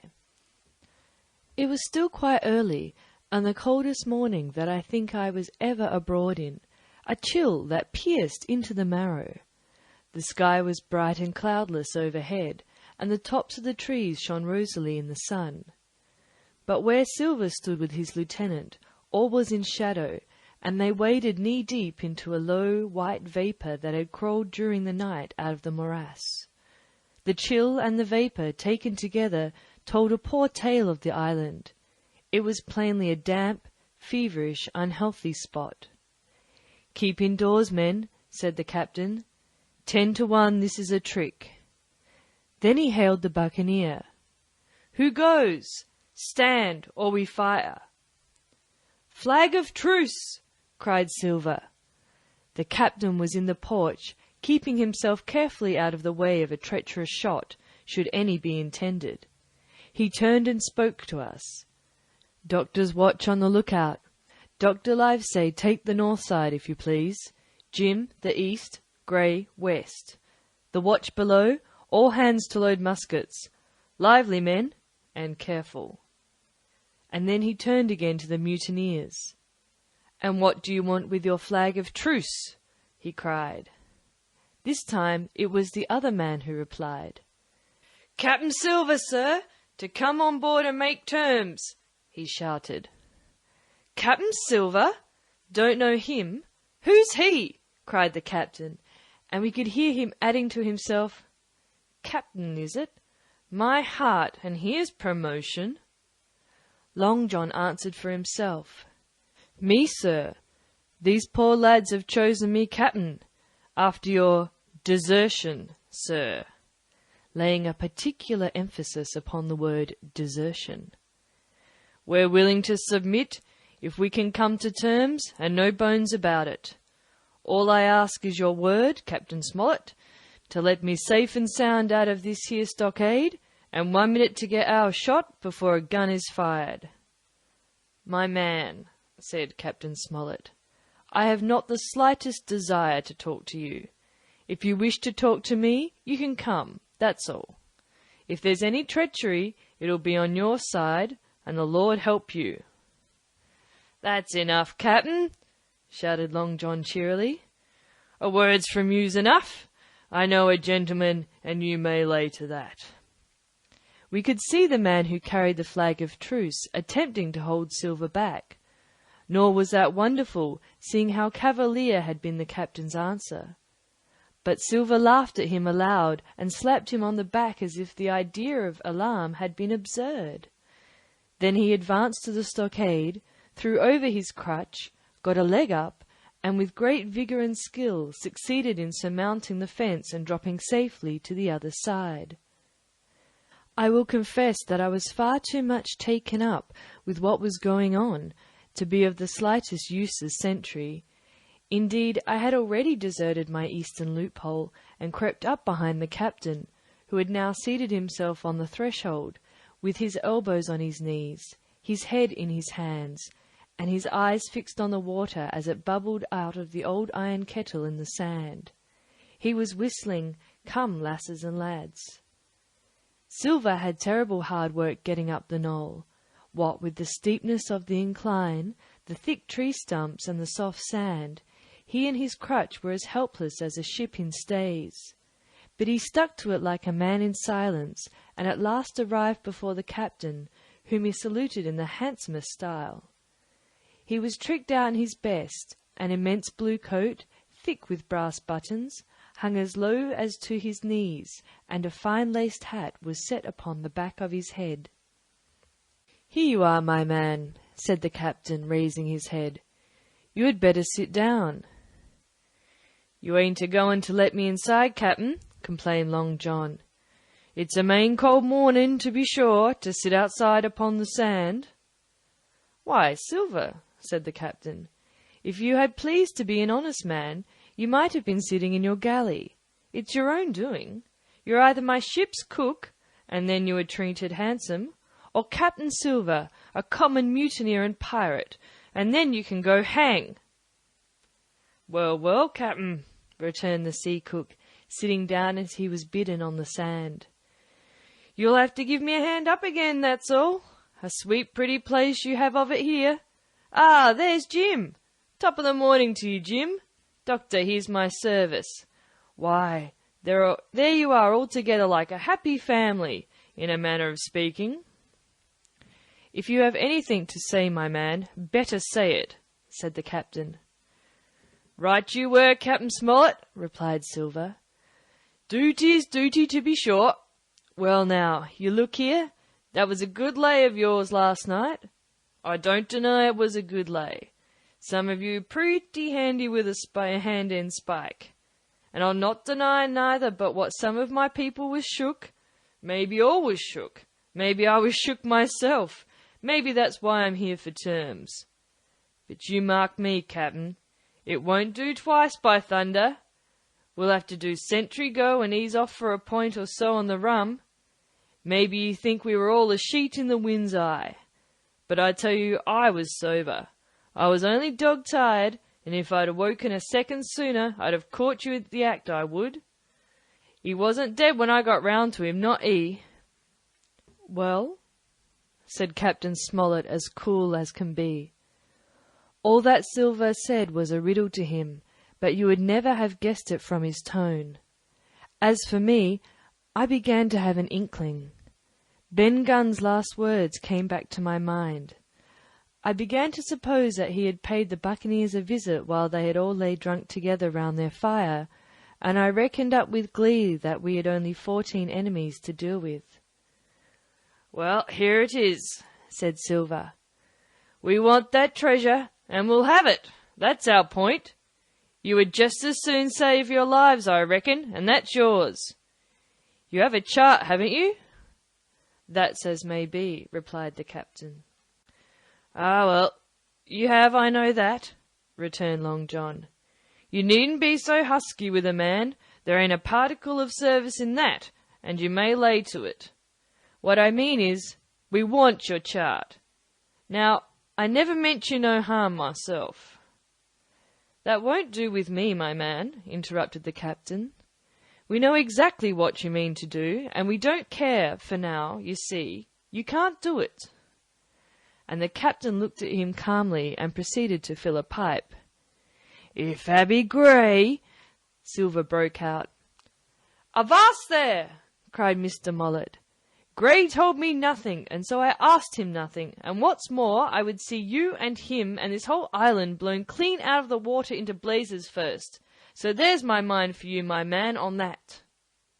This little whiff of temper seemed to cool Silver down. He had been growing nettled before, but now he pulled himself together. Like enough, said he. I would set no limits to what gentlemen might consider shipshape, or might not, as the case were. And seeing as how you're about to take a pipe, Captain, I'll make so free as to do likewise. And he filled a pipe and lighted it, and the two men sat silently smoking for quite a while, now looking each other in the face, now stopping their tobacco, now leaning forward to spit. It was as good as the play to see them. Now, resumed Silver, here it is. You give us the chart to get the treasure by, and dropping shooting poor seamen, and stoving of their heads in while asleep. You do that, and we'll offer you a choice. Either you come along aboard with us, once the treasure is shipped, and then I'll give you my affy-davy, upon my word of honour, to clap you somewhere safe ashore.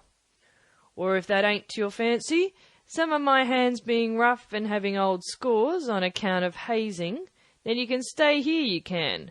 We'll divide stores with you, man for man, and I'll give my affy-davy, as before, to speak the first ship I sight and send 'em here to pick you up. Now you'll own that's talking. Handsomer you couldn't look to get now, you.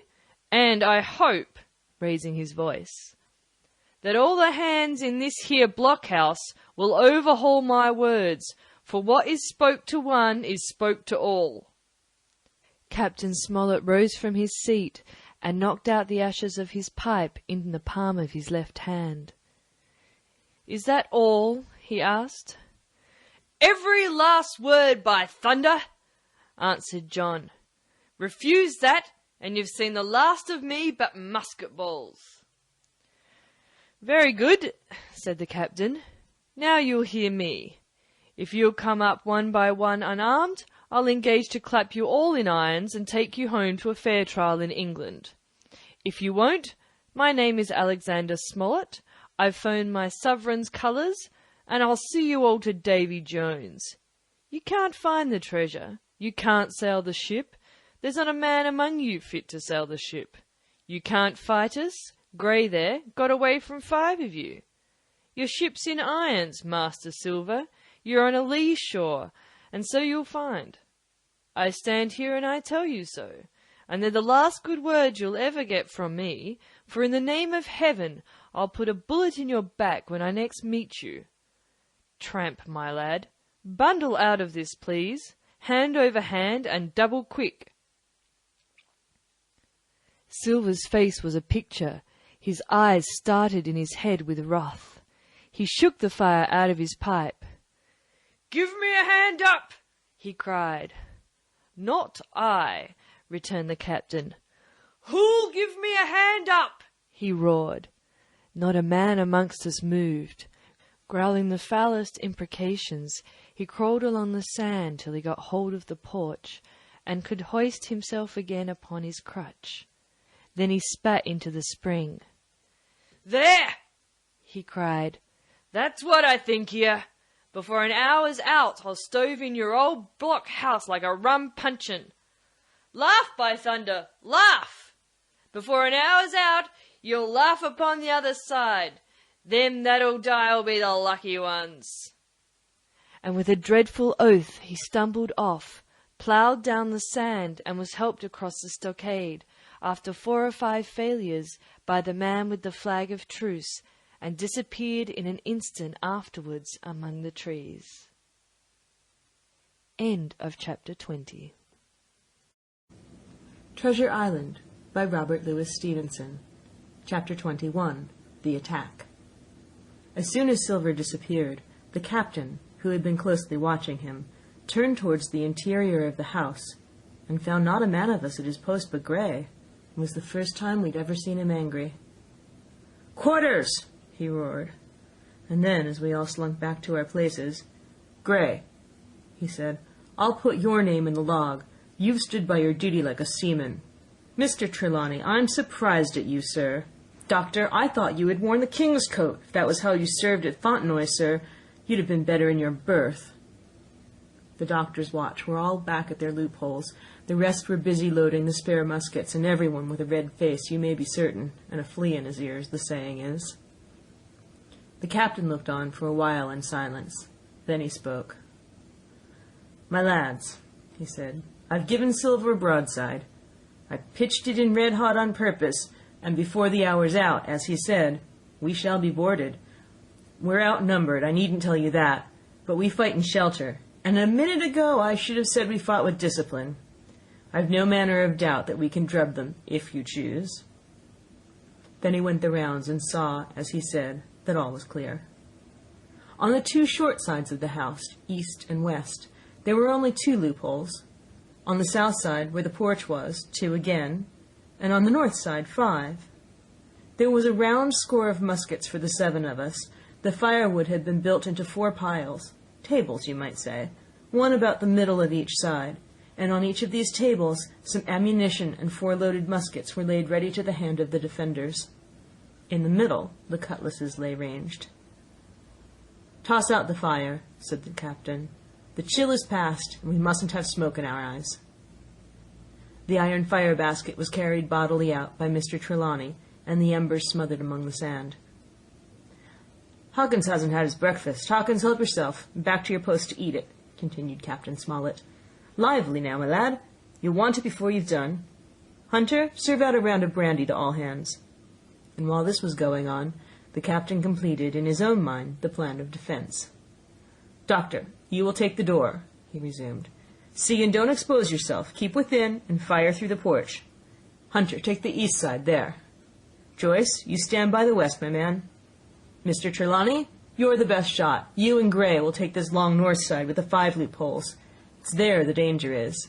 If they can get up to it and fire in upon us through our own ports, things would begin to look dirty. Hawkins, neither you nor I are much account at the shooting. We'll stand by to load and bear a hand." As the captain had said, the chill was past. As soon as the sun had climbed above our girdle of trees, it fell with all its force upon the clearing and drank up the vapors at a draught. Soon the sand was baking, and the resin melting in the logs of the blockhouse. Jackets and coats were flung aside, shirts thrown open at the neck and rolled up to the shoulders, and we stood there, each at his post, in a fever of heat and anxiety. An hour passed away. "Hang them," said the captain. "This is as dull as the doldrums. Gray, whistle for a wind." And just at that moment came the first news of the attack. "If you please, sir," said Joyce, "if I see anyone, am I to fire?" "I told you so," cried the captain. "Thank you, sir," returned Joyce with the same quiet civility. Nothing followed for a time, but the remark had set us all on the alert, straining ears and eyes, the musketeers with their pieces balanced in their hands, the captain out in the middle of the blockhouse, with his mouth very tight and a frown on his face. So some seconds passed, till suddenly Joyce whipped up his musket and fired. The report had scarcely died away ere it was repeated and repeated from without in a scattering volley, shot behind shot like a string of geese, from every side of the enclosure. Several bullets struck the log house, but not one entered, and as the smoke cleared away and vanished, the stockade and the woods around it looked as quiet and empty as before. Not a bough waved, not the gleam of a musket barrel betrayed the presence of our foes. "Did you hit your man?" asked the captain. "No, sir," replied Joyce. "I believe not, sir." "Next best thing, to tell the truth," muttered Captain Smollett. "Load his gun, Hawkins. How many should say there were on your side, Doctor?" "I know precisely," said Dr. Livesey. 3 shots were fired on this side. I saw the 3 flashes, 2 close together, 1 farther to the west. 3, repeated the captain. "And how many on yours, Mr. Trelawney?" But this was not so easily answered. There had come many from the north, 7 by the squire's computation, 8 or 9 according to Gray. From the east and west only a single shot had been fired. It was plain, therefore, that the attack would be developed from the north, and that on the other 3 sides we were only to be annoyed by a show of hostilities. But Captain Smollett made no change in his arrangements. If the mutineers succeeded in crossing the stockade, he argued, they would take possession of any unprotected loophole and shoot us down like rats in our own stronghold. Suddenly, with a loud huzzah, a little cloud of pirates leaped from the woods on the north side and ran straight on the stockade. At the same moment, the fire was once more opened from the woods, and a rifle ball sang through the doorway and knocked the doctor's musket into bits. The boarders swarmed over the fence like monkeys. Squire and Gray fired again and yet again. 3 men fell, 1 forwards into the enclosure, 2 back on the outside. But of these, 1 was evidently more frightened than hurt, for he was on his feet again in a crack, and instantly disappeared among the trees. 2 had bit the dust, 1 had fled, 4 had made good their footing inside our defences, while from the shelter of the woods 7 or 8 men, each evidently supplied with several muskets, kept up a hot though useless fire on the log house. The 4 who had boarded made straight before them for the building, shouting as they ran, and the men among the trees shouted back to encourage them. Several shots were fired, but such was the hurry of the marksmen that not one appears to have taken effect. In a moment the 4 pirates had swarmed up the mound and were upon us. The head of Job Anderson, the boatswain, appeared at the middle loophole. "At 'em, all hands, all hands!" he roared in a voice of thunder. At the same moment another pirate grasped Hunter's musket by the muzzle, wrenched it from his hands, plucked it through the loophole, and with one stunning blow laid the poor fellow senseless on the floor. Meanwhile a 3rd, running unharmed all around the house, appeared suddenly in the doorway and fell with his cutlass on the doctor. Our position was utterly reversed. A moment since we were firing under cover at an exposed enemy, now it was we who lay uncovered and could not return a blow. The log house was full of smoke, to which we owed our comparative safety. Cries and confusion, the flashes and reports of pistol shots, and one loud groan rang in my ears. "Out, lads, out, and fight 'em in the open! Cutlasses!" cried the captain. I snatched a cutlass from the pile, and someone, at the same time snatching another, gave me a cut across the knuckles which I hardly felt. I dashed out of the door into the clear sunlight. Someone was close behind, I knew not whom. Right in front, the doctor was pursuing his assailant down the hill, just as my eyes fell upon him, beat down his guard, and sent him sprawling on his back with a great slash across his face. "Round the house, lads, round the house!" cried the captain, and even in the hurly-burly, I perceived a change in his voice. Mechanically I obeyed, turned eastwards, and with my cutlass raised, ran around the corner of the house. Next moment I was face to face with Anderson. He roared aloud, and his hanger went up above his head, flashing in the sunlight. I had not time to be afraid. but as the blow still hung impending, leaped in a trice upon one side, and missing my foot in the soft sand, rolled headlong down the slope. When I had first sallied from the door, the other mutineers had been already swarming up the palisade to make an end of us. One man, in a red nightcap, with a cutlass in his mouth, had even gotten upon the top and thrown a leg across. Well, so short had been the interval that when I found my feet again, all was in the same posture. The fellow with the red nightcap still halfway over, another still just showing his head above the top of the stockade. And yet, in this breath of time, the fight was over, and the victory was ours. Gray, following close behind me, had cut down the big boatswain ere he had time to recover from his last blow. Another had been shot at a loophole in the very act of firing into the house, and now lay in agony, the pistol still smoking in his hand. A third, as I had seen, the doctor had disposed of at a blow. Of the 4 who had scaled the palisade, only one remained unaccounted for, and he, having left his cutlass on the field, was now clambering out again, with the fear of death upon him. "Fire! Fire from the house!" cried the doctor. "And you, lads, back into cover!" But his words were unheeded, no shot was fired, and the last boarder made good his escape and disappeared with the rest into the wood. In 3 seconds nothing remained of the attacking party but the 5 who had fallen, 4 on the inside and 1 on the outside of the palisade. The doctor and Gray and I ran full speed for shelter. The survivors would soon be back where they'd left their muskets, and at any moment the fire might recommence. The house was by this time somewhat cleared of smoke, and we saw at a glance the price we'd paid for victory. Hunter lay beside his loophole, stunned. Joyce, by his, shot through the head, never to move again. While in the center, the squire was supporting the captain, one as pale as the other. "The captain's wounded," said Mr. Trelawney. "Have they run?" asked Mr. Smollett.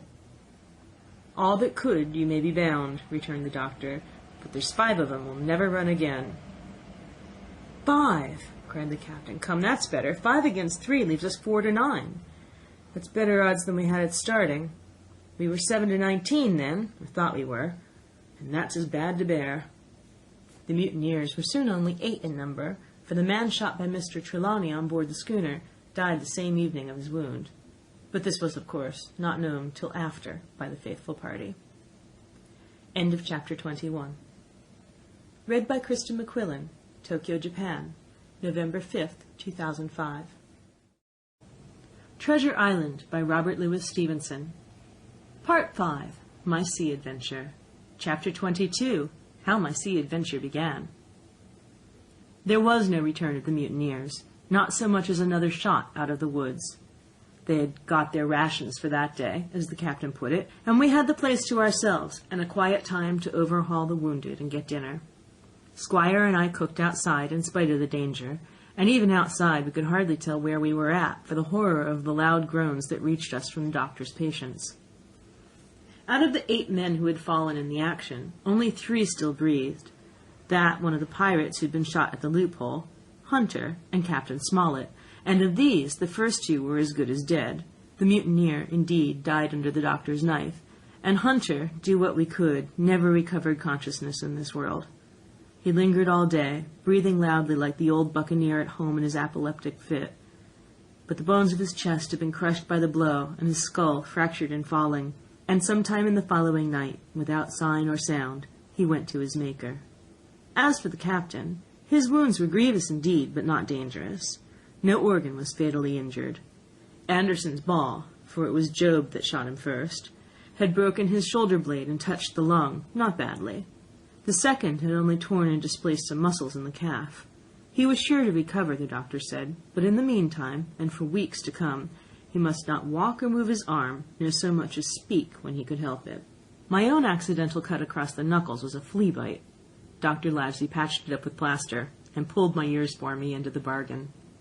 After dinner, the squire and the doctor sat by the captain's side a while in consultation, and when they'd talked to their heart's content, it being then a little past noon, the doctor took up his hat and pistols, girt on a cutlass, put the chart in his pocket, and with a musket over his shoulder, crossed the palisade on the north side, and set off briskly through the trees. Gray and I were sitting together at the far end of the blockhouse, to be out of earshot of our officers consulting, and Gray took his pipe out of his mouth and fairly forgot to put it back in again, so thunderstruck was he at this occurrence. "Why, in the name of Davy Jones," he said, "is Dr. Livesey mad?" "Why, no," says I. "He's about the last of this crew for that, I take it." "Well, shipmate," said Gray, "mad he may not be, but if he is not, you mark my words, I am." "I take it," I replied, "that the doctor has his idea, and if I'm right, he's going now to see Ben Gunn." I was right, as appeared later, but in the meantime, the house being stifling hot and the little patch of sand inside the palisade ablaze with midday sun, I began to get another thought into my head, which was not by any means so right. What I began to do was to envy the doctor walking in the cool shadow of the woods with the birds about him and the pleasant smell of the pines, while I sat grilling with my clothes stuck to the hot resin, and so much blood about me and so many poor dead bodies lying all around that I took a disgust to the place that was almost as strong as fear. All the time I was washing out the blockhouse and then washing up the things from dinner, this disgust and envy kept growing stronger and stronger, till at last, being near a bread bag and no one then observing me, I took the first step toward my escapade, and filled both pockets of my coat with biscuit. I was a fool, if you like, and I certainly was going to do a foolish, overbold act, but I was determined to do it, with all the precautions in my power. These biscuits, should anything befall me, would keep me, at least, from starving till far on in the next day. The next thing I laid hold of was a brace of pistols, and as I already had a powder horn and bullets, I felt myself well supplied with arms.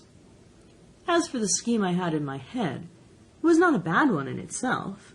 I was to go down the sandy spit that divides the anchorage on the east from the open sea, find the white rock I'd observed last evening, and ascertain whether it was there or not that Ben Gunn had hidden his boat, a thing quite worth doing, as I still believe. But as I was certain I should not be allowed to leave the enclosure, my only plan was to take French leave, and slip out when nobody was watching, and that was so bad a way of doing it as made the thing itself wrong. But I was only a boy, and I had made my mind up. Well, as things at last fell out, I found an admirable opportunity. The squire and Gray were busy helping the captain with his bandages. The coast was clear. I made a bolt for it over the stockade and into the thickest of the trees, and before my absence was observed, I was out of cry of my companions. This was my second folly, far worse than the first, as I left but 2 sound men to guard the house. But like the first, it was a help toward saving all of us. I took my way straight for the east coast of the island, for I was determined to go down to the seaside of the spit to avoid all chance of observation from the anchorage.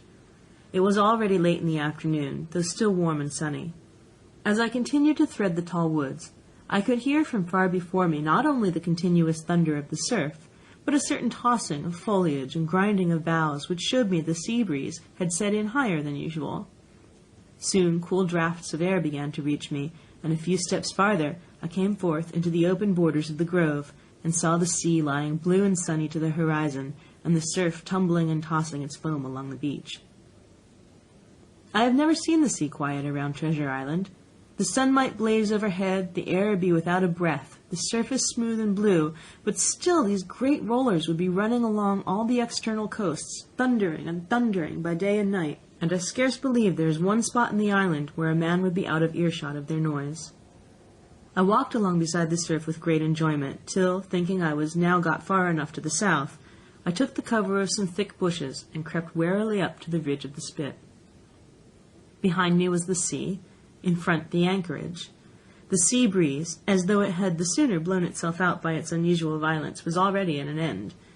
It had been succeeded by light variable airs from the south and southeast, carrying great banks of fog, and the anchorage, under the lee of Skeleton Island, lay still and leaden as when we first entered it. The Hispaniola, in that unbroken mirror, was exactly portrayed from the truck to the waterline, the Jolly Roger hanging from her peak. Alongside lay one of the gigs, silver in the stern sheets, him I could always recognize, while a couple of men were leaning over the stern bulwarks. One of them, with a red cap, the very rogue I'd seen some hours before stride legs upon the palisade.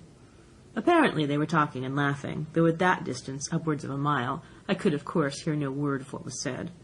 All at once there began the most horrid, unearthly screaming, which at first startled me badly, though I had soon remembered the voice of Captain Flint, and even thought I could make out the bird by her bright plumage, as she sat perched upon her master's wrist. Soon after, the jolly boat shoved off and pulled for shore, and the man with the red cap and his comrade went below by the cabin companion. Just about the same time, the sun had gone down behind the spyglass, and as the fog was collecting rapidly, it began to grow dark in earnest. I saw I must lose no time if I were to find the boat that evening. The white rock, visible enough above the brush, was still some eighth of a mile further down the spit, and it took me a goodish while to get up with it, crawling, often on all fours, among the scrub. Night had almost come when I laid my hand on its rough sides. Right below it, there was an exceedingly small hollow of green turf, hidden by banks and a thick underwood about knee-deep, that grew there very plentifully. And in the center of the dell, sure enough, a little tent of goatskins, like what the gypsies carry about with them in England. I dropped into the hollow, lifted the side of the tent, and there was Ben Gunn's boat, homemade if ever anything was homemade. A rude, lopsided framework of tough wood, and stretched upon that a covering of goatskin with the hair inside. The thing was extremely small, even for me, and I can hardly imagine that it could have floated with a full-sized man. There was one port, set as low as possible, a kind of stretcher in the bows, and a double paddle for propulsion. I had not then seen a coracle, such as the ancient Britons made, but I have seen one since, and I can give you no fairer idea of Ben Gunn's boat than by saying it was like the first and worst coracle ever made by man. But the great advantage of the coracle it certainly possessed, for it was exceedingly light and portable. Well, now that I had found the boat, you would have thought I'd had enough of truantry for once. But in the meantime, I had taken another notion, and become so obstinately fond of it, that I would have carried it out, I believe, in the teeth of Captain Smollett himself. This was to slip out under cover of night, cut the Hispaniola adrift, and let her go ashore where she fancied. I had quite made up my mind that the mutineers, after their repulse of the morning, had nothing nearer their hearts than to up anchor and away to sea. This, I thought, it would be a fine thing to prevent, and now that I had seen how they left their watchmen unprovided with a boat, I thought it might be done with a little risk. Down I sat to wait for darkness, and made a hearty meal of biscuit. It was a night out of 10,000 for my purpose. The fog had now buried all heaven. As the last rays of daylight dwindled and disappeared, absolute blackness settled down on Treasure Island. And when at last I shouldered the coracle and groped my way stumblingly out of the hollow where I had supped, there were but 2 points visible on the whole anchorage. One was the great fire on shore, by which the defeated pirates lay carousing in the swamp. The other, a mere blur of light upon the darkness, indicated the position of the anchored ship. She had swung round to the ebb. Her bow was now toward me. The only lights on board were in the cabin, and what I saw was merely a reflection on the fog of the strong rays that flowed from the stern window. The ebb had already run some time, and I had to wade through a long belt of swampy sand, where I sank several times above the ankle before I came to the edge of the retreating water, and wading a little way in, with some strength and dexterity, set my coracle keel downwards on the surface. End of Chapter 22. Read by Kristen McQuillan. November 5th, 2005. Chapters 23 to 24. Chapter 23. The Ebb Tide Runs. The coracle, as I had ample reason to know before I was done with her, was a very safe boat for a person of my height and weight, both buoyant and clever in a seaway. But she was the most cross-grained, lopsided craft to manage. Do as you please, she always made more leeway than anything else, and turning round and around was the manoeuvre she was best at. Even Ben Gunn himself has admitted that she was quare to handle till you knew her way. Certainly, I did not know her way. She turned in every direction but the one I was bound to go. The most part of the time we were broadside on, and I am very sure I never should have made the ship at all but for the tide. By good fortune, paddle as I please, the tide was still sweeping me down, and there lay the Hispaniola right in the fairway, hardly to be missed. First she loomed before me like a blot of something yet blacker than darkness. Then her spars and hull began to take shape, and the next moment, as it seemed, for the further I went, the brisker grew the current of the ebb, I was alongside of her hawser and had laid hold. The hawser was as taut as a bowstring, and the current so strong she pulled upon her anchor. All around the hull, in the blackness, the rippling current bubbled and chattered like a little mountain stream.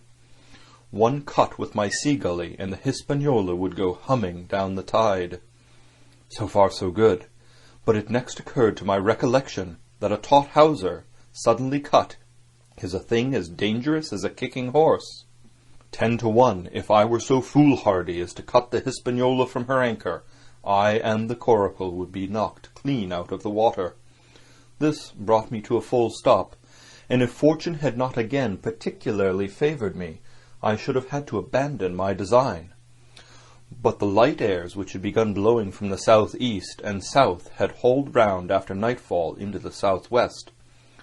Just while I was meditating, a puff came, caught the Hispaniola, and forced her up into the current, and to my great joy I felt the hawser slacken in my grasp, and the hand by which I held it dip for a second under water. With that I made my mind up, took out my gully, opened it with my teeth, and cut one strand after another, till the vessel swung only by 2. Then I lay quiet, waiting to sever these last when the strain should be once more lightened by a breath of wind. All this time I heard the sound of loud voices from the cabin, but, to say truth, my mind had been so entirely taken up with other thoughts that I had scarcely given ear. Now, however, when I had nothing else to do, I began to pay more heed. One I recognized for the coxswain's Israel Hands, that had been Flint's gunner in former days. The other was, of course, my friend of the red nightcap. Both men were plainly the worse for drink, and they were still drinking, for even while I was listening, one of them, with a drunken cry, opened the stern window and threw out something, which I divined to be an empty bottle. But they were not only tipsy, it was plain that they were furiously angry. Oaths flew like hailstones, and every now and then there came forth such an explosion as I thought was sure to end in blows. But each time the quarrel passed off, and the voices grumbled lower for a while, until the next crisis came, and in its turn passed away without result. On shore I could see the glow of the great campfire burning warmly through the shore-side trees.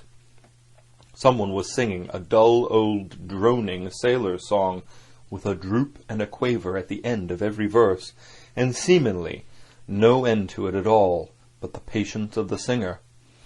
I heard it on the voyages more than once, and remember these words, "But one man of her crew alive, what put to sea with 75." And I thought it was a ditty rather too dolefully appropriate for a company that had met such cruel losses in the morning. But indeed, from what I saw, all these buccaneers were as callous as the seas they sailed on. At last the breeze came, the schooner sidled and drew nearest in the dark. I felt the hawser slacken once more, and with a good tough effort cut the last fibres through. The breeze had but little action on the coracle, and I was almost instantly swept against the bows of the Hispaniola. At the same time, the schooner began to turn upon her heel, spinning slowly end for end across the current. I wrought like a fiend, for I expected every moment to be swamped, and since I found I could not push the coracle directly off, I now shoved straight astern. At length I was clear of my dangerous neighbour, and just as I gave the last impulsion, my hands came across a light cord that was trailing overboard, across the stern bulwarks. Instantly I grasped it. Why I should have done so I can hardly say. It was at first mere instinct, but once I had it in my hands and found it fast, curiosity began to get the upper hand, and I determined I should have one look through the cabin window. I pulled in hand over hand on the cord, and when I judged myself near enough, rose at infinite risk to about half my height, and thus commanded the roof and a slice of the interior of the cabin. By this time the schooner and her little consort were gliding pretty swiftly through the water. Indeed, we had already fetched up level with the campfire. The ship was talking, as sailors say, loudly, treading the innumerable ripples with an incessant weltering splash. and until I got my eye above the window-sill I could not comprehend why the watchman had taken no alarm. One glance, however, was sufficient, and it was only one glance that I durst take from that unsteady skiff.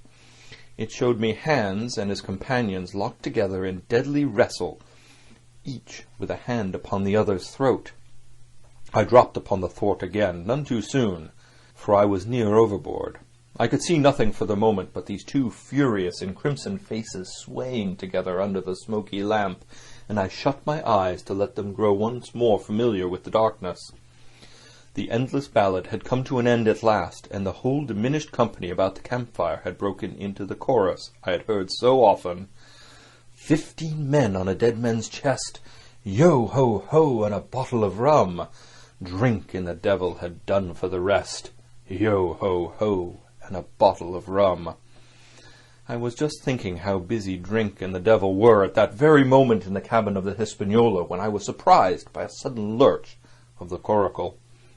At the same moment she yawed sharply and seemed to change her course. The speed in the meantime had strangely increased. I opened my eyes at once. All around me were little ripples, combing over with a sharp bristling sound and slight phosphorescence. The Hispaniola herself, a few yards in whose wake I was still being whirled along, seemed to stagger in her course, and I saw her spars toss a little against the blackness of the night. Nay, as I looked longer, I made sure she was also wheeling to the southward. I glanced over my shoulder, and my heart jumped against my ribs. There, right behind me, was the glow of the campfire. The current had turned at right angles, sweeping round along with it the tall schooner and the little dancing coracle. Ever quickening, ever bubbling higher, ever muttering louder, it went spinning through the narrows for the open sea. Suddenly the schooner in front of me gave a violent yaw, turning, perhaps, through 20 degrees, and almost at the same moment one shout followed another from on board. I could hear feet pounding on the companion ladder, and I knew that the two drunkards had at last been interrupted in their quarrel and awakened to a sense of their disaster. I lay down flat in the bottom of that wretched skiff and devoutly recommended my spirit to its Maker. At the end of the straits I made sure we must fall off into some bar of raging breakers, where all my troubles would be ended speedily, and though I could perhaps bear to die, I could not bear to look upon my fate as it approached. So I must have lain for hours, continually beaten to and fro upon the billows, now and again wetted with flying sprays, and never ceasing to expect death at the next plunge. Gradually weariness grew upon me, a numbness, an occasional stupor fell upon my mind even in the midst of my terrors, until sleep at last supervened, and in my sea-tossed coracle I lay and dreamed of home and the old Admiral Benbow. End of Chapter 23. Chapter 24. The Cruise of the Coracle. It was broad day when I awoke and found myself tossing at the southwest end of Treasure Island. The sun was up, but was still hid from me behind the great bulk of the spyglass, which on this side descended almost to the sea in formidable cliffs. Haulbowline Head and Mizzenmast Hill were at my elbow, the hill bare and dark, the head bound with cliffs 40 or 50 feet high and fringed with great masses of fallen rock. I was scarce a quarter of a mile to seaward, and it was my first thought to paddle in and land. The notion was soon given over. Among the fallen rocks the breakers spouted and bellowed. Loud reverberations, heavy sprays flying and falling, succeeded one another from second to second, and I saw myself, if I ventured nearer, dashed to death upon the rough shore, or spending my strength in vain to scale the beetling crags. Nor was that all, for crawling together on the flat tables of rock, or letting themselves drop into the sea with loud reports, I beheld huge, slimy monsters, soft snails, as it were, of incredible bigness, 2 or 3 score of them together, making the rocks to echo with their barkings. I have understood since that they were sea lions and entirely harmless, but the look of them, added to the difficulty of the shore and the high running of the surf, was more than enough to disgust me of that landing-place. I felt willing rather to starve at sea than to confront such perils. In the meantime, I had a better chance, as I supposed, before me. North of Haulbowline Head, the land runs in a long way, leaving at low tide a long stretch of yellow sand.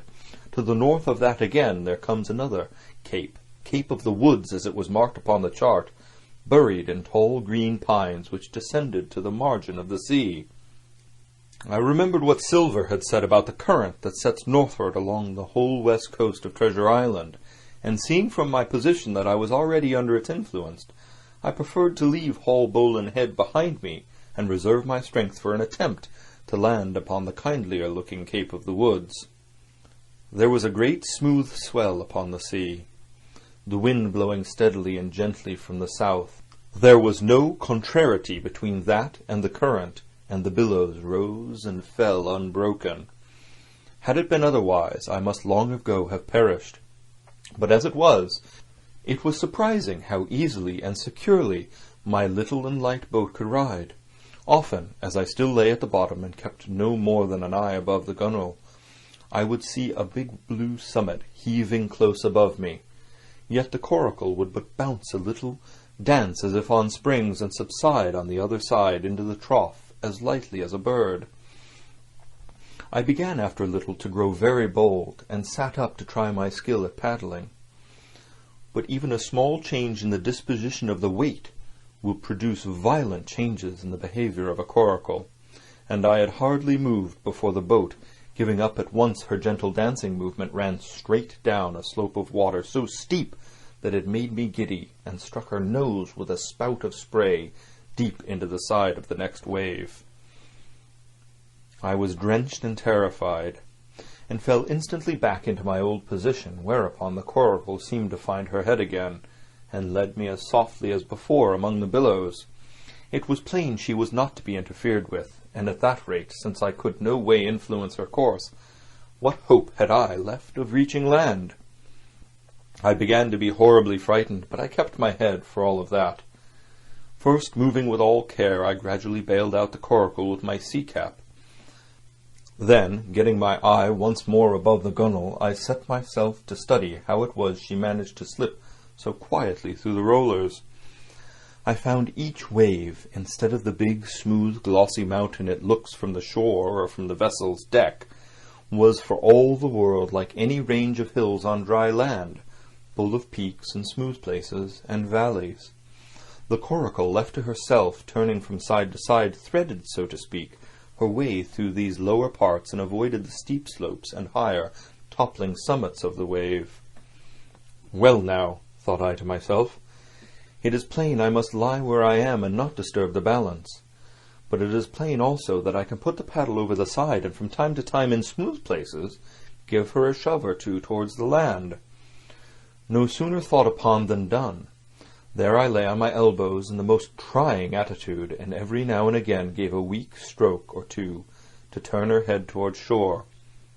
It was very tiring and slow work, yet I did visibly gain ground, and as we neared the Cape of the Woods, though I saw I must infallibly miss that point, I had still made some 100 yards of easting. I was indeed close in.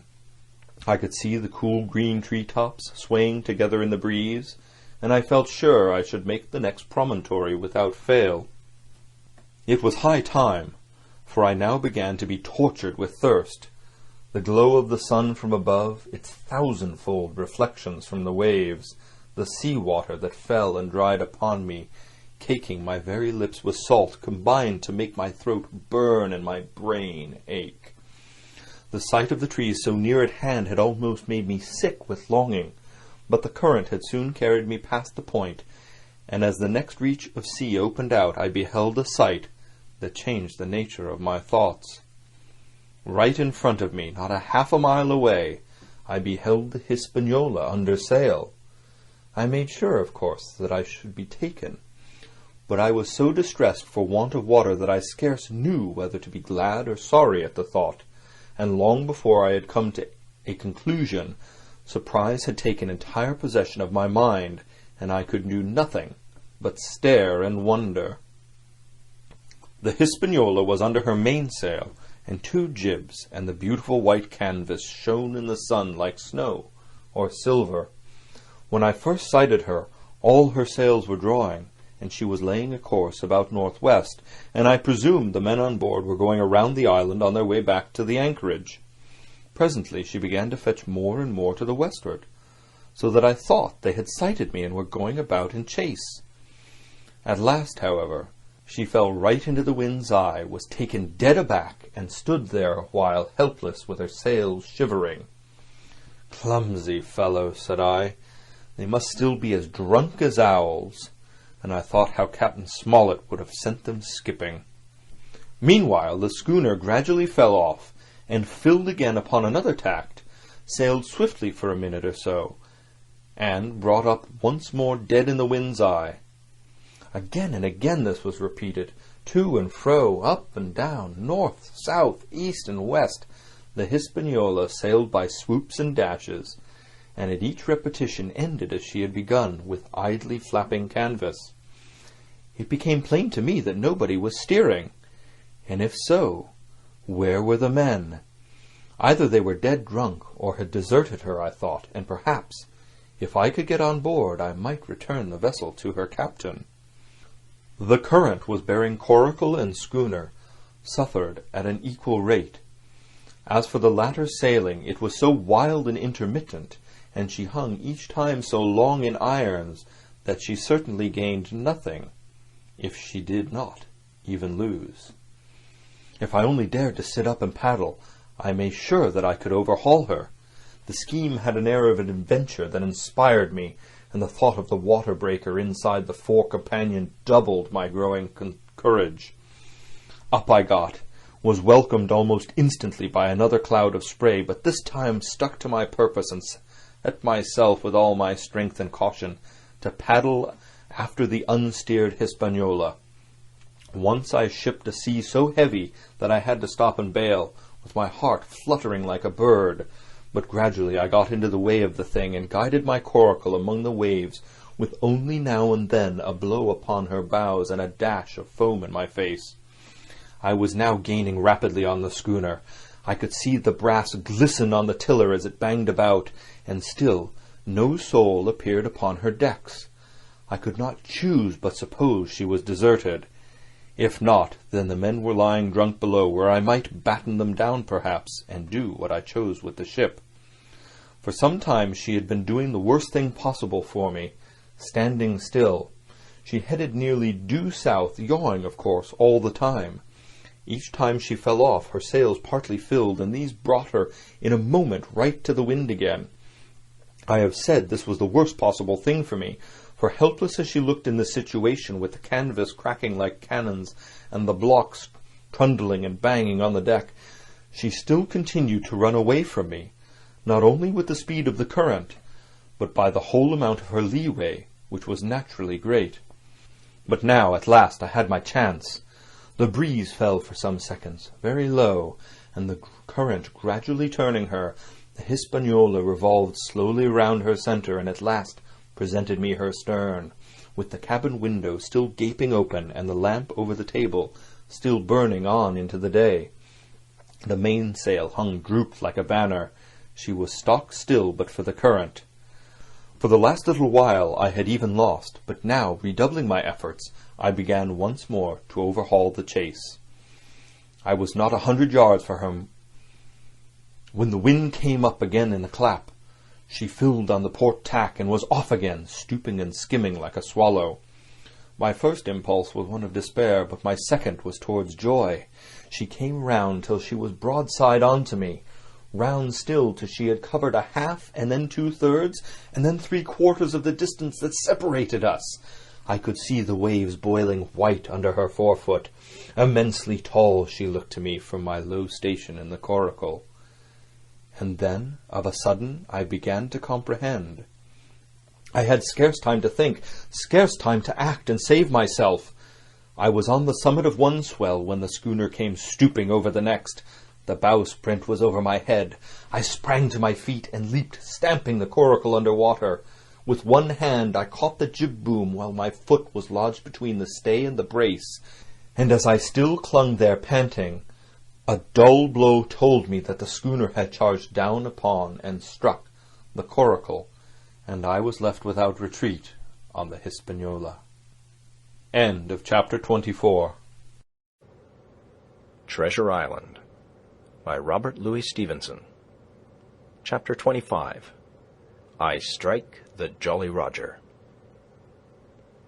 I had scarce gained a position on the bowsprit when the flying jib flapped and filled upon the other tack with a report like a gun. The schooner trembled to her keel under the reverse, but next moment, the other sails still drawing, the jib flapped back again and hung idle. This had nearly tossed me off into the sea, and now I lost no time, crawled back along the bowsprit, and tumbled head foremost on the deck. I was on the lee side of the forecastle, and the mainsail, which was still drawing, concealed from me a certain portion of the afterdeck. Not a soul was to be seen. The planks, which had not been swabbed since the mutiny, bore the print of many feet, and an empty bottle, broken by the neck, tumbled to and fro like a live thing in the scuppers. Suddenly, the Hispaniola came right into the wind. The jibs behind me cracked aloud. The rudder slammed to. The whole ship gave a sickening heave and shudder, and at the same moment the main boom swung inboard, the sheet groaning in the blocks, and showed me the lee afterdeck. There were the two watchmen, sure enough, Redcap on his back, as stiff as a handspike, with his arms stretched out like those of a crucifix and his teeth showing through his open lips. Israel Hands propped against the bulwarks, his chin on his chest, his hands lying open before him on the deck, his face as white, under its tan, as a tallow candle. For a while, the ship kept bucking and sidling like a vicious horse, the sails filling, now on one tack, now on another, and the boom swinging to and fro, till the mast groaned aloud under the strain. Now and again, too, there would come a cloud of light sprays over the bulwark, and a heavy blow of the ship's bows against the swell.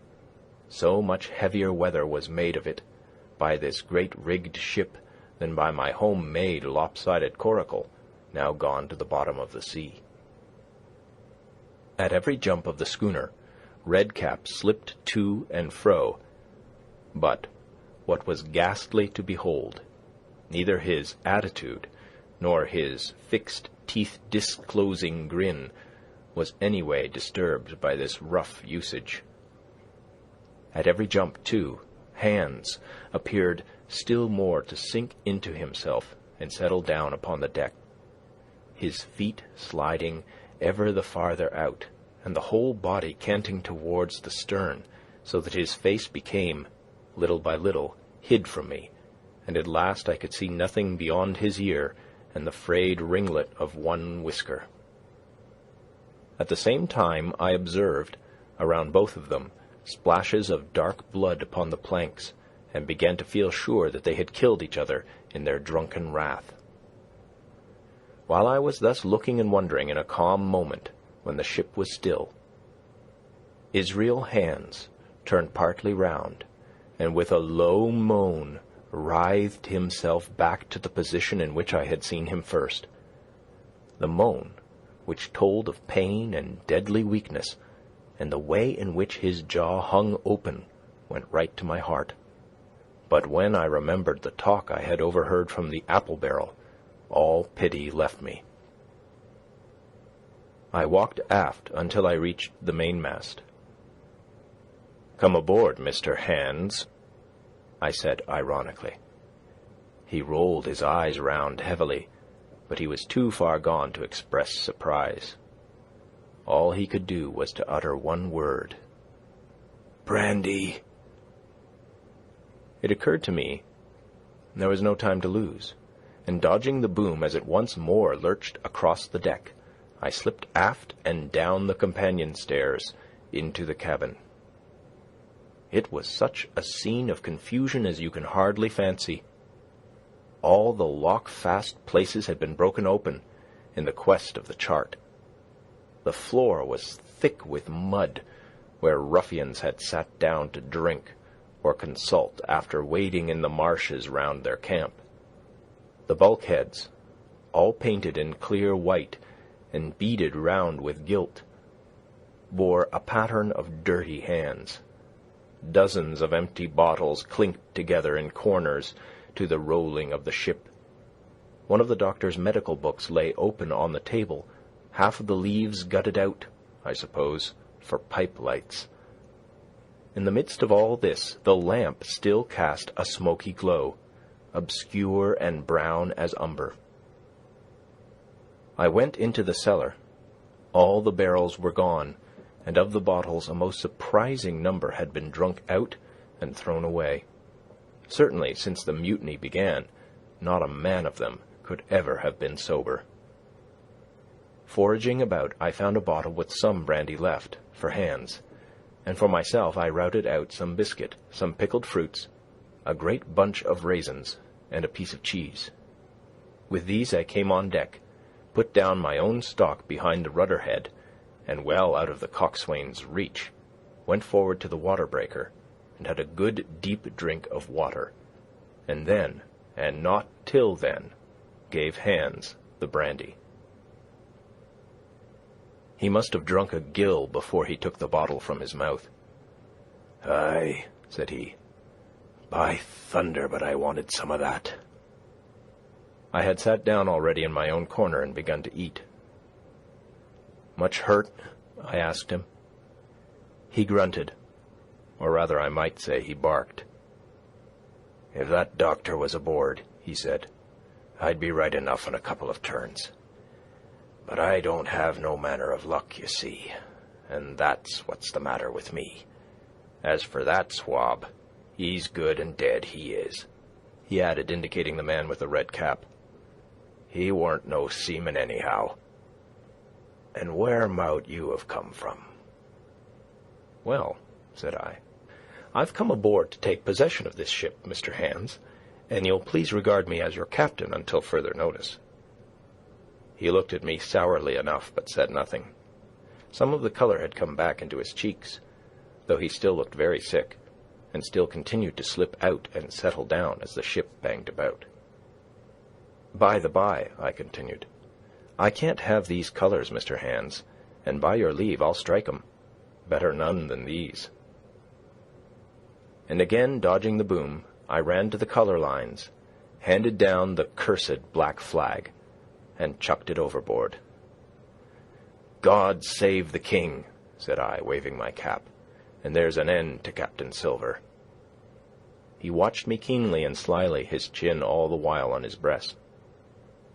"I reckon," he said at last, "I reckon, Cap'n Hawkins, you'll kind of want to get ashore now. Suppose we talks?" "Why, yes," says I, "with all my heart, Mr. Hans. Say on." And I went back to my meal with a good appetite. "This man," he began, nodding feebly at the corpse. "O'Brien were his name, a rank Irelander. This man and me got the canvas on her, meaning for to sail her back. Well, he's dead now, he is, as dead as bilge, and who's to sail this ship I don't see, without I gives you a hint. You ain't that man as far as I can tell.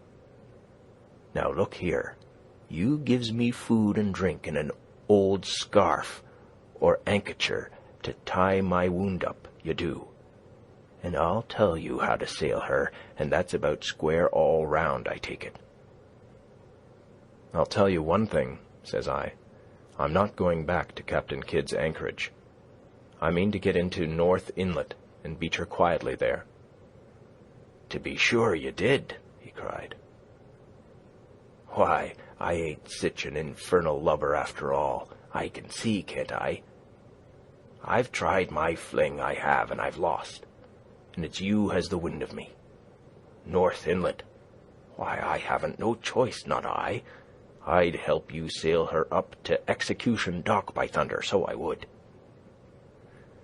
Well, as it seemed to me, there was some sense in this. We struck our bargain on the spot. In 3 minutes I had the Hispaniola sailing easily before the wind along the coast of Treasure Island, with good hopes of turning the northern point ere noon, and beating down again as far as North Inlet before high water, when we might beach her safely, and wait till the subsiding tide permitted us to land. Then I lashed the tiller and went below to my own chest, where I got a soft silk handkerchief of my mother's. With this, and with my aid, Hans bound up the great bleeding stab he had received in the thigh. And after he had eaten a little, and had a swallow or two more of the brandy, he began to pick up visibly, sat straighter up, spoke louder and clearer, and looked in every way another man. The breeze served us admirably. We skimmed before it like a bird, the coast of the island flashing by and the view changing every minute. Soon we were past the highlands and bowling beside low, sandy country, sparsely dotted with dwarf pines. And soon we were beyond that again, and had turned the corner of the rocky hill that ends the island on the north. I was greatly elated with my new command, and pleased with the bright sunshiny weather and these different prospects of the coast. I had now plenty of water and good things to eat, and my conscience, which had smitten me hard for my desertion, was quieted by the great conquest I had made. I should, I think, have had nothing left me to desire, but for the eyes of the coxswain as they followed me derisively about the deck, and the odd smile that appeared continually on his face.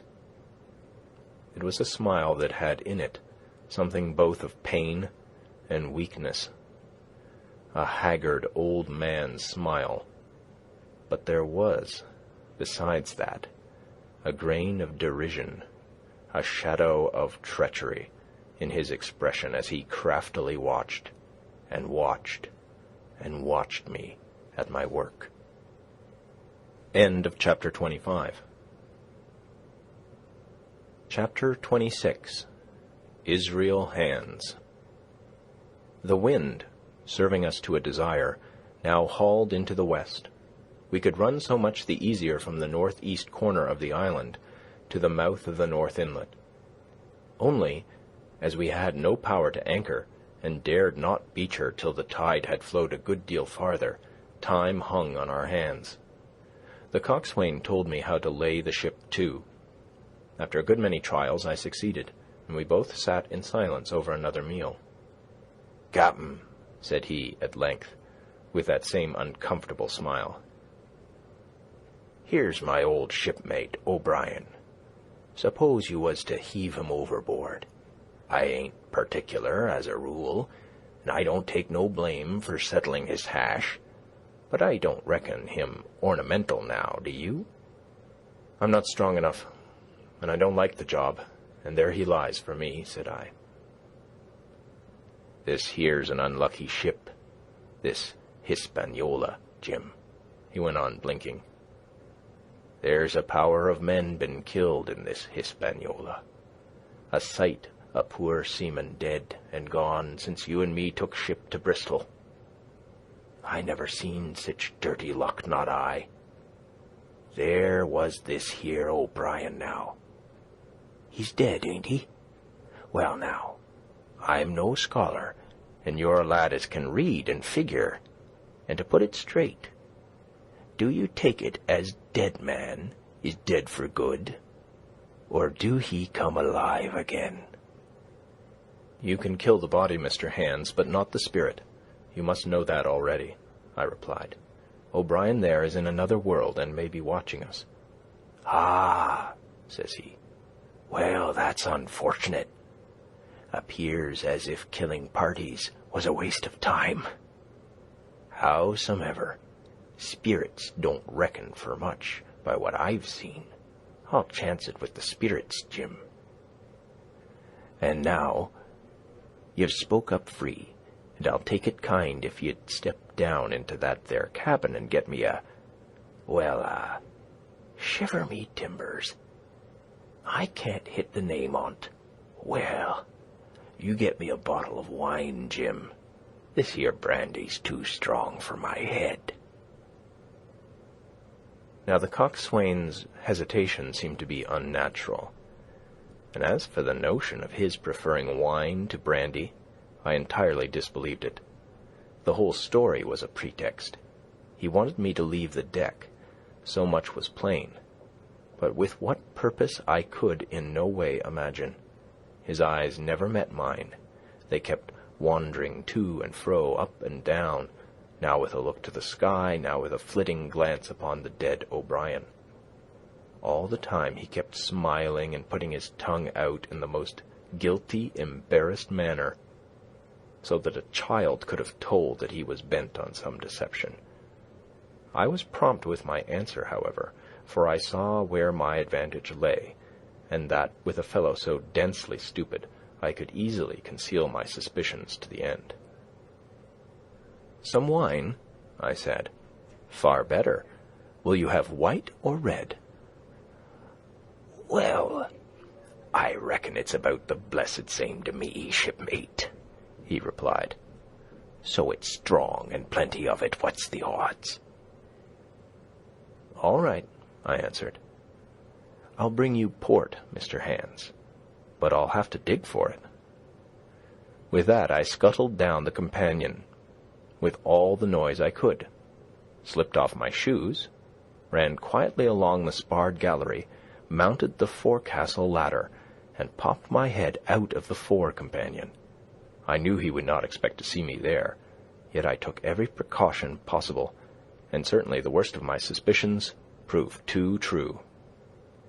He had risen from his position to his hands and knees, and though his leg obviously hurt him pretty sharply when he moved, for I could hear him stifle a groan, yet it was at a good rattling rate that he trailed himself across the deck. In half a minute he had reached the port scuppers and picked, out of a coil of rope, a long knife, or rather a short dirk, discolored to the hilt with blood. He looked upon it for a moment, thrusting forth his underjaw, tried the point upon his hand, and then, hastily concealing it in the bosom of his jacket, trundled back again into his old place against the bulwark. This was all that I required to know. Israel could move about. He was now armed, and if he had been at so much trouble to get rid of me, it was plain that I was meant to be the victim. What he would do afterwards, whether he would try to crawl right across the island from North Inlet to the camp among the swamps, or whether he would fire Long Tom, trusting that his own comrades might come first to help him, was of course more than I could say. Yet I felt sure that I could trust him in one point, since in that our interests jumped together, and that was in the disposition of the schooner, we both desired to have her stranded safe enough, in a sheltered place, and so that when the time came, she could be got off again with as little labor and danger as might be. And until that was done, I considered that my life would certainly be spared. While I was thus turning the business over in my mind, I had not been idle with my body. I had stolen back to the cabin, slipped once more into my shoes, and laid my hand at random on a bottle of wine. And now, with this for an excuse, I made my reappearance on the deck. Hands lay as I had left him, all fallen together in a bundle, and with his eyelids lowered as though he were too weak to bear the light. He looked up, however, at my coming, knocked the neck off the bottle like a man who had done the same thing often, and took a good swig, with his unfortunate toast of "Here's luck." Then he lay quiet for a little, and then, pulling out a stick of tobacco, begged me to cut him a quid. "Cut me a chunk of that," says he, "for I haven't no knife, and hardly strength enough, so be as I had." Jim, I reckon I've missed stays. Cut me a quid, as'll likely be the last, lad, for I'm for my long home, and no mistake." "Well," said I, "I'll cut you some tobacco, but if I was you and thought myself so badly, I would go to my prayers like a Christian man." "Why?" said he. "Now you tell me why." "Why?" I cried. "You were asking me just now about the dead. You've broken your trust. You've lived in sin and lies and blood. There's a man you killed lying at your feet this moment, and you ask me why? For God's mercy, Mr. Hands, that's why." I spoke with a little heat, thinking of the bloody dirk he had hidden in his pocket and designed, in his ill thoughts, to end me with. He, for his part, took a great draught of the wine, and spoke with the most unusual solemnity. "For 30 years, he said, "I've sailed the seas, and seen good and bad, better and worse, fair weather and foul, provisions running out, knives going, and what not. Well, now, I tell you, I never seen good come o' goodness yet. Him as strikes first is my fancy. Dead men don't bite. That's my views. Amen, so be it. And now you look here," he added, suddenly changing his tone. "We've had about enough of this foolery. The tide's made good enough by now. You just take my orders, Captain Hawkins, and we'll sail slap in and be done with it." All told, we had scarce 2 miles to run, but the navigation was delicate. The entrance to this northern anchorage was not only narrow and shoal, but lay east and west, so that the schooner must be nicely handled to be got in. I think I was a good, prompt subaltern, and I am very sure that Hands was an excellent pilot, for we went about and dodged in, shaving the banks with a certainty and a neatness that were a pleasure to behold. Scarcely had we passed the heads before the land closed around us. The shores of North Inlet were as thickly wooded as those of the southern anchorage, but the space was longer and narrower, and more like, what in truth it was, the estuary of a river. Right before us, at the southern end, we saw the wreck of a ship in the last stages of dilapidation. It had been a great vessel of 3 masts, but had lain so long exposed to the injuries of the weather that it was hung about with great webs of dripping seaweed, and on the deck of it shore bushes had taken root and now flourished thick with flowers. It was a sad sight, but it showed us that the anchorage was calm. "Now," said Hands, "look there.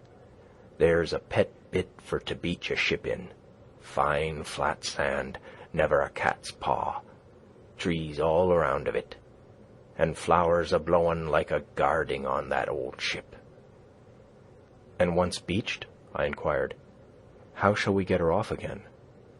"Why so," he replied. "You take a line ashore, there on the other side at low water. Take a turn about one of them big pines. Bring it back, take a turn around the capstan, and lie to for the tide. Come high water, all hands take a pull upon the line, and off she comes, as sweet as nature. And now, boy, you stand by. We're near the bit now. She's too much way on her. Starboard a little. So, steady. Starboard. Larboard a little. Steady. Steady." So he issued his commands, which I breathlessly obeyed, till, all of a sudden, he cried, "Now, my hearty, luff!" And I put the helm hard up, and the Hispaniola swung round rapidly and ran stem on for the low-wooded shore. The excitement of these last manoeuvres had somewhat interfered with the watch I had kept hitherto, sharply enough upon the coxswain. Even then I was still so much interested, waiting for the ship to touch, that I had quite forgot the peril that hung over my head, and stood craning over the starboard bulwarks, and watching the ripples spreading wide before the bows. I might have fallen without a struggle for my life, had not a sudden disquietude seized upon me and made me turn my head. Perhaps I had heard a creak, or seen his shadow moving with the tail of my eye. Perhaps it was an instinct, like a cat's. But sure enough, when I looked round, there was Hans, already halfway towards me, with the dirk in his right hand.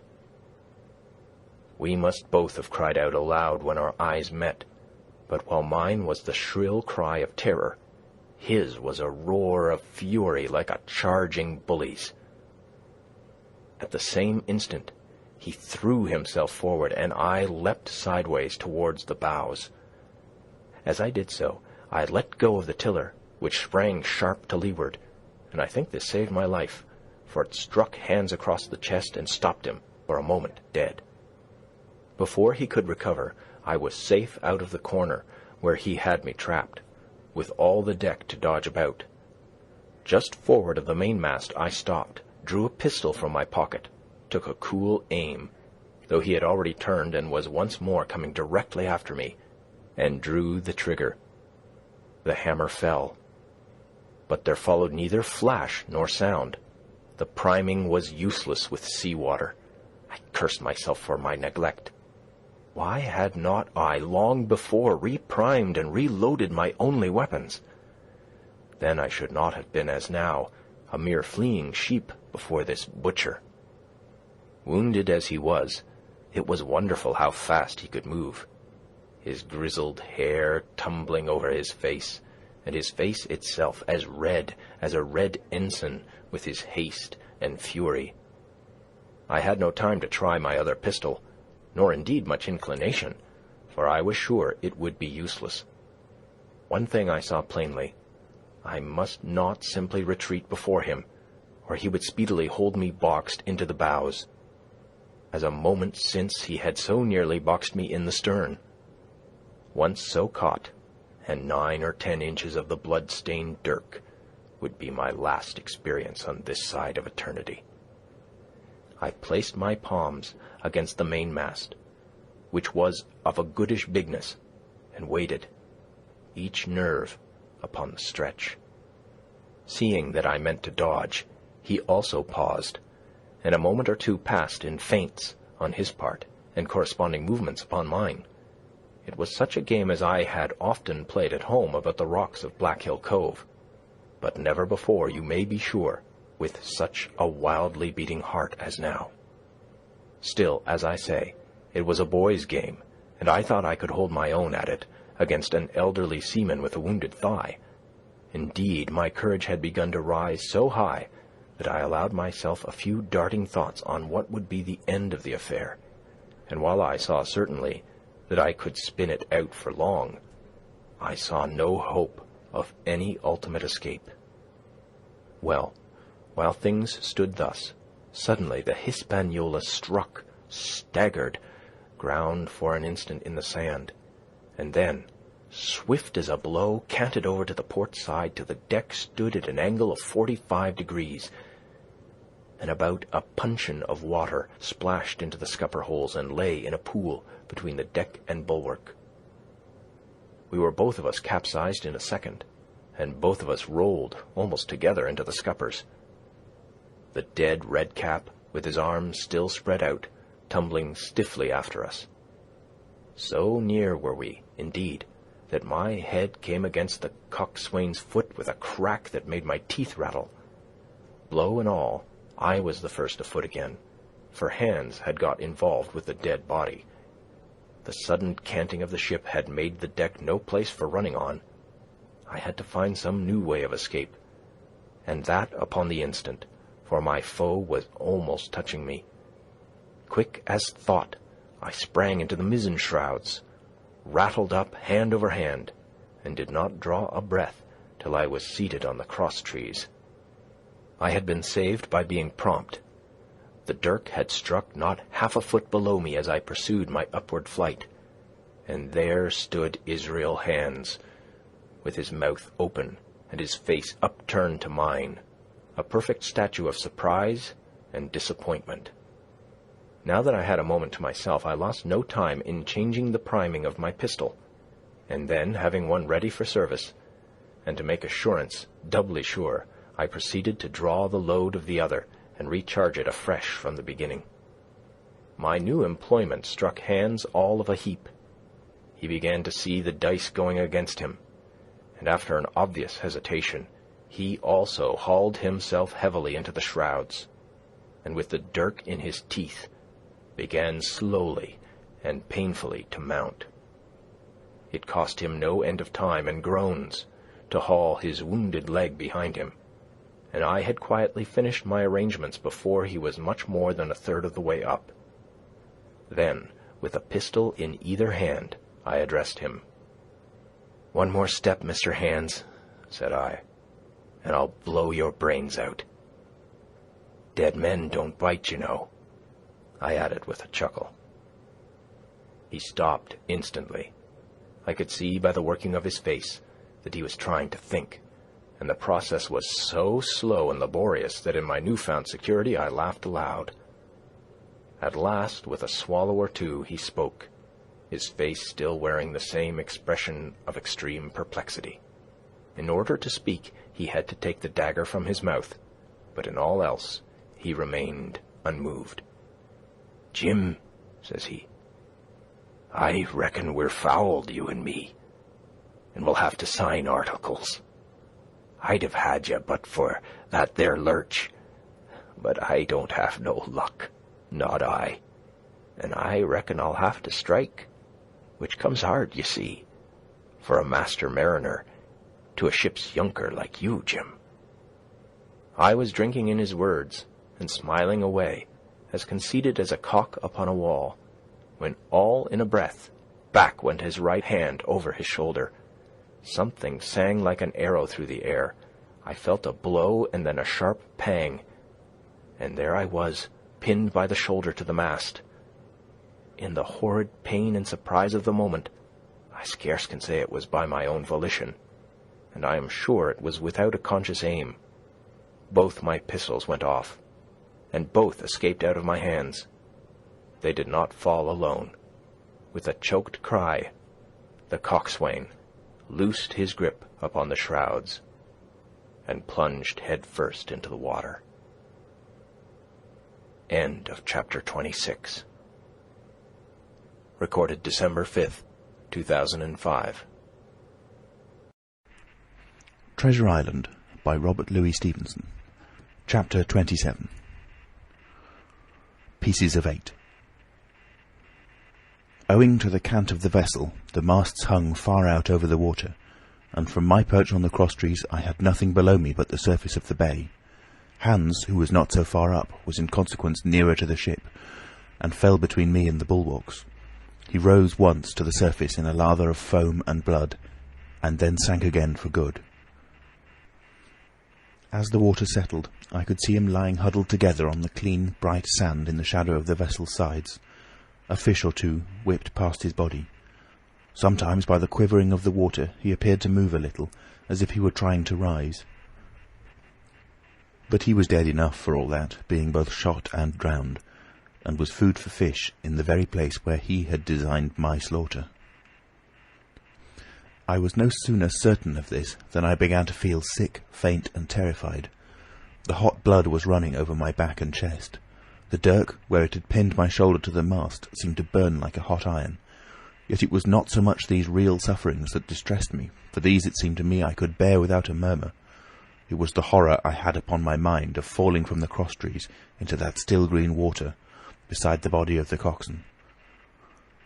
I clung with both hands until my nails ached, and I shut my eyes as if to cover up the peril.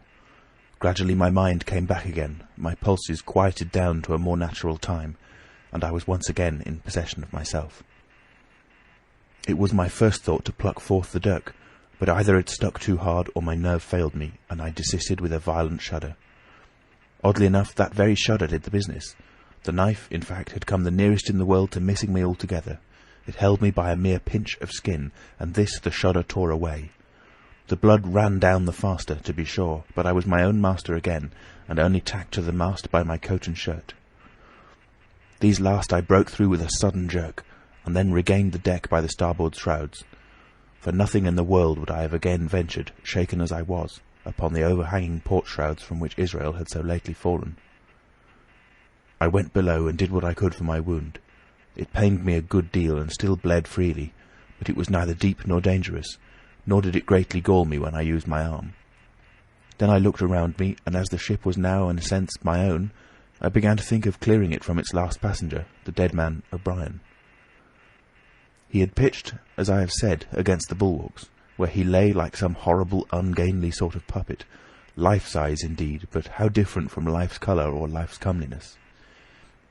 In that position I could easily have my way with him, and as the habit of tragical adventures had worn off almost all my terror for the dead, I took him by the waist as if he had been a sack of bran, and with one good heave tumbled him overboard.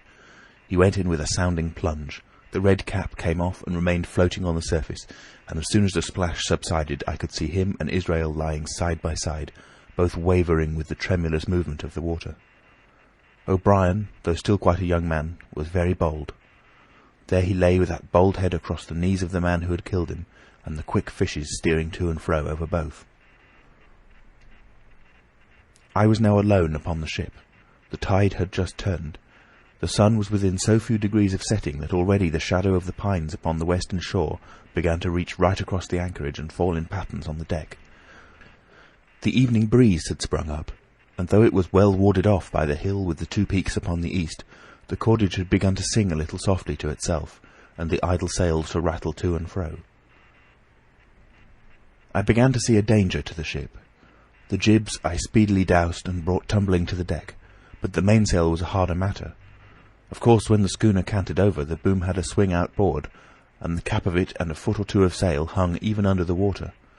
I thought this made it still more dangerous, yet the strain was so heavy that I half feared to meddle.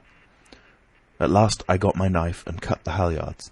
The peak dropped instantly, a great belly of loose canvas floated broad upon the water, and since, pull as I liked, I could not budge the downhaul, that was the extent of what I could accomplish. For the rest, the Hispaniola must trust to luck, like myself. By this time the whole anchorage had fallen into shadow. The last rays, I remember, falling through a glade of the wood and shining bright as jewels on the flowery mantle of the wreck. It began to be chill. The tide was rapidly fleeting seaward, the schooner settling more and more on her beam ends. I scrambled forward and looked over. It seemed shallow enough, and holding the cut hawser in both hands for last security, I let myself drop softly overboard. The water scarcely reached my waist. The sand was firm and covered with ripple marks, and I waded ashore in great spirits, leaving the Hispaniola on her side, with her mainsail trailing wide upon the surface of the bay. About the same time the sun went fairly down, and the breeze whistled low in the dusk among the tossing pines. At least and at last I was off the sea, nor had I returned thence empty-handed. There lay the schooner, clear at last from buccaneers, and ready for our own men to board and get to sea again. I had nothing nearer my fancy than to get home to the stockade and boast of my achievements.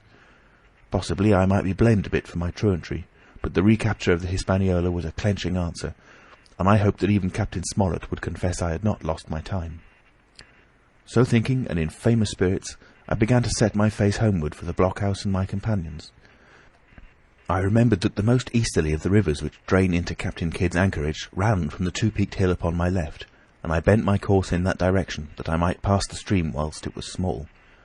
The wood was pretty open, and keeping along the lower spurs, I had soon turned the corner of that hill, and was not long after waded to the mid-calf across the watercourse. This brought me near to where I had encountered Ben Gunn, the Maroon, and I walked more circumspectly, keeping an eye on every side. The dusk had come nigh hand completely, and as I opened out the cleft between the two peaks, I became aware of a wavering glow against the sky, where, as I judged, the man of the island was cooking his supper before a roaring fire. And yet I wondered in my heart that he should show himself so careless, for if I could see this radiance, might it not reach the eyes of Silver himself, where he camped upon the shore among the marshes? Gradually the night fell blacker. It was all I could do to guide myself even roughly towards my destination. The double hill behind me and the spyglass on my right hand loomed faint and fainter, The stars were few and pale, and in the low ground where I wandered I kept tripping among bushes and rolling into sandy pits. Suddenly a kind of brightness fell about me. I looked up. A pale glimmer of moonbeams had alighted on the summit of the spyglass, and soon after I saw something broad and silvery moving low down behind the trees, and knew that the moon had risen. With this to help me, I passed rapidly over what remained to me of my journey, and sometimes walking, sometimes running, impatiently drew near to the stockade. Yet, as I began to thread the grove that lies before it, I was not so thoughtless but that I slacked my pace, and went a trifle warily. It would have been a poor end of my adventures to get shot down by my own party in mistake. The moon was climbing higher and higher. Its light began to fall here and there in masses through the more open districts of the wood, and right in front of me a glow of a different colour appeared among the trees. It was red and hot, and now and again it was a little darkened, as it were the embers of a bonfire smouldering. For the life of me, I could not think what it might be. At last I came right down upon the borders of the clearing. The western end was already steeped in moonshine. The rest, and the blockhouse itself, still lay in a black shadow checkered with long silvery streaks of light. On the other side of the house an immense fire had burned itself into clear embers, and shed a steady red reverberation contrasted strongly with the mellow paleness of the moon. There was not a soul stirring, nor a sound beside the noises of the breeze.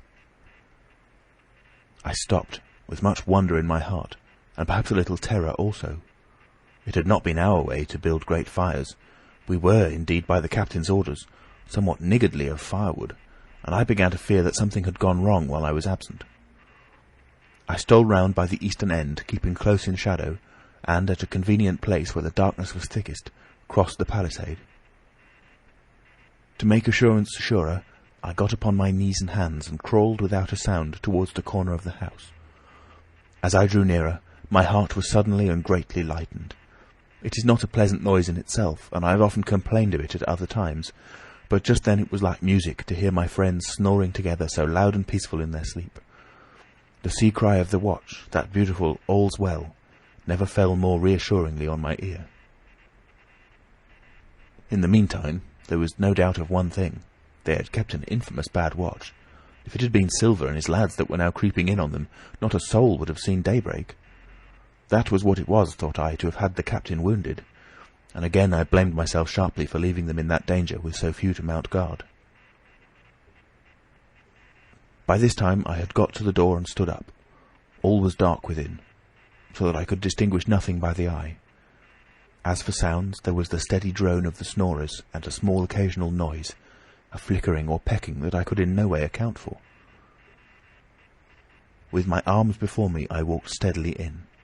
I should lie down in my own place, I thought with a silent chuckle, and enjoy their faces when they found me in the morning.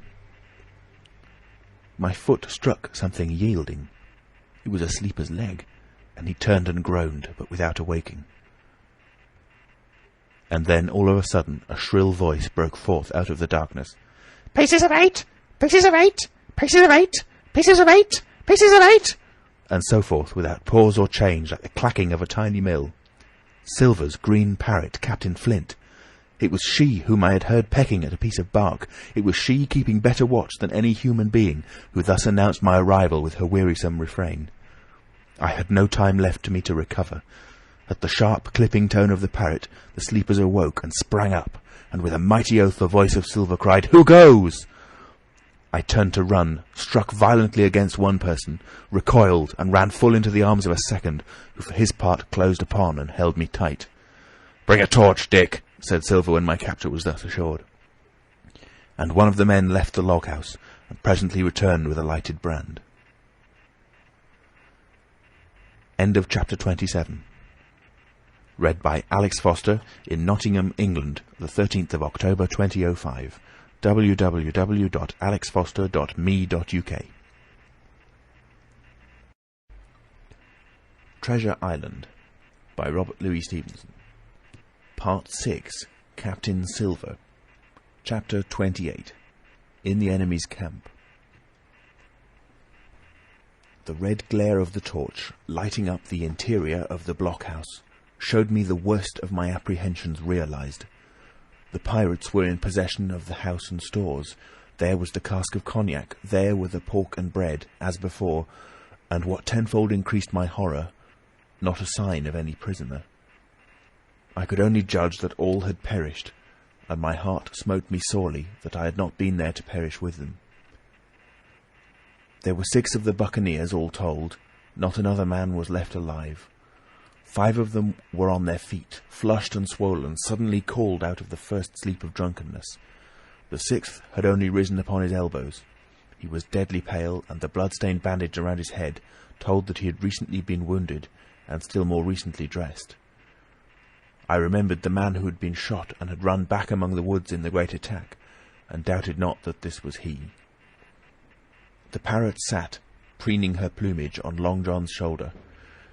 He himself, I thought, looked somewhat paler and more stern than I was used to. He still wore the fine broadcloth suit in which he had fulfilled his mission, but it was bitterly the worse for wear, daubed with clay and torn with the sharp briars of the wood. "So," said he, "here's Jim Hawkins, shiver my timbers, dropped in like a... Well, come, I take that friendly."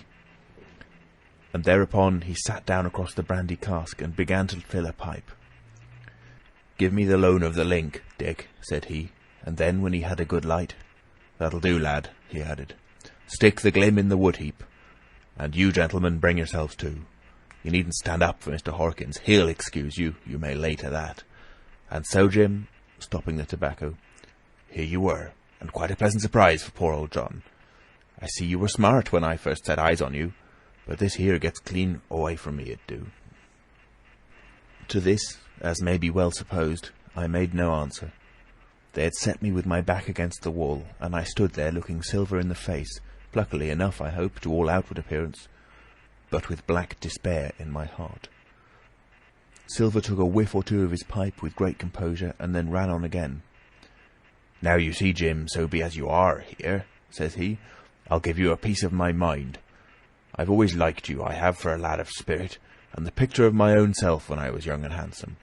I always wanted you to join and take your share, and die a gentleman, and now, my cock, you've got to. Captain Smollett's a fine seaman, I'll own up to any day, but stiff on discipline. Duty is duty, says he, and right he is. Just you keep clear of the captain. The doctor himself is gone dead again you. Ungrateful scamp was what he said, and the short and the long of the whole story is about here. You can't go back to your own lot, for they won't have you, and without you start a third ship's company all by yourself, which might be lonely, you'll have to join with Captain Silver." So far, so good.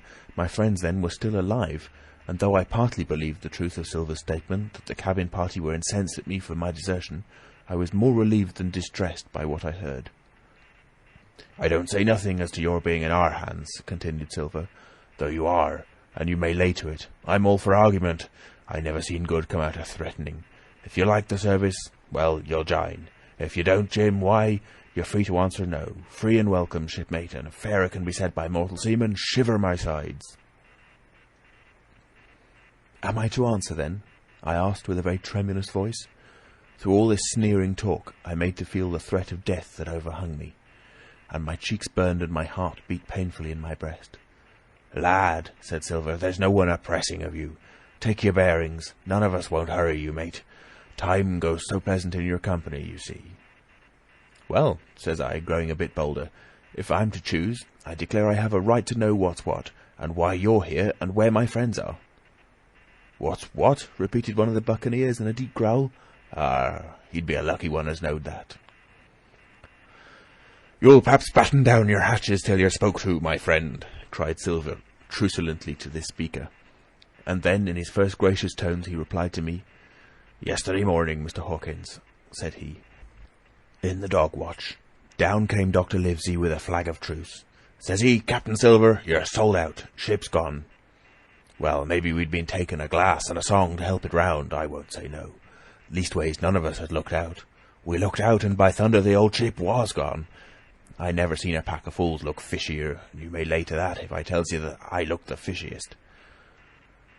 Well, says the doctor, let's bargain. We bargained, him and I, and here we are. Stores, brandy, blockhouse, the firewood you was thoughtful enough to cut, and, in a manner of speaking, the whole boat, from Crosstrees to Kelson. As for them, they've tramped. I don't know to where's they are." He drew again quietly at his pipe. "Unless you should take it into that head of yours," he went on, "that you was included in the treaty, here's the last word that was said. 'How many of you are there?' says I, to leave. 'Four,' says he, 4 and one of us wounded. As for that boy, I don't know where he is. Confound him,' says he, 'nor I don't much care. We're about sick of him.' These was his words." "Is that all?" I asked. "Well, it's all that you're to hear, my son," returned Silver. "And now I am to choose?" "And now you are to choose, and you may lay to that," said Silver. "Well," said I am not such a fool, but I know pretty well what I have to look for. Let the worst come to the worst, it's little I care. I've seen too many die since I fell in with you. But there's a thing or two I have to tell you," I said, and by this time I was quite excited. "And the first is this. Here you are in a bad way. Ship lost, treasure lost, men lost, your whole business gone to wreck. And if you want to know who did it, it was I. I was in the apple barrel the night we sighted land, and I heard you, John, and you, Dick, Johnson, and Hans, who is now at the bottom of the sea, and told every word you said before the hour was out.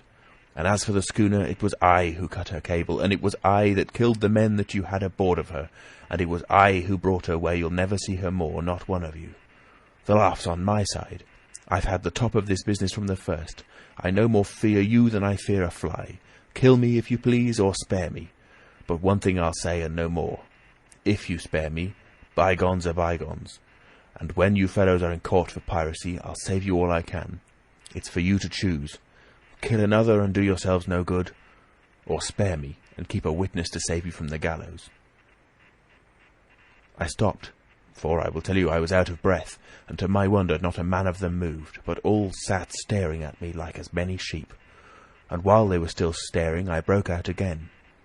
"And now, Mr. Silver," I said, "I believe you're the best man here, and if things go to the worst, I'll take it kind of you to let the doctor know the way I took it."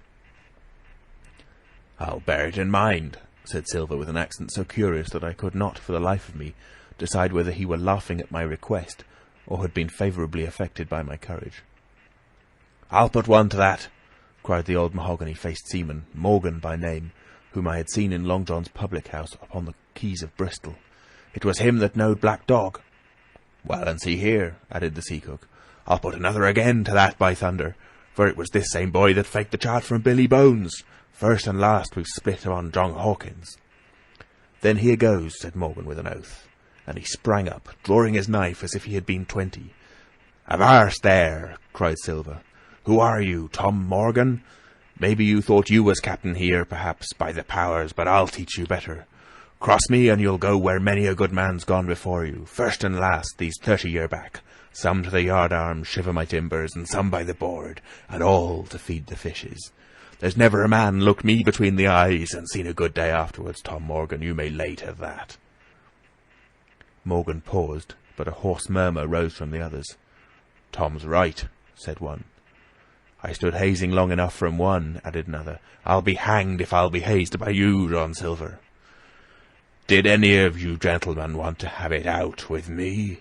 roared Silver, bending far forward from his position on the keg, with his pipe still glowing in his right hand.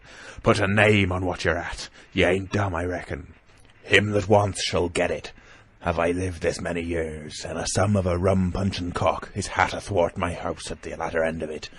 You know the way, you're all gentlemen of fortune by your account. Well, I'm ready. Take a cutlass, him that dares, and I'll see the colour of his inside, crutch and all, before that pipe's empty." Not a man stirred. Not a man answered. "That's your sort, is it?" he added, returning his pipe to his mouth. "Well, you're a gay lot to look at, anyway. Not much worth to fight, you ain't. Perhaps you can understand King George's English. I'm captain here by 'lection. I'm captain here because I'm the best man by a long sea mile. You won't fight as gentlemen of fortune should, then by thunder you'll obey, and you may lay to it. I like that boy, now. I never seen a better boy than that. He's more a man than any pair of rats of you in this here house. And what I say is this. Let me see him that'll lay a hand on him. That's what I say, and you may lay to it." There was a long pause after this, I stood straight up against the wall, my heart still going like a sledgehammer, but with a ray of hope now shining in my bosom. Silver leant back against the wall, his arms crossed, his pipe in the corner of his mouth, as calm as though he had been in church. Yet his eye kept wandering furtively, and he kept the tail of it on his unruly followers. They, on their part, drew gradually together towards the far end of the blockhouse, and the low hiss of their whispering sounded in my ear continuously like a stream. One after another they would look up, and the red light of the torch would fall for a second on their nervous faces. But it was not towards me. It was towards Silver that they turned their eyes. "You seem to have a lot to say," remarked Silver, spitting far into the air. "Pipe up and let me hear it, or lay to." "Ax your pardon, sir," returned one of the men. "You're pretty free with some of the rules. Maybe you'll kindly keep an eye upon the rest. This crew's dissatisfied. This crew don't vally bullying like a marlin spike. This crew has its rights like other crews. I'll make so free as that, and by your own rules I take it we can talk together. I ax your pardon, sir, acknowledging you for to be captain at the moment, but I claim my right and steps outside for a council." And with an elaborate sea salute, this fellow, a long, ill-looking, yellow-eyed man of 35, stepped coolly towards the door and disappeared out of the house. One after another the rest followed his example, each making a salute as he passed, each adding some apology. "According to the rules," said one. "Forecastle council," said Morgan. And so, with one remark or another, all marched out and left Silver and me alone with the torch. The sea cook instantly removed his pipe. "Now look you here, Jim Hawkins," he said with a steady whisper that was no more than audible. "You're within half a plank of death, and what's alongside worse, of torture. They're going to throw me off. But you mark, I stand by you through thick and thin. I didn't mean to. No, not till you spoke up. I was about desperate to lose that much blunt, and be hanged into the bargain. But I see you was the right sort. I says to myself, you stand by Hawkins, John, and Hawkins'll stand by you. You're his last card, and by the living thunder, John, he's yours. Back to back, says I. You save your witness, and he'll save your neck." I began, dimly, to understand. "You mean all's lost?" I asked. "Aye, by gum I do," he answered. "Ship gone, neck gone, that's the size of it. Once I looked into that bay, Jim Hawkins, and seen no schooner. Well, I'm tough, but I gave out. As for that lot and their counsel, mark me, they're outright fools and cowards. I'll save your life, if so be as I can, from them. But see here, Jim, tit for tat, you save Long John from swinging." I was bewildered. It seemed a thing so hopeless he was asking, he, the old buccaneer, the ringleader throughout. "What I can do, that I'll do," I said. "It's a bargain," cried Long John. "You speak up, Plucky, and by thunder, I've a chance."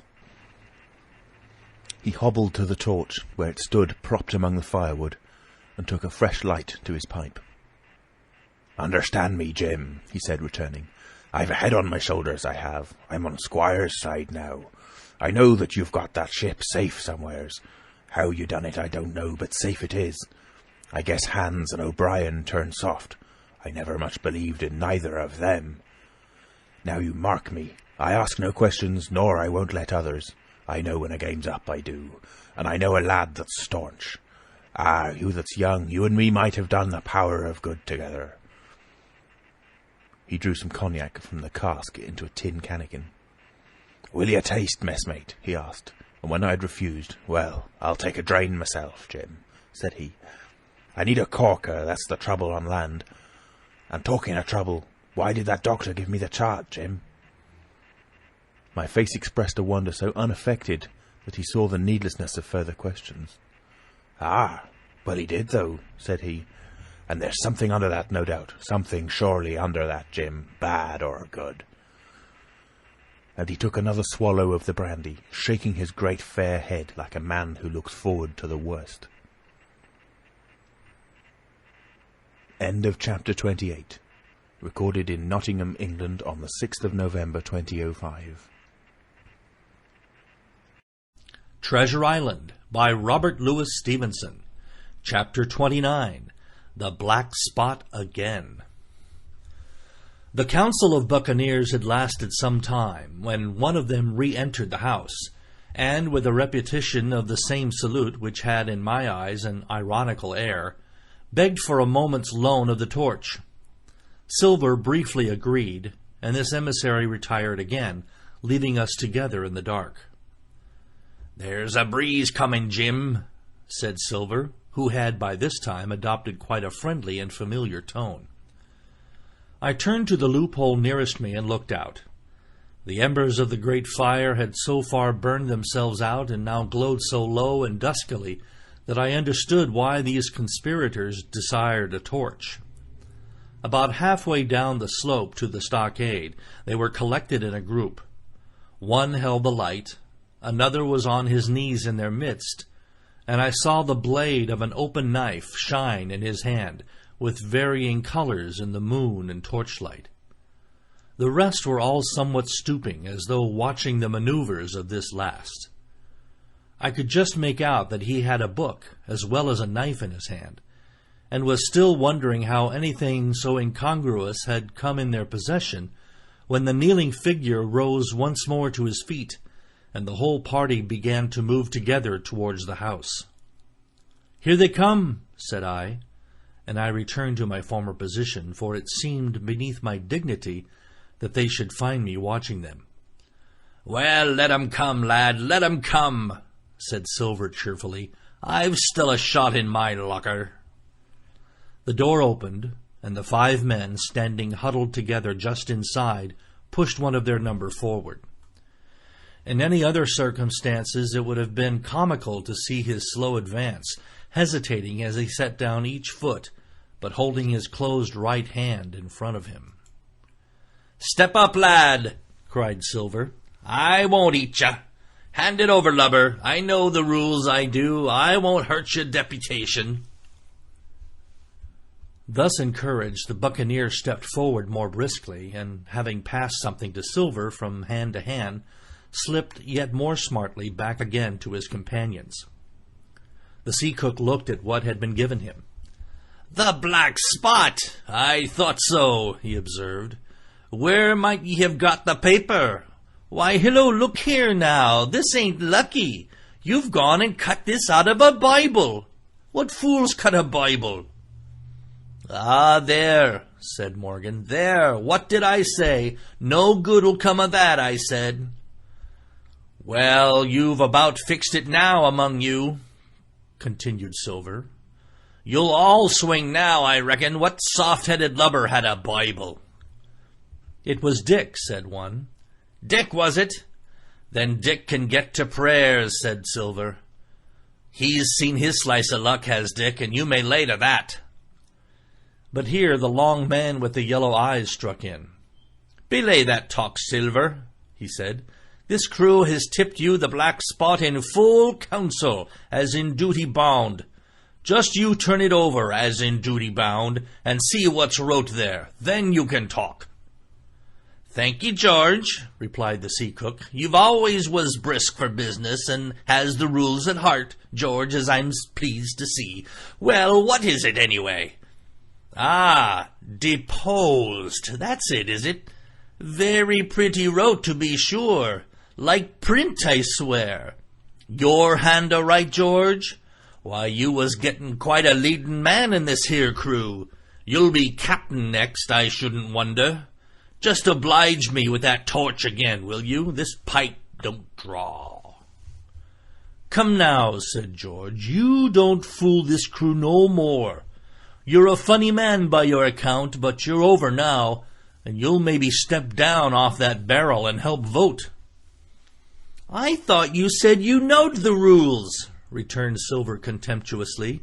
"Leastways, if you don't, I do, and I wait here, and I'm still your captain, mind, till you outs with your grievances, and I reply.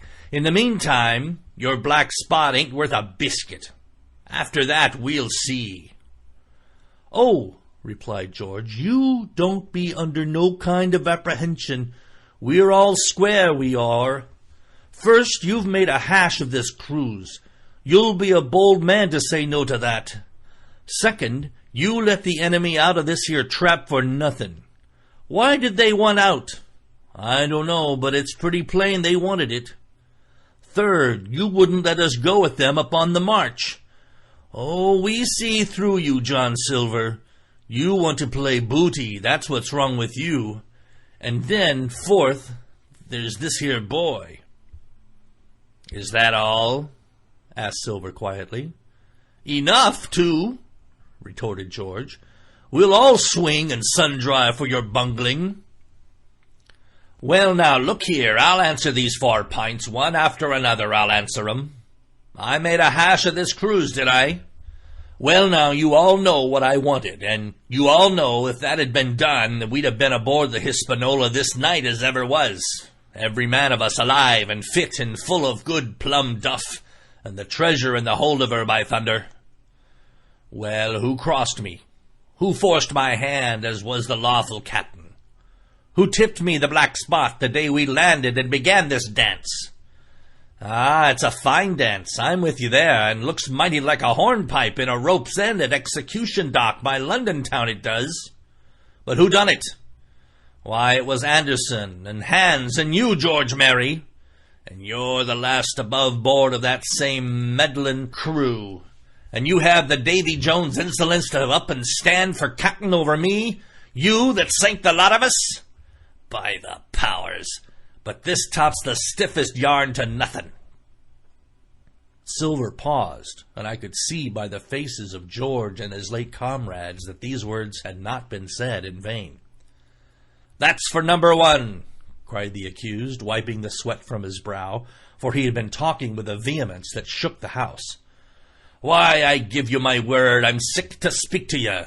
You've neither sense nor memory, and I leave it to fancy where your mother's was that let you come to sea. See, gentlemen of fortune, I reckon tailors is your trade. Go on, John, said Morgan. Speak up to the others. Ah, the others, returned John. They're a nice lot, ain't they?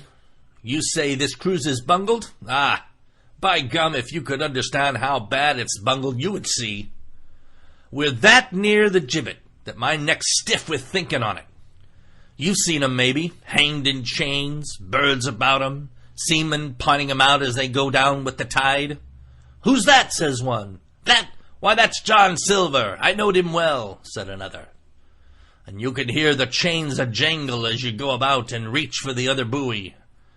Now that's about where we are, every mother's son of us, thanks to him, and Hans and Anderson and other ruination fools of you. And if you want to know about number 4, and that boy, why, shiver me timbers, isn't he a hostage? Are we a-going to waste a hostage? No, not us.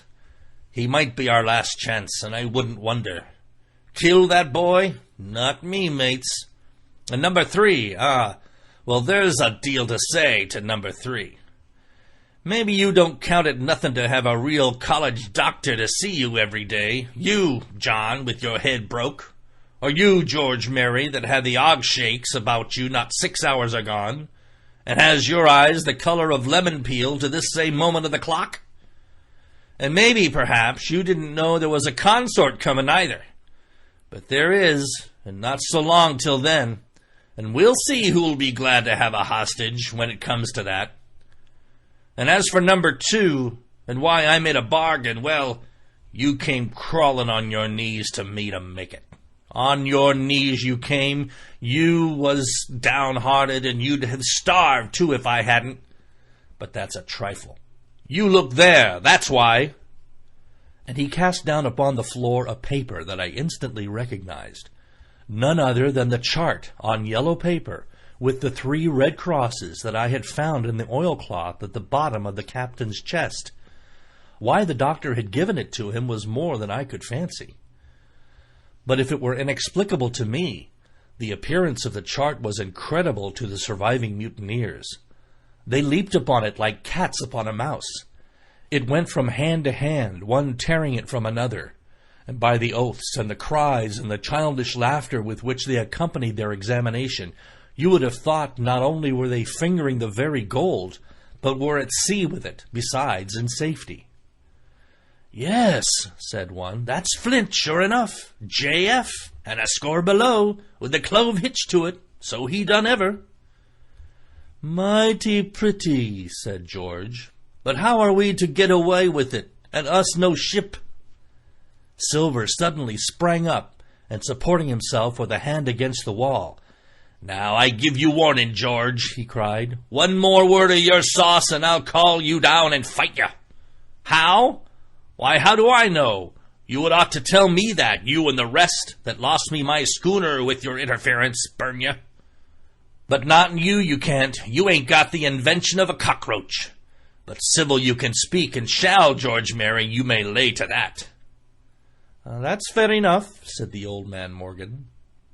Fair, I reckon so, said the sea cook. You lost the ship, I found the treasure. Who's the better man at that? And now I resign, by thunder. Elect whom you please to be your captain now. I'm done with it. Silver, they cried. Barbecue forever! Barbecue for captain! So that's the tune, is it? Cried the cook. George, I reckon you'll have to wait another turn, friend, and lucky for you as I'm not a revengeful man, but that never was my way. And now, shipmates, this black spot, 'tain't much good now, is it?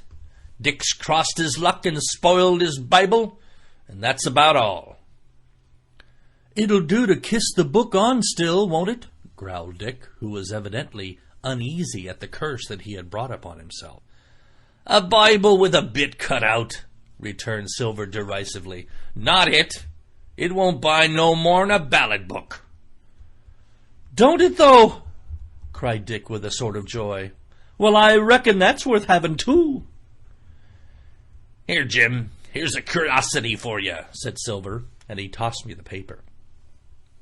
It was around the size of a crown piece. One side was blank, for it had been the last leaf. The other contained a verse or two of Revelation, these words among the rest, which struck sharply home upon my mind. Without are dogs and murderers. The printed side had been blackened with wood ash, which already began to come off and soil my fingers. On the blank side had been written with the same material the one word, deposed. I had that curiosity beside me at this moment, but not a trace of writing now remains beyond a single scratch, such as a man might make with his thumbnail. That was the end of the night's business. Soon after, with a drink all round, we lay down to sleep, and the outside of Silver's vengeance was to put George Mary up for sentinel and threaten him with death if he should prove unfaithful.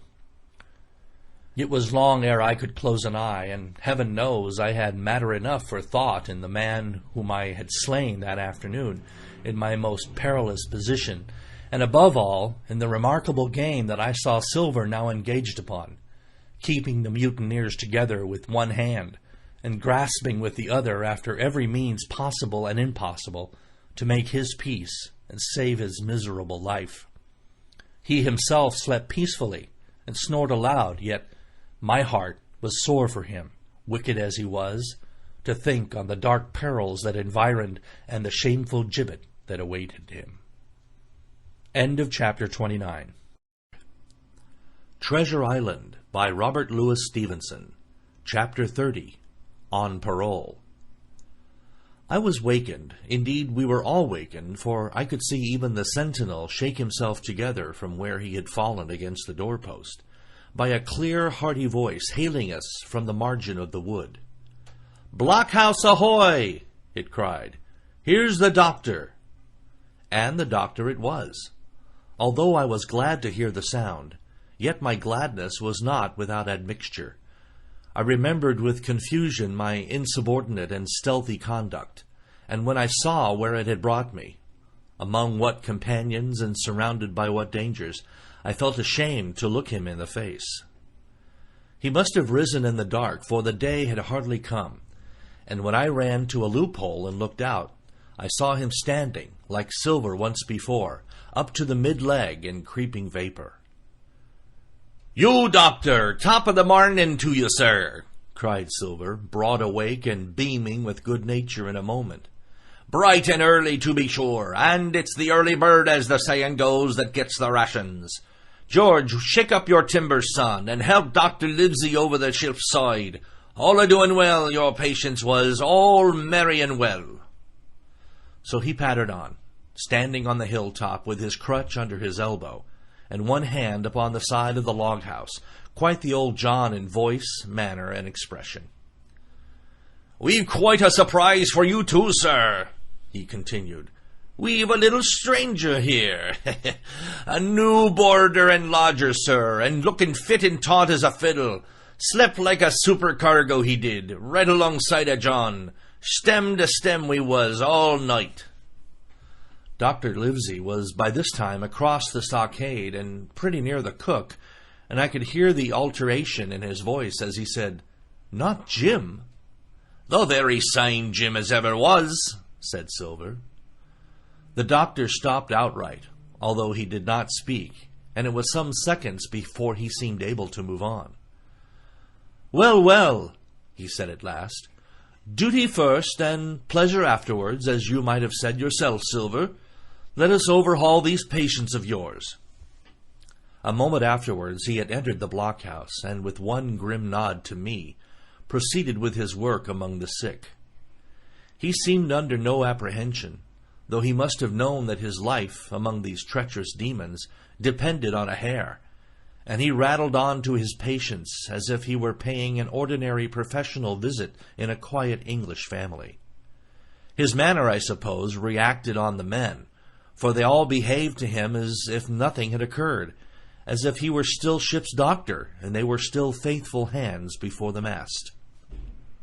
"You're doing well, my friend," he said to the fellow with the bandaged head, "and if ever any person has a close shave, it was you. Your head must have been hard as iron. Well, George, how goes it? You're a pretty color, certainly. Why, your liverman is upside down. Did you take that medicine? Did he take that medicine, men?" "Aye, aye, sir, he took it sure enough," returned Morgan. "Because, you see, since I am mutineer's doctor, or prison doctor, as I prefer to call it," said Dr. Livesey, in his pleasantest way, "I make it a point of honor not to lose a man for King George, God bless him, and the gallows." The rogues looked at each other, but swallowed the home thrust in silence. "Dick don't feel well, sir," said one. "Don't he?" replied the doctor. "Well, step up here, Dick, and let me see your tongue." "No, I should be surprised if he did. The man's tongue is fit to frighten the French. Another fever." "Ah, there," said Morgan, "that comed of spilin' Bibles." "That comes, as you call it, of being arrant asses," retorted the doctor, "and not having sense enough to know honest air from poison, and the dry land from a vile pestiferous slough. I think it most probable, though of course it's only an opinion, that you'll all have the deuce to pay before you get that malaria out of your system. Camp in a bog, would you? Silver, I'm surprised at you. You're less of a fool than many, take you all around, but you don't appear to me to have the rudiments of a notion of the rules of health. Well," he added, after he had dosed them round, and they had taken his prescriptions with really laughable humility, more like charity school children than blood-guilty mutineers and pirates, "well, that's done for today. And now I should wish to have a talk with that boy, please." And he nodded his head in my direction carelessly. George Merry was at the door, spitting and spluttering over some bad-tasted medicine. But at the first word of the doctor's proposal, he swung round with a deep flush and cried, "No!" and swore. Silver struck the barrel with his open hand. "Silence!" he roared, and looked about him positively like a lion. "Doctor," he went on in his usual tones, "I was a-thinking of that, knowing as how you had a fancy for the boy. We're all humbly grateful for your kindness, and as you see, puts faith in you, and takes the drugs down like that much grog. And I take it I've found your way as'll suit all. Hawkins, will you give me your word of honor as a young gentleman, for a young gentleman you are, although poor born, your word of honor not to slip your cable?" I readily gave the pledge required. "Then, doctor," said Silver, "you just step outside of that stockade, And once you're there, I'll bring the boy down on the inside, and I reckon you can yarn through the spars. Good day to you, sir, and all of our duties to the squire and Captain Smollett." The explosion of disapproval, which nothing but Silver's black looks had restrained, broke out immediately the doctor had left the house. Silver was roundly accused of playing double, of trying to make a separate peace for himself, of sacrificing the interests of his accomplices and victims, and, in one word, of the identical exact thing that he was doing. It seemed to me so obvious in this case that I could not imagine how he was to turn their anger. But he was twice the man the rest were, and his last night's victory had given him a huge preponderance on their minds. He called them all the fools and dotes you can imagine, said it was necessary that I should talk to the doctor, fluttered the charts in their very faces, asked them if they could afford to break the treaty that very day they were bound to treasure hunting. "No, by thunder!" he cried. "It's us must break the treaty when the time comes. Until then I'll gammon that doctor, if I have to ile his boots with brandy." And then he bade them to get the fire lit, and stalked out upon his crutch, with his hand on my shoulder, leaving them in a disarray, and silenced by his volubility rather than convinced. "Slow, lad, slow," he said. "They might round upon us in a twinkle of an eye if we was seen to hurry." Very deliberately, then, did we advance across the sand to where the doctor awaited us on the other side of the stockade, and as soon as we were within easy speaking distance, Silver stopped. "You'll make a note of this here also, doctor," he said, "and the boy'll tell you how I saved his life, and were deposed for it too, and you may lay to that. Doctor, when a man's steering as near the wind as me, playing chuck farthing with the last breath in his body, like, you wouldn't think it too much, mayhap, to give him one last good word. You'll please bear in mind that it's not my life only now, it's that boy's into the bargain, and you'll speak me fair, doctor, and give me a bit of hope to go on for the sake of mercy." Silver was a changed man once he was out there and had his back to his friends in the blockhouse. His cheeks seemed to have fallen in, his voice trembled. Never was a soul more dead in earnest. "Why, John, you're not afraid?" asked Dr. Livesey. "Doctor, I'm no coward, no, not I, not so much," and he snapped his fingers. "If I was, I wouldn't say it. But I'll own up fairly, I've the shakes upon me for the gallows. You're a good man and a true, I never seen a better man. And you'll not forget what I done good, not any more than you'll forget the bad, I know. And I step aside, see here, and leave you and Jim alone. And you'll put that down for me too, for it's a long stretch, is that." So saying, he stepped back a little way until he was out of earshot, and there sat down upon a tree stump and began to whistle, spinning round now and again upon his seat so as to command a sight sometimes of me and the doctor, and sometimes of his unruly ruffians as they went to and fro in the sand between the fire, which they were busily rekindling, and to the house from which they brought forth pork and bread to make the breakfast. "So, Jim," said the doctor sadly, "here you are. As you have brewed, so shall you drink, my boy. Heaven knows I cannot find it in my heart to blame you, but this much I will say, be it kind or unkind. When Captain Smollett was well, you dared not have gone off, and when he was ill and couldn't help it, by George, it was downright cowardly." I will own that I here began to weep. "Doctor," I said, "you might spare me. I have blamed myself enough. My life's forfeit anyway, and I should have been dead by now if Silver hadn't stood for me. And, doctor, believe this, I can die, and I dare say I deserve it, but what I fear is torture. If they come to torture me, Jim—" The doctor interrupted, and his voice was quite changed. "Jim, I can't have this. Whip over, and we'll run for it." "Doctor," said I passed my word." I know, he cried. "We can't help that, Jim, now. I'll take it on my shoulders. Holus bolus, blame and shame, my boy. But stay here, I cannot let you. Jump! One jump and you're out, and we'll run for it like antelopes." "No," I replied. "You know right well you wouldn't do the same yourself. Neither you nor squire nor captain, and no more will I. Silver trusted me. I passed my word, and back I go. But, doctor, you did not let me finish.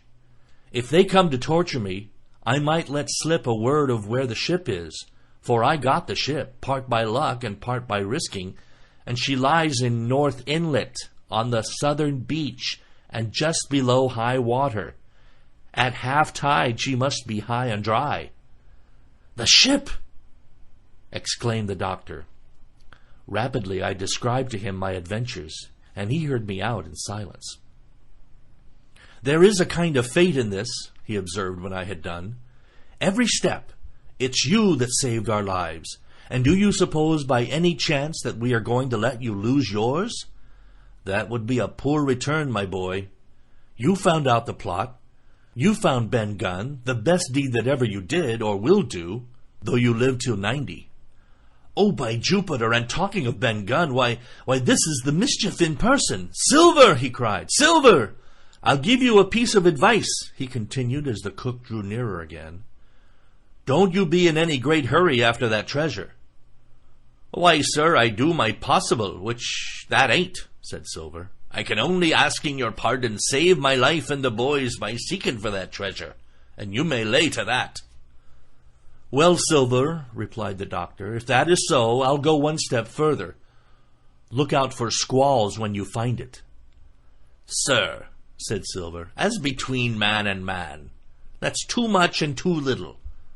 What you're after, why you left the blockhouse, why you given me that there chart, I don't know now, do I? And yet I done your bidding with my eyes shut and never a word of hope. But no, this here's too much. If you won't tell me what you mean plain out, just say so, and I'll leave the helm. No, said the doctor musingly, I've got no right to say more. It's not my secret, you see, Silver, or I give you my word I'd tell it to you. But I'll go as far with you as I dare go, and a step beyond, for I'll have my wig sorted by the captain or I'm mistaken. And first I'll give you a bit of hope, Silver. If we both get alive out of this wolf trap, I'll do my best to save you, short of perjury. Silver's face was radiant.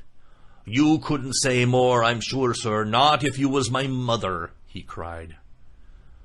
Well, that's my first concession, added the doctor.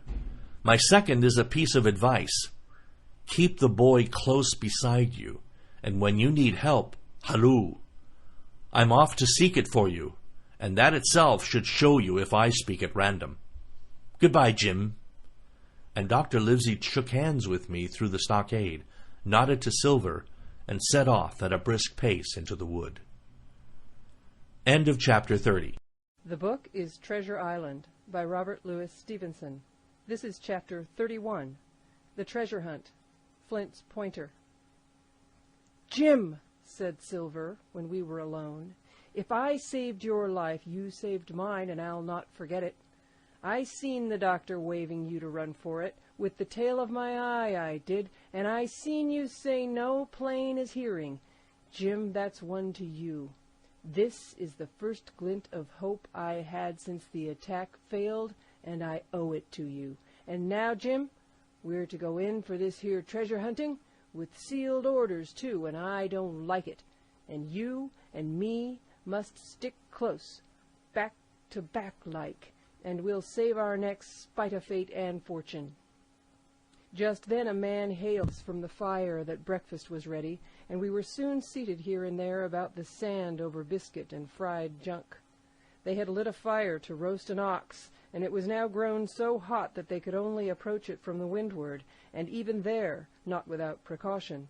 In the same wasteful spirit they had cooked, I suppose, 3 times more than we could eat, and one of them, with an empty laugh, threw what was left into the fire, which blazed and roared again over this unusual fuel. I never in my life saw men so careless of the morrow. Hand to mouth is the only word that can describe their way of doing, and what with wasted food and sleeping sentries, though they were bold enough for a brush and be done with it, I could see their entire unfitness for anything like a prolonged campaign.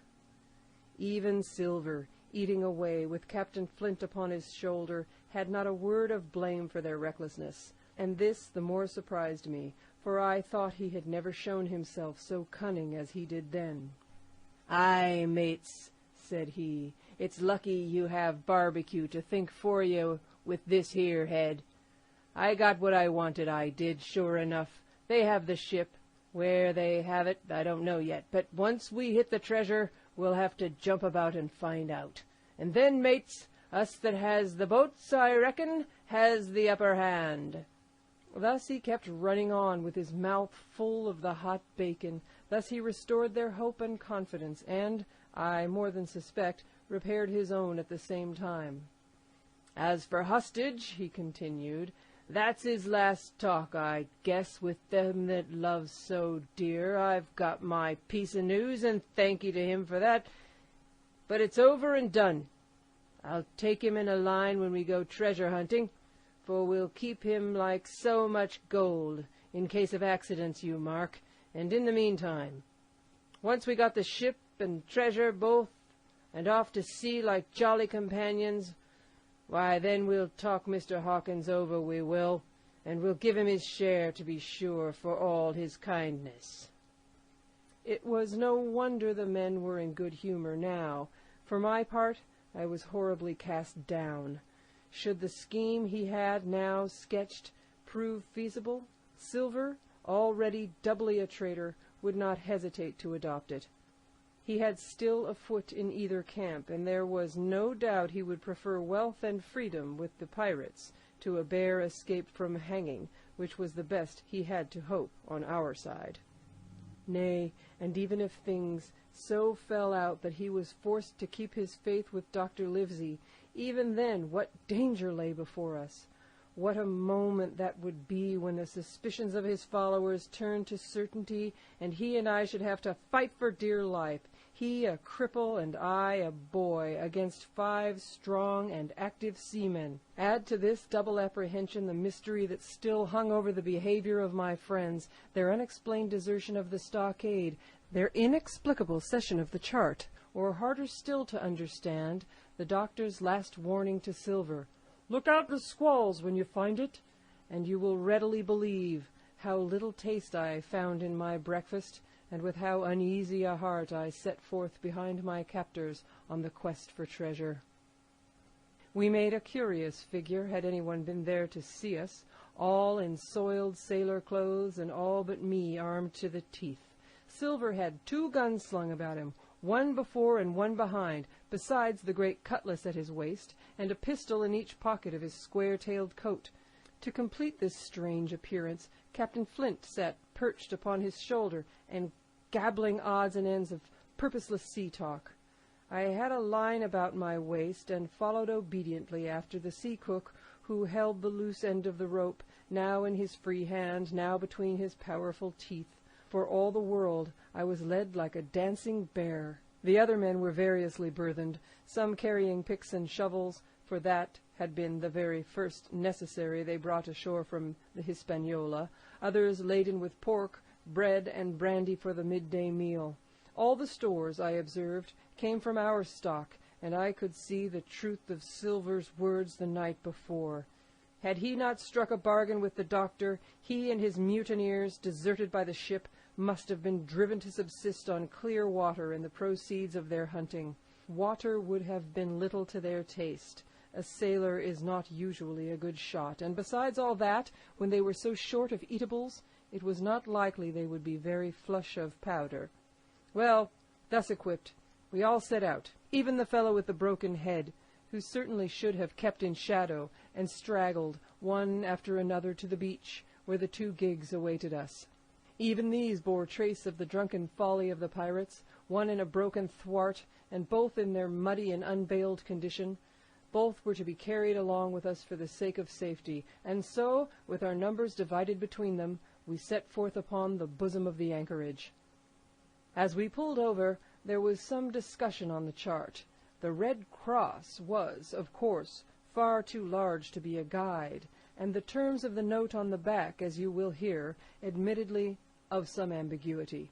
They ran, the reader may remember, thus: Tall tree, spy-glass shoulder, bearing a point to the N of NNE, Skeleton Island, ESE, and by E, 10 feet. A tall tree was thus the principal mark. Now, right before us, the anchorage was bounded by a plateau from 200 to 300 feet high, adjoining on the north the sloping southern shoulder of the Spyglass, and rising again toward the south to the rough, cliffy eminence called Mizzenmast Hill. The top of the plateau was dotted thickly with pine trees of varying height. Every here and there one of a different species rose 40 or 50 feet clear above its neighbors, and which of these was the particular tall tree of Captain Flint could only be decided on the spot and by readings of the compass. Yet, although that was the case, every man on board the boats had picked a favorite of his own. Ere we were halfway over, Long John alone, shrugging his shoulders and bidding them wait till they were there. We pulled easily by Silver's directions, not to weary the hands prematurely, and after quite a long passage landed at the mouth of the second river, that which runs down a woody cleft of the Spyglass. Thence, bending to our left, we began to ascend the slope towards the plateau. At the first outset, heavy, miry ground and a matted, marish vegetation greatly delayed our progress, but by little and little the hill began to steepen and become stony underfoot, and the wood to change its character and to grow in a more open order. It was, indeed, a most pleasant portion of the island that we were now approaching. A heavy-scented broom and many flowering shrubs had almost taken the place of grass. Thickets of green nutmeg trees were dotted here and there with the red columns and the broad shadow of the pines, and the first mingled their spice with the aroma of the others. The air, besides, was fresh and stirring, and this, under the sheer sunbeams, was a wonderful refreshment to our senses. The party spread itself abroad, in a fan shape, shouting and leaping to and fro. About the center, and a good way behind the rest, Silver and I followed, I tethered by my rope, he ploughing with deep pants among the sliding gravel.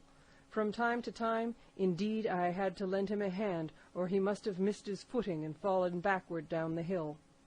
We had thus proceeded for about half a mile, and were approaching the brow of the plateau, when the man upon the farthest left began to cry aloud, as if in terror. Shout after shout came from him, and the others began to run in his direction. "He can't have found the treasure," said old Morgan, hurrying past us from the right, "for that's clean atop." Indeed, we found when we also reached the spot it was something very different.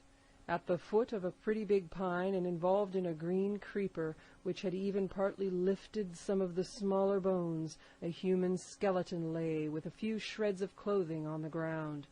I believe a chill struck for a moment to every heart. "He was a seaman," said George Merry, who, bolder than the rest, had gone up close and was examining the rags of clothing. "Leastways, this is good sea cloth." "Aye, aye," said Silver, "like enough. You wouldn't look to find a bishop here, I reckon. But what sort of a way is that for bones to lie? 'Tain't in nature." Indeed, on a second glance, it seemed impossible to fancy that the body was in a natural position.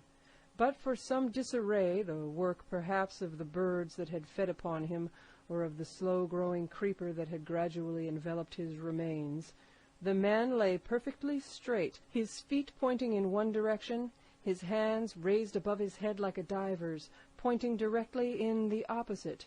"I've taken a notion into my old numbskull," observed Silver. "Here's the compass. There's the tip-top point to Skeleton Island sticking out like a tooth. Just take a bearing, will you, along the line of them bones." It was done. The body pointed straight in the direction of the island, and the compass read duly, E, S, E, and by E. "I thought so," cried the cook. "This here is a pointer. Right up there is our line for the Pole Star and the Jolly Dollars. But by thunder, if it don't make me cold inside to think of Flint. This was one of his jokes, and no mistake. Him and these 6 was alone here. He killed 'em every man, and this one he hauled here and laid down by compass. Shiver me timbers! They're long bones, and the hair's been yellow. Aye, that would be Allardyce. You mind Allardyce, Tom Morgan?" "Aye, aye," returned Morgan. "I mind him. He owed me money, he did, and took my knife ashore with him." "Speaking of knives," said another, "why don't we find his'n lying around? Flint weren't the man to pick a seaman's pocket, and the birds, I guess, would leave it be." "By the powers, that's true," cried Silver. "There ain't a thing left here," said Mary, still feeling around among the bones. "Not a copper doit or a baccy box. It don't look natural to me." "No, by gum, it don't," agreed Silver. "Not natural, nor not nice, says you. Great guns, messmates! But if Flint was living, this would be a hot spot for you and me. 6 they were, and 6 are we, and bones is what they are now." "I saw him dead with these here dead lights," said Morgan. "Billy took me in. There he laid with penny pieces on his eyes." "Dead eye, sure enough. He's dead and gone below," said the fellow with the bandage. "But if ever a sperrit walked, it would be Flint's. Dear heart, but he died bad, did Flint." "Aye, that he did," observed another. "Now he raged, and now he hollered for the rum, and now he sang. 15 men were his only song mates, and I tell you true, I never rightly liked to hear it since. It was main hot, and the windy was open, and I hear that old song coming out as clear, and the death hall on the man already." "Come, come," said Silver, "stow this talk. He's dead, and he don't walk. That I know, leastways he won't walk by day. And you may lay to that. Care killed a cat. Fetch a head for the doubloons." We started, certainly, but in spite of the hot sun and the staring daylight, the pirates no longer ran separate and shouting through the wood, but kept side by side and spoke with bated breath. The terror of the dead buccaneer had fallen on their spirits. End of chapter 31. This is Treasure Island by Robert Louis Stevenson, and this is Jean O'Sullivan reading for LibriVox. The book is Treasure Island by Robert Louis Stevenson. This is chapter 32, The Treasure Hunt, The Voice Among the Trees. Partly from the damping influence of this alarm, partly to rest Silver and the sick folk, the whole party sat down as soon as they had gained the brow of the ascent. The plateau being somewhat tilted towards the west, this spot on which we had paused commanded a wide prospect on either hand. Before us, over the tree-tops, we beheld the Cape of the Woods, fringed with surf. Behind, we looked not only down upon the anchorage and Skeleton Island, but saw, clear across the Spit and the eastern lowlands, a great field of open sea upon the east. Sheer above us rose the spyglass, here dotted with single pines, there black with precipices. There was no sound but that of the distant breakers mounting from all round, and the chirp of countless insects in the brush. Not a man, not a sail upon the sea. The very largeness of the view increased the sense of solitude. Silver, as he sat, took certain bearings with his compass. "There are 3 tall trees," said he, "about in the right line from Skeleton Island. Spyglass shoulder, I take it, means that lower point there. It's child's play to find the stuff now. I've half a mind to dine first." "I don't feel sharp," growled Morgan. "Thinking of Flint, I think it were as done me." "Ah, well, my son, if you praise your stars, he's dead," said Silver. "He were an ugly devil," cried a third pirate with a shudder. "That blue in the face, too." "That was how the rum took him," added Mary. "Blue! Well, I reckon he was blue. That's a true word." Ever since they had found the skeleton and got upon this train of thought, they had spoken lower and lower, and they almost had got to whispering by now, so that the sound of their talk hardly interrupted the silence of the wood. All of a sudden, out of the middle of the trees in front of us, a thin, high, trembling voice struck up the well-known air and words, 15 men on a dead man's chest, yo-ho-ho, and a bottle of rum. I never have seen men more dreadfully affected than the pirates. The color went from their 6 faces like enchantment. Some leaped to their feet, some clawed hold of others. Morgan grovelled on the ground. "It's Flint, by—" cried Mary. The song had stopped as suddenly as it began, broken off, you would have said, in the middle of a note, as though someone had laid his hand upon the singer's mouth. Coming through the clear, sunny atmosphere among the green tree-tops, I thought it had sounded airily and sweetly, and the effect on my companions was the stranger. "Come," said Silver, struggling with his ashen lips to get the word out. "This won't do. Stand by to go about. This is a rum start, and I can't name the voice, but it's someone skylarking, someone that's flesh and blood, and you may lay to that." His courage had come back as he spoke, and some of the color to his face along with it. Already the others had begun to lend an ear to this encouragement, and were coming a little to themselves, when the same voice broke out again, not this time singing, but in a faint, distant hail that echoed yet fainter among the clefts of the spyglass. "Darby McGraw!" it wailed, for that is the word that best describes the sound. "Darby McGraw! Darby McGraw!" Again and again, and then rising a little higher, and with an oath that I leave out, "Fetch after the rum, Darby!" The buccaneers remained rooted to the ground, their eyes starting from their heads. Long after the voice had died away, they still stared in silence, dreadfully, before them. "That fixes it!" gasped one. "Let's go!" "They were his last words," moaned Morgan. "His last words above board." Dick had his Bible out and was praying volubly. He had been well brought up, had Dick, before he came to sea and fell among bad companions. Still, Silver was unconquered. I could hear his teeth rattle in his head, but he had not yet surrendered. "Nobody in this here island ever heard of Darby," he muttered. "Not one but us that's here." And then, making a great effort, "Shipmates," he cried, "I'm here to get that stuff, and I'll not be beat by man or devil. I never was afeard of Flint in his life, and by the powers I'll face him dead. There's 700,000 pound not a quarter mile from here. When did ever a gentleman of fortune show his stern to that much dollars for a boozy old seaman with a blue mug, and him dead too?" But there was no sign of reawakening courage in his followers, rather indeed of growing terror at the irreverence of his words. "Belay there, John," said Mary. "Don't you cross a spirit." And the rest were all too terrified to reply. They would have run away severally had they dared, but fear kept them together, and kept them close by John, as if his daring helped them. He, on his part, had pretty well fought his weakness down. "Spirit? Well, maybe," he said, "but there's one thing not clear to me. There was an echo. Now, no man ever seen a spirit with a shadow. Well, then what's he doing with an echo to him? I should like to know. That ain't in nature, surely."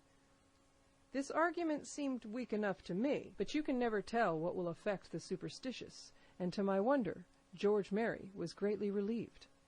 "Well, that's so," he said. "You've a head upon your shoulders, John, and no mistake. 'Bout, shipmates! This here crew is on a wrong tack, I do believe, and, come to think of it, it was like Flint's voice, I grant you, but not just so clear away like it after all. It was liker somebody else's voice now. It was liker—" "By the powers, Ben Gunn!" roared Silver. "Aye, and so it were," cried Morgan, springing on his knees. "Ben Gunn it were." "It don't make much odds do it now?" asked Dick. "Ben Gunn's not here in the body any more'n Flint." But the older hands greeted this remark with scorn. "Why, nobody minds Ben Gunn," cried Mary. "Dead or alive, nobody minds him." It was extraordinary how their spirits had returned, and how the natural color had revived in their faces. Soon they were chatting together, with intervals of listening, and not long after, hearing no further sound, they shouldered the tools and set forth again. Mary walking first with Silver's compass to keep them on the right line with Skeleton Island. He had said the truth. Dead or alive, nobody minded Ben Gunn. Dick, alone, still held his Bible, and looked around him as he went, with fearful glances. But he found no sympathy, and Silver even joked him on his precautions.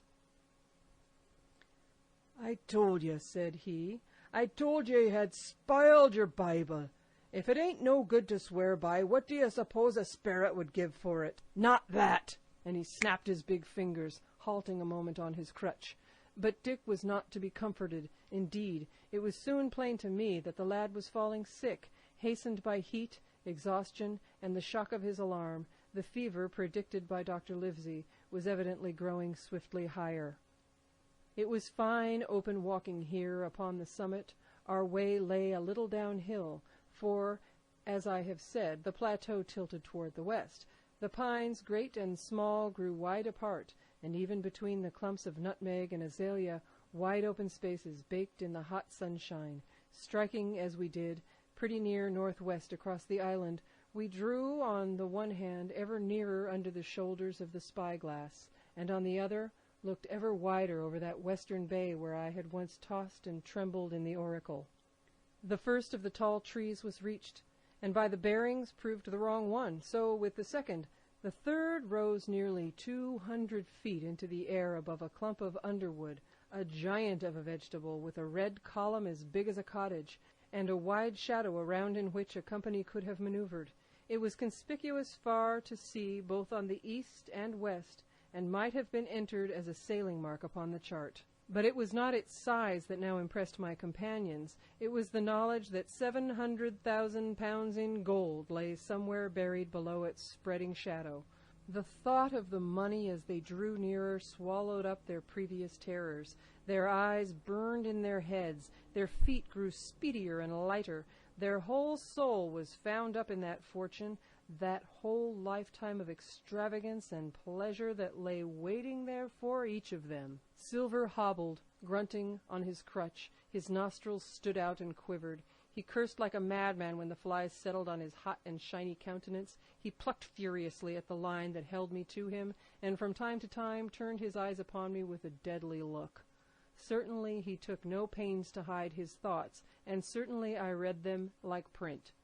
In the immediate nearness of the gold, all else had been forgotten. His promise and the doctor's warning were both things of the past, and I could not doubt that he hoped to seize upon the treasure, find and board the Hispaniola under cover of night, cut every honest throat about that island, and sail away as he had first intended, laden with crimes and riches.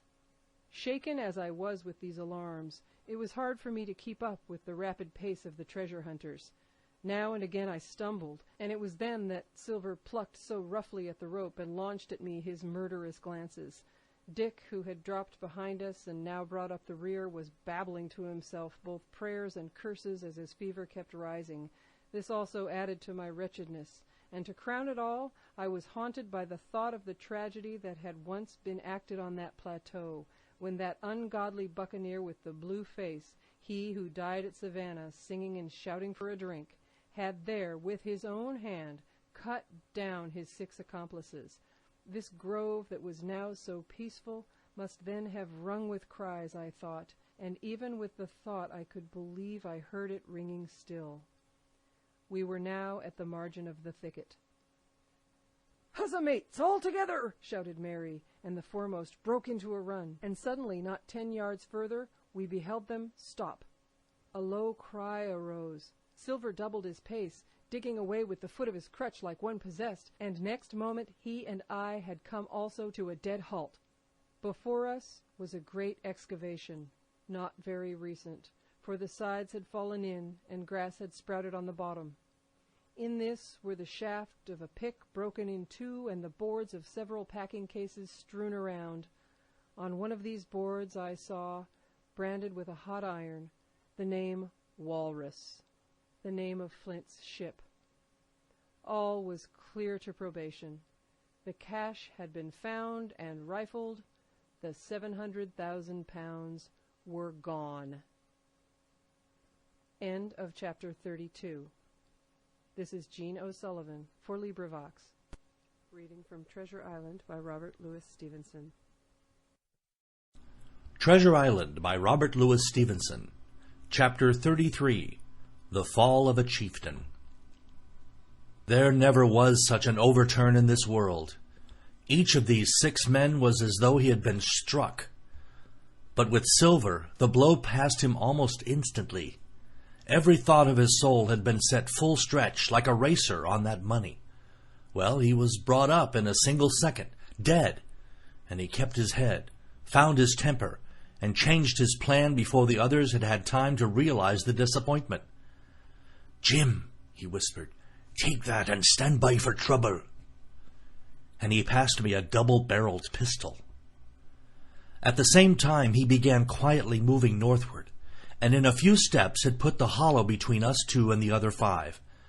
Then he looked at me and nodded, as much to say, "Here is a narrow corner," as indeed I thought it was. His looks were not quite friendly, and I was so revolted at these constant changes that I could not forbear whispering, "So you've changed sides again."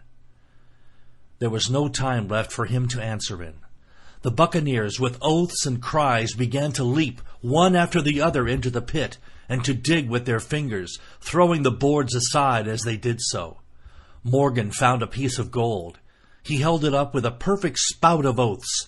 It was a 2-guinea piece, and it went from hand to hand among them for a quarter of a minute. "2 guineas!" roared Mary, shaking in at Silver. "That's your 700,000 pounds, is it? You're the man for bargains, ain't you? You're him that never bungled nothing, you wooded-headed lubber." "Dig away, boys," said Silver with the coolest insolence. "You'll find some pig nuts, and I shouldn't wonder." "Pig nuts!" repeated Mary in a scream. "Mates, do you hear that? I tell you now, that man there knew it all along. Look in the face of him, and you'll see it wrote there." "Ah, Mary," remarked Silver, "standing for captain again. You're a pushing lad, to be sure." But this time everyone was entirely in Mary's favor. They began to scramble out of the excavation, darting furious glances behind them. One thing I observed, which looked well for us: they all got out upon the opposite side from Silver. Well, there we stood, 2 on one side, 5 on the other, the pit between us, and nobody screwed up high enough to offer the first blow. Silver never moved. He watched them, very upright on his crutch, and looked as cool as ever I saw him. He was brave, and no mistake. At last, Mary seemed to think a speech might help matters. "Mates," he said, "there's 2 of them alone there. One the old cripple that brought us all here and blundered us down to this. The other's that cub that I meant to have the heart of. Now, mates," he was just raising his arm and his voice, and plainly meant to lead the charge. But just then, crack, crack, crack! 3 musket shots flashed out of the thicket. Mary tumbled head foremost into the excavation. The man with the bandage spun round like a teetotum and fell all his length upon his side, where he lay dead, but still twitching, and the other 3 turned and ran for it with all their might. Before you could wink, Long John had fired 2 barrels of a pistol into the struggling Mary, and as the man rolled up his eyes at him in the last agony, "George," said he, "I reckon I settled you." At that same moment, the doctor, Gray, and Ben Gunn joined us, with smoking muskets, from among the nutmeg trees. "Forward!" cried the doctor. "Double quick, my lads! We must head 'em off the boats!" And we set off at a greater pace, sometimes plunging through the bushes to the chest. I tell you, but Silver was anxious to keep up with us. The work that man went through, leaping on his crutch until the muscles of his chest were fit to burst, was work no sound man ever equaled, and so thinks the doctor. As it was, he was already 30 yards behind us, and on the verge of strangling when we reached the brow of the slope. "Doctor!" he hailed. "See there! No hurry!" Sure enough, there was no hurry. In a more open part of the plateau, we could see the 3 survivors still running in the same direction as they had started, right for the mizzenmast hill. We were already between them and the boats, and so we sat, 4 of us, down to breathe, while Long John, mopping his face, came slowly up with us. "Thank ye kindly, Doctor," says he. "You came in at about the nick, I guess, for me and Hawkins. And so it's you, Ben Gunn," he added. "Well, you're a nice one to be sure." "I'm Ben Gunn, I am," replied the Maroon, wriggling like an eel in his embarrassment. "And," he added after a long pause, "how do, Mr. Silver? Pretty well, I think ye, says you." Ben, murmured Silver, "to think as you've done me." The doctors sent back Gray for one of the pickaxes deserted in their flight by the mutineers, and then as we proceeded leisurely downhill to where the boats were lying, related in a few words what had taken place. It was a story that profoundly interested Silver, and Ben Gunn, the half-idiot Maroon, was the hero from beginning to end. Ben, in his long, lonely wanderings about the island, had found the skeleton. It was he that had rifled it. He had found the treasure. He had dug it up. It was the haft of his pickaxe that lay broken in the excavation. He had carried it on his back in many weary journeys, from the foot of the tall pine to a cave he had on the 2-pointed hill at the northeast angle of the island, and there it had lain stored in safety since 2 months before the arrival of the Hispaniola. When the doctor had wormed this secret from him on the afternoon of the attack, and when next morning he saw the anchorage deserted, he had gone to Silver, given him the chart, which was now useless, given him the stores, for Ben Gunn's cave was well supplied with goat's meat salted by himself, given anything and everything to get a chance of moving in safety from the stockade to the 2-pointed hill, there to be clear of malaria and keep a guard upon the money. "As for you, Jim," he said, "it went against my heart, but I did what I thought best for those who had stood by their duty, and if you were not one of these, whose fault was it?" That morning, finding that I was to be involved in the horrid disappointment he had prepared for the mutineers, he had run all the way to the cave, and leaving the squire to guard the captain, had taken Gray and the Maroon, and started making the diagonal across the island to be at hand beside the pine. Soon, however, he saw that our party had the start of him, and Ben Gunn, being fleet of foot, had been dispatched in front to do his best alone. Then it had occurred to him to work upon the superstitions of his former shipmates, and he was so far successful that Gray and the doctors had come up and were already ambushed before the arrival of the treasure hunters. "Ah," said Silver, "it were fortunate for me that I had Hawkins here. You would have let old John be cut to bits and never given it a thought, Doctor." "Not a thought," replied Dr. Livesey cheerily. And by this time we had reached the gigs. The doctor with his pickaxe demolished one of them, and then we all got aboard the other and set out to go round by sea for North Inlet. This was a run of 8 or 9 miles.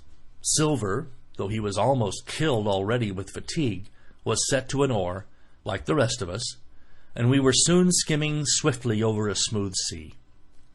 Soon we passed out of the straits and doubled the southeast corner of the island, round which 4 days ago we had towed the Hispaniola. As we passed the 2-pointed hill, we could see the black mouth of Ben Gunn's cave, and a figure standing by it, leaning on a musket. It was the squire, and we waved a handkerchief and gave him 3 cheers, in which the voice of Silver joined as heartily as any. 3 miles farther, just inside the mouth of North Inlet, what should we meet but the Hispaniola cruising by herself? The last flood had lifted her, and had there been much wind or a strong tide current, as in the southern anchorage, we should never have found her more, or found her stranded beyond help. As it was, there was little amiss beyond the wreck of the mainsail. Another anchor was got ready and dropped in 1.5 fathoms of water. We all pulled round again to Rum Cove, the nearest point for Ben Gunn's treasure house, and then Gray, single-handed, returned with the gig to the Hispaniola, where he was to pass the night on guard. A gentle slope ran up from the beach to the entrance of the cave. At the top, the squire met us, To me he was cordial and kind, saying nothing of my escapade either in the way of blame or praise. At Silver's polite salute, he somewhat flushed. "John Silver," he said, "you are a prodigious villain, an impostor, a monstrous impostor, sir. I am told I am not to prosecute you. Well, then I will not. But the dead men, sir, hang about your neck like millstones." "Thank you kindly, sir," replied Long John, again saluting. "I dare you to thank me," cried the squire. "It is a gross dereliction of my duty. Stand back." And thereupon we all entered the cave. It was a large, airy place, with a little spring and a pool of clear water overhung with ferns. The floor was sand. Before a big fire lay Captain Smollett, and in a far corner, only duskily flickered over by the blaze, I beheld great heaps of coin and quadrilaterals built of bars of gold. That was Flint's treasure that we had come so far to seek, and that it cost already the lives of 17 men from the Hispaniola. How many it had cost in the amassing, what blood and sorrow, what good ships scuttled on the deep, what brave men walking the plank blindfold, what shot of cannon, what shame and lies and cruelty, perhaps no man alive could tell. Yet there were still 3 upon that island, Silver and old Morgan and Ben Gunn, who had each taken his share in these crimes, as each had hoped in vain to share in the reward. "Come in, Jim," said the captain. "You're a good boy in your line, Jim, but I don't think you and me'll go to sea again. You're too much of the born favourite for me." "Is that you, John Silver? What brings you here, man?" "Come back to my duty, sir," returned Silver. "Ah," said the captain, and that was all he said. What a supper I had of it that night, with all my friends around me. And what a meal it was, with Ben Gunn's salted goat and some delicacies and a bottle of old wine from the Hispaniola. Never, I am sure, were people gayer or happier. And there was Silver, sitting back almost out of the firelight, but eating heartily, prompt to spring forward when anything was wanted, even joining quietly in our laughter, the same bland, polite, obsequious seaman of the voyage out. End of chapter 33. Treasure Island by Robert Louis Stevenson. Chapter 34. At Last.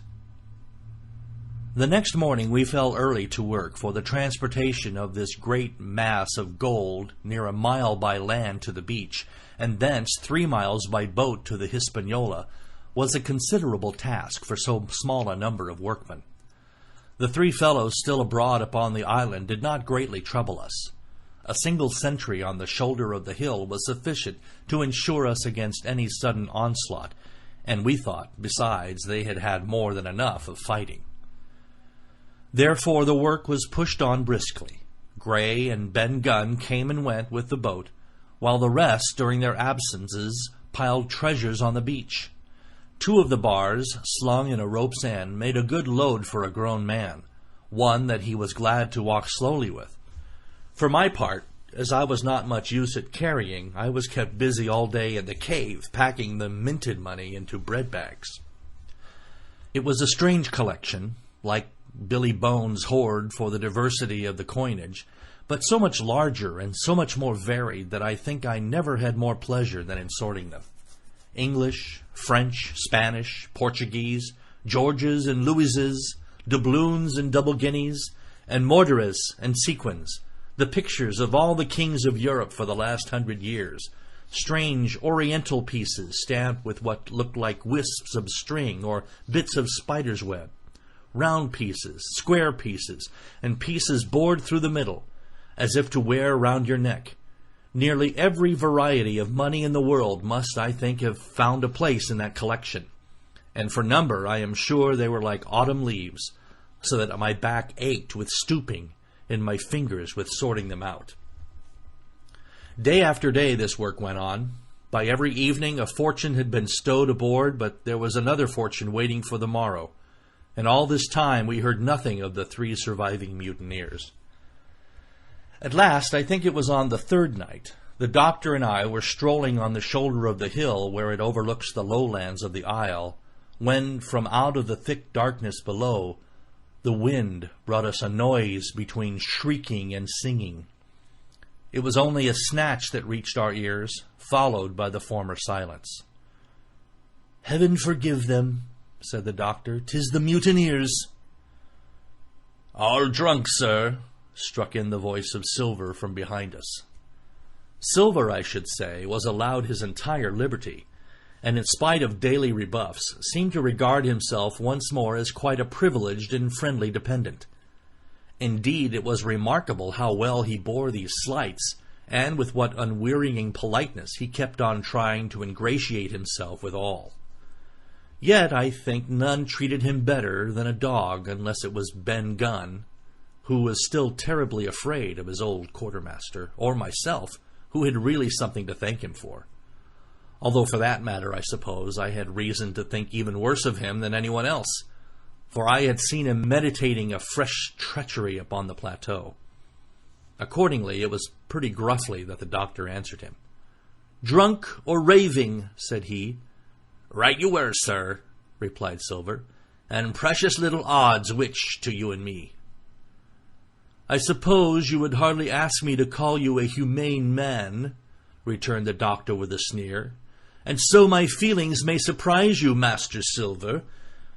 But if I were sure they were raving, as I am mortally certain one at least of them is down with fever, I should leave this camp, and at whatever risk to my own carcass, take them the assistance of my skill." "Ask your pardon, sir, you would be very wrong," quoth Silver. "You would lose your precious life, and you may lay to that.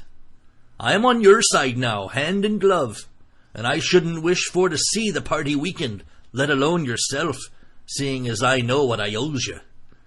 But these men down there, they couldn't keep their word, no, not supposing they wished to, and what's more, they couldn't believe as you could." "No," said the doctor, "you're the man to keep their word, we know that."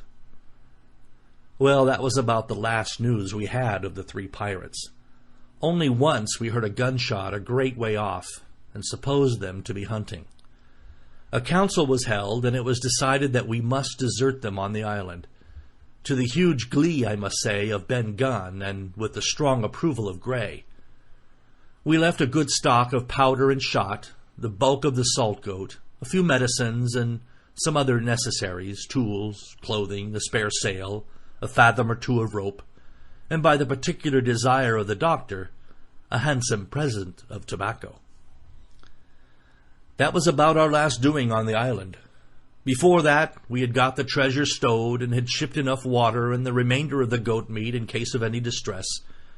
And at last, one fine morning, we weighed anchor, which was about all that we could manage, and stood out of North Inlet, the same colors flying that the captain had flown and fought under at the Palisade. The three fellows must have been watching us closer than we thought for, as we soon had proved, for coming through the Narrows, we had to lie very near the southern point, and there we saw all three of them, kneeling together on a spit of sand, with their arms raised in supplication. It went to all our hearts, I think, to leave them in that wretched state, but we could not risk another mutiny, and to take them home for the gibbet would have been a cruel sort of kindness. The doctor hailed them and told them of the stores we had left, and where they were to find them, but they continued to call us by name and appeal to us, for God's sake, to be merciful, and not leave them to die in such a place. At last, seeing the ship still bore on her course, and was now swiftly drawing out of earshot, one of them, I know not which it was, leaped to his feet with a hoarse cry, whipped his musket to his shoulder, and sent a shot whistling over Silver's head and through the mainsail. After that we kept under cover of the bulwarks, and when next I looked out they had disappeared from the spit, and the spit itself had almost melted out of sight in the growing distance. That was at least the end of that. And before noon, to my inexpressible joy, the highest rock of Treasure Island had sunk into the blue round of sea. We were so short of men that everyone on board had to bear a hand. only the captain lying on a mattress in the stern and giving his orders, for though greatly recovered, he was still in want of quiet. We laid her head for the nearest port in Spanish America, for we could not risk the voyage home without fresh hands, and as it was, what with the baffling winds and a couple of fresh gales, we were all worn out before we reached it. It was just at sundown when we cast anchor in a most beautiful landlocked gulf, and were immediately surrounded by shore boats full of Negroes and Mexican Indians and half-bloods, selling fruits and vegetables and offering to dive for bits of money. The sight of so many good-humored faces, especially the blacks, the taste of the tropical fruits, and above all, the lights that began to shine in the town made a most charming contrast to our dark and bloody sojourn on the island, and the doctor and the squire, taking me along with them, went ashore to pass the early part of the night. Here they met the captain of an English man-of-war, fell in talk with him, went on board his ship, and, in short, had so agreeable a time that day was breaking when we came alongside the Hispaniola. Ben Gunn was on the deck alone, and as soon as we came on board, he began, with wonderful contortions, to make us a confession. Silver was gone. The Maroon had connived at his escape in a shore boat some hours ago, and he now assured us that he only done so to preserve their lives, which would certainly have been forfeit if that man with the one leg that stayed aboard. But this was not all. The sea cook had not gone empty-handed. He had cut through a bulkhead unobserved and had removed one of the sacks of coin, worth perhaps 300 or 400 guineas, to help him on his further wanderings. I think we were all pleased to be so cheaply quit of him. Well, to make a long story short, we got a few hands on board, made a good cruise home, and the Hispaniola reached Bristol just as Mr. Blandley was beginning to think of fitting out her consort. 5 men only of those who had sailed returned with her. Drink and the devil has done for the rest, with a vengeance, although to be sure we were not quite in so bad a case as that other ship they sang about, with 1 man of her crew alive, what put to sea with 75. All of us had an ample share of the treasure, and used it wisely or foolishly according to our natures. Captain Smollett is now retired from the sea. Gray not only saved his money, but being suddenly smit with the desire to rise, also studied his profession, and he is now mate and part owner of a fine full-rigged ship, married besides, and the father of a family. As for Ben Gunn, he got £1,000, which he spent or lost in 3 weeks, or to be more exact, in 19 days, for he was back begging on the 20th. Then he was given a lodge to keep, exactly as he had feared upon the island. But he still lives, a great favorite, though something of a butt, with the country boys, and a notable singer in church on Sundays and saints' days.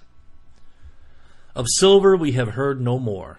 That formidable seafaring man with 1 leg has at last gone clean out of my life, and I dare say he met his old negress, and perhaps still lives in comfort with her and Captain Flint.